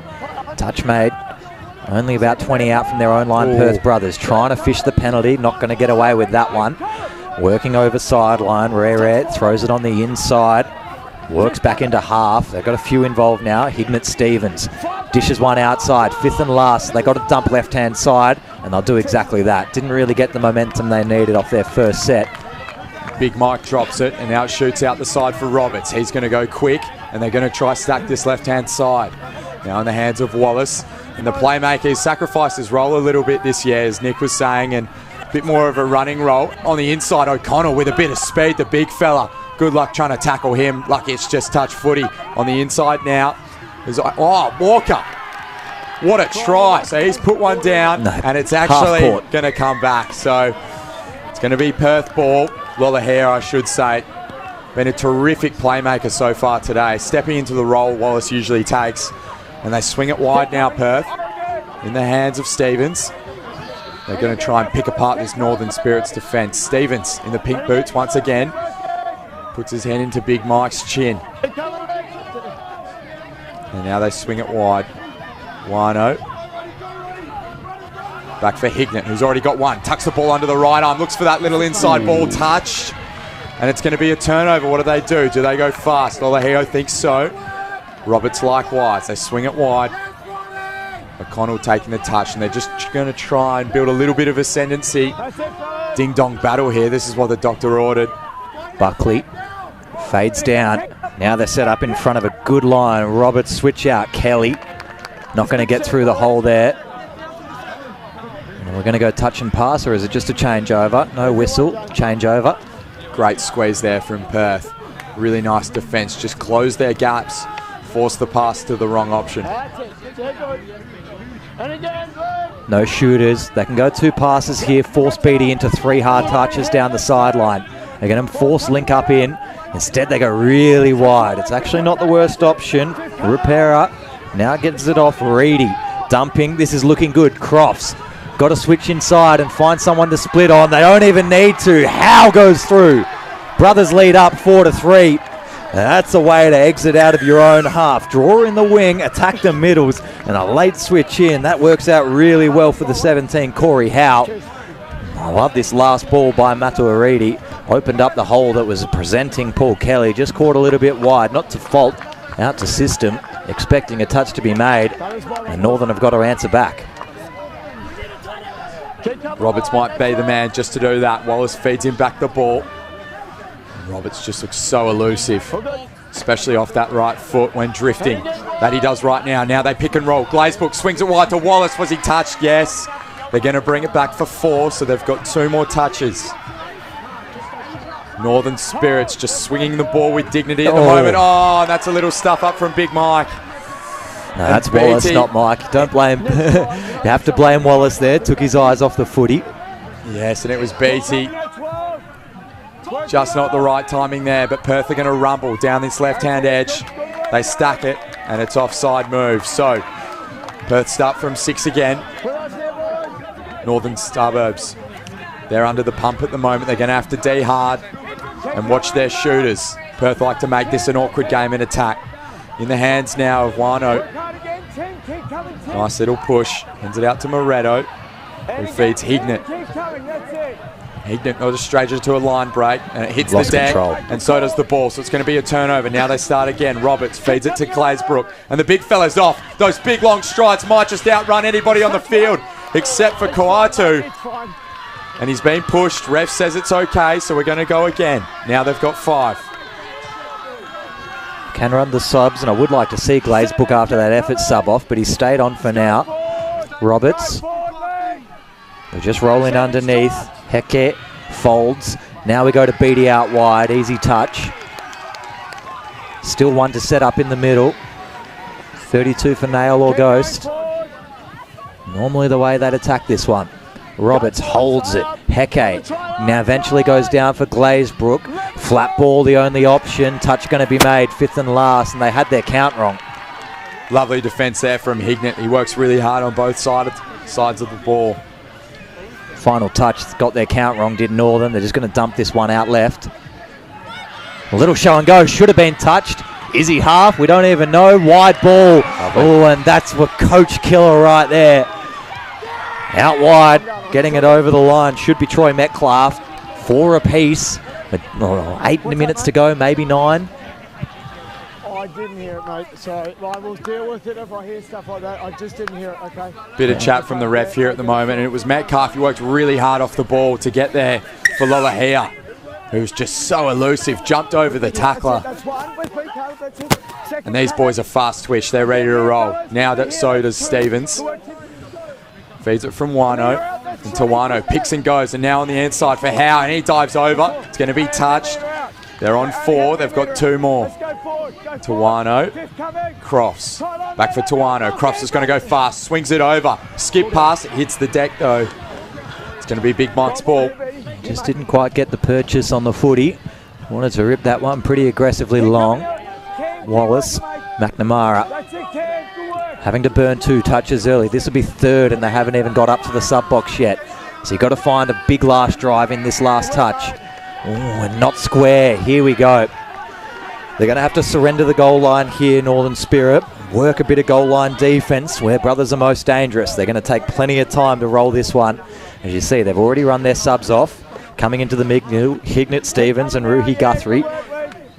2 key playmakers, and they've got 5 touches to work with. The spare link's going to make a hard sub as well.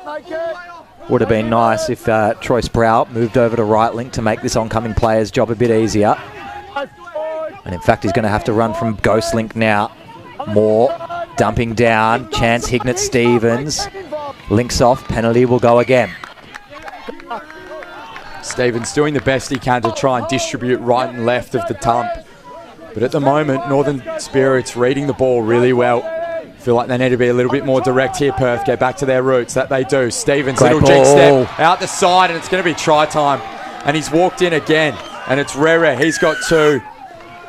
That's a miscommunication on defence. Beatty's shut early on second touch. And it looked like the middle was turned inside out to begin with. So not sure what happened there, but brothers were there to take the advantage and score a try. 5-4. 7 minutes to go. Sean, I've just noticed players still wearing a lot of caps. Are they blocking out the lights, or is that because of potential bold spots? The light's okay. You can certainly have visibility down here. I'm struggling to see because the Perth brothers bench is crowded right up against the line. They are absolutely pumped. That last try, they went bananas. Not a feeling this one, but still plenty more footy to come. Have to set up back through the middle of the ground. Roberts working with Heke. O'Connell's floating out on left link. They're going to skip over the top of him. It's a little too floaty. Metcalf tries to keep it alive. And it'll be a changeover, brothers, but in the correct corner. Force them to go the long way to the sub box. Will they send up enough shooters? Big Michael's offside. Doesn't even get called by position because all the umpires know him these days. Penalty in the middle of the ground. Hignett just waits patiently to tap. They're getting a lot of good free subs here, brothers. Last set and this set. really allowed just to take some time and get their players on. Howe goes far side, Karratha at half. They're only about 35 out from the line, so they get 2 runs at this. Crofts will scoop underneath, allows the ball to go away from him, so his first receiver, maybe even second. Good crack off the right foot, huge touch made. Corey Howe almost did it all himself, says there was no touch, he's not impressed. Got to keep composure on the line, Spirit. They're down by 1 with 5 minutes to go. Rolling in, High Link makes the touch turnover. O'Connell plays it down for Beattie, and they got to get a better subset this time. Northern Spirit got the ball. Roberts pushed down, and they're going to bring it back. Lost control. So, Perth Brothers ball, and they're going to start from the 6 once again. They get a little redo, and now they've really got to capitalise, because this would almost put the game to bed, but not out of reach for Northern. Northern's just got to hold their wits about them. They're going to go slow and then turn it fast. That they do. Did he have control of it? It was Reedy. They're going to call it the try. Yes, he did. So Reedy's in with 1, and they skip out to a 2-try lead. And Sean, what are your thoughts on this game? I don't even know if you'll be able to hear me over the crowd. The Perth brothers are so up and about. The carry on, I absolutely love it. Back slapping, cheering. They've got some serious momentum heading to the final 5 minutes. Yeah, vengeance on the horizon here for the brothers. The women's open team went down in the game previous, and this is the last chance for them to get some major silverware for the year. 6 again, Wallace and Beattie. Wonder if Wallace will switch himself in soon. Roberts will drop in the middle of the ground. Glazebrook switching Roberts, doesn't release it, smart footy.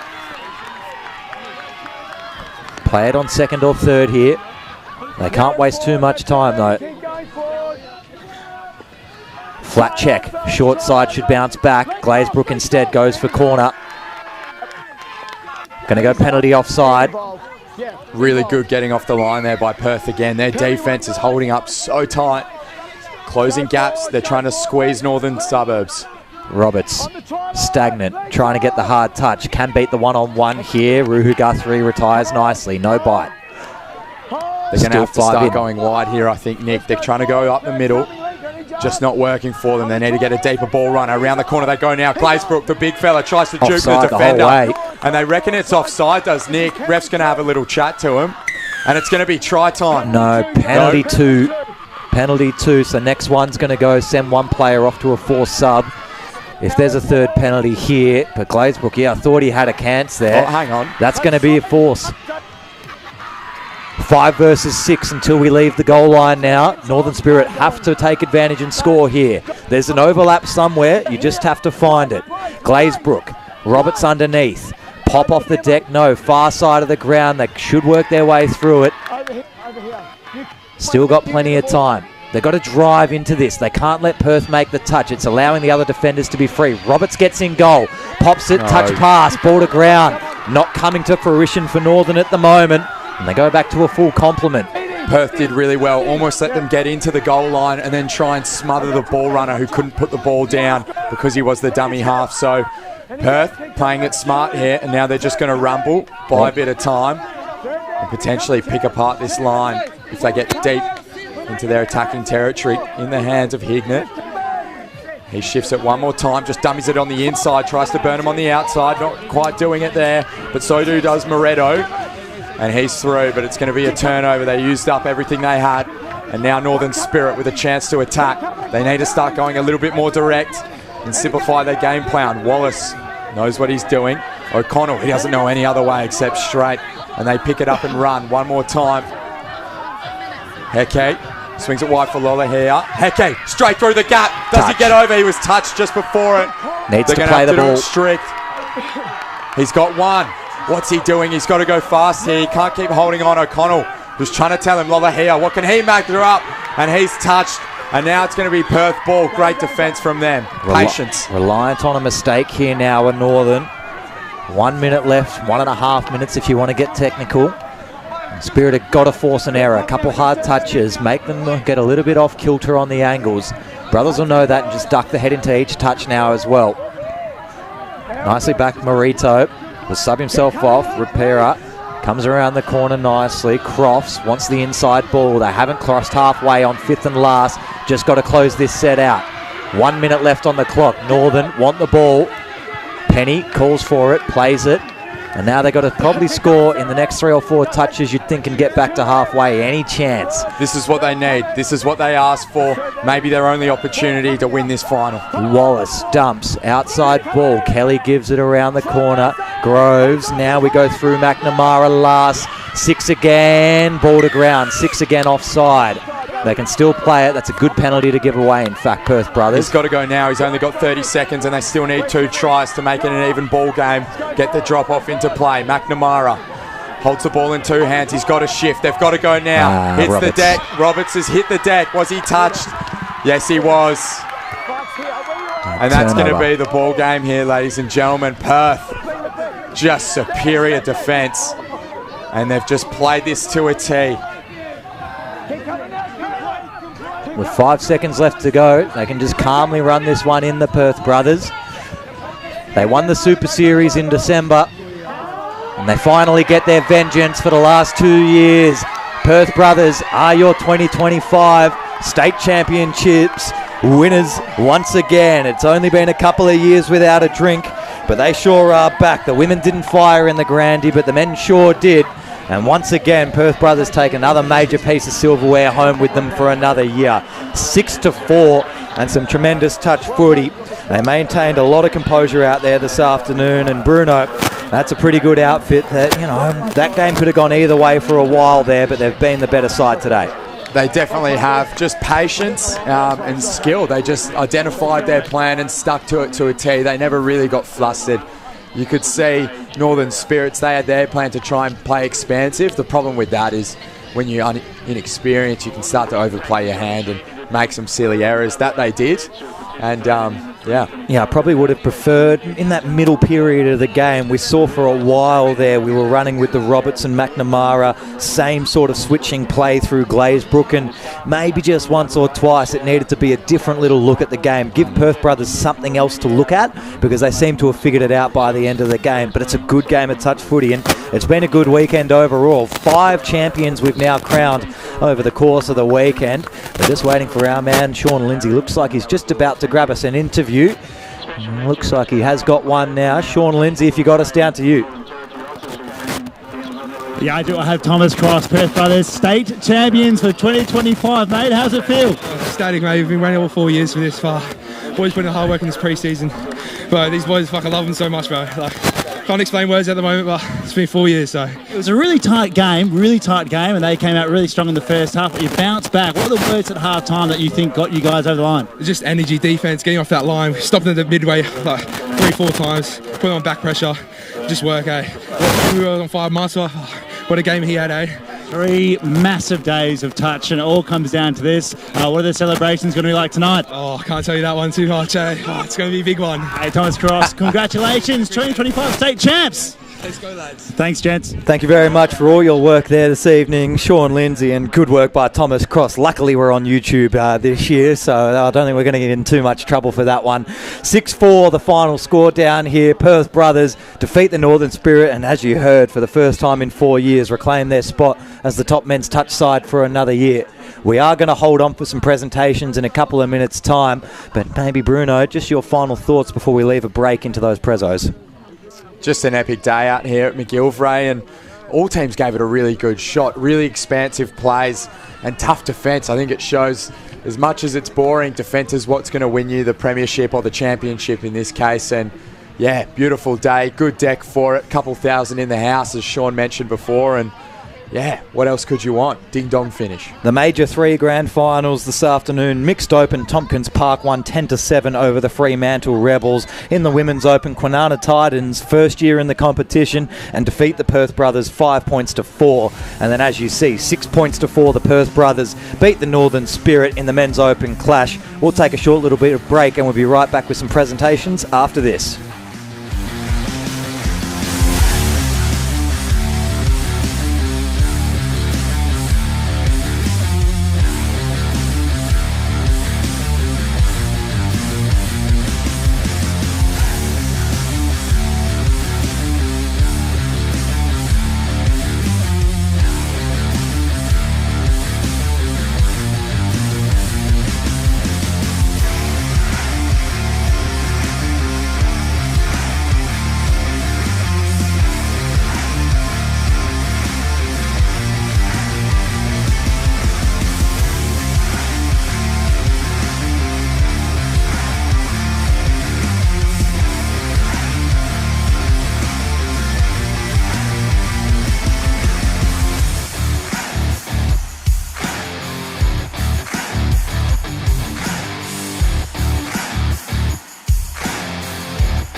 just about set and ready for the presentations over in the far side of the ground. Bruno, before we go, have you got maybe a tip for best player of the grand final? I'm gonna go with Lola Hare. I think despite losing, he just really stood out. They got a little bit one-dimensional at the end, but at least he was still giving it a crack. And I mean, he was fingernails away from winning them the game with a few tries that just nicked his, he got touched on his bootlaces really. So, yeah, valiant effort from him. There is a blanket you could throw over at Karratha, Karratha, Ruhi Guthrie, Hignett, Stevens. They all come to mind when we're looking around. Even Kerrod Hignett. I think that's where the confusion's going to be between the vote masters, Kerrod Hignett and Blake Hignett Stevens. They might get their votes a little bit crisscrossed there. We'll have to see. Looks like they're almost set and ready down on the sideline now. So we will cross over and get you a little bit of the presentation audio. Of a fantastic weekend of touch footy. We'd like to begin by recognising and congratulating our referees and for them to come forward and accept their grand final appointment medals from our events and competitions coordinator, Sarah Rubinetti. Our referees were Rob Mackay, Brian Bletcherton and James Nelson. Well done.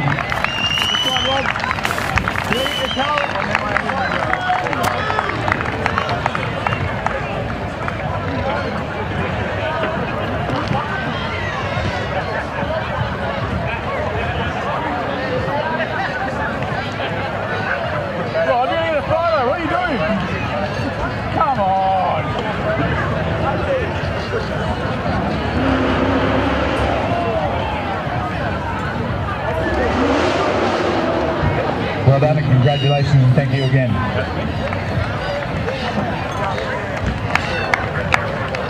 After a great effort in the final and fantastic tournament all over the weekend, I'd like to welcome up our runners-up, just missing their three-peat as we know, but a fantastic effort and thank you for your efforts over the whole weekend.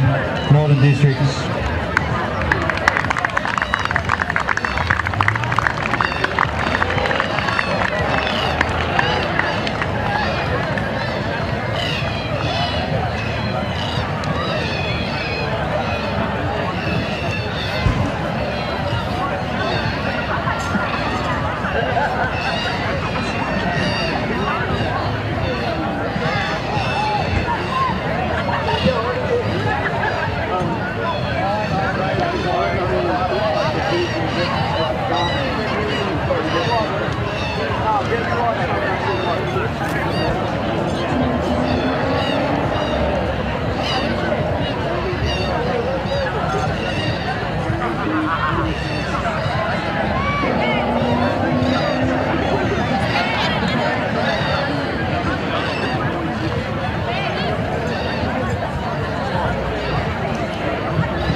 There they are, our runners-up, Northern Districts. Well done. Thanks, guys.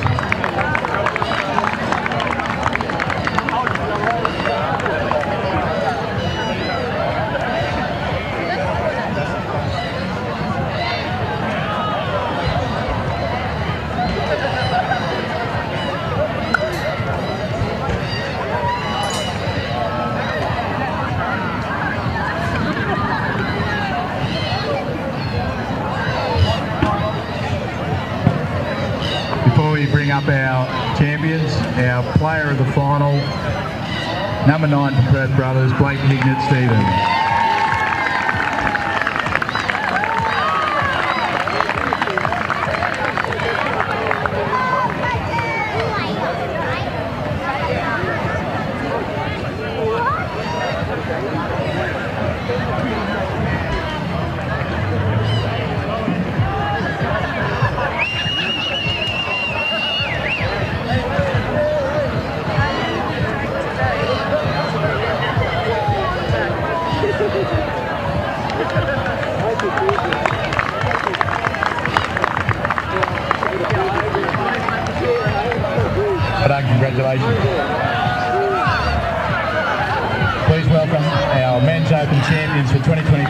Perth brothers, come forward to collect your winners' medals.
Nah.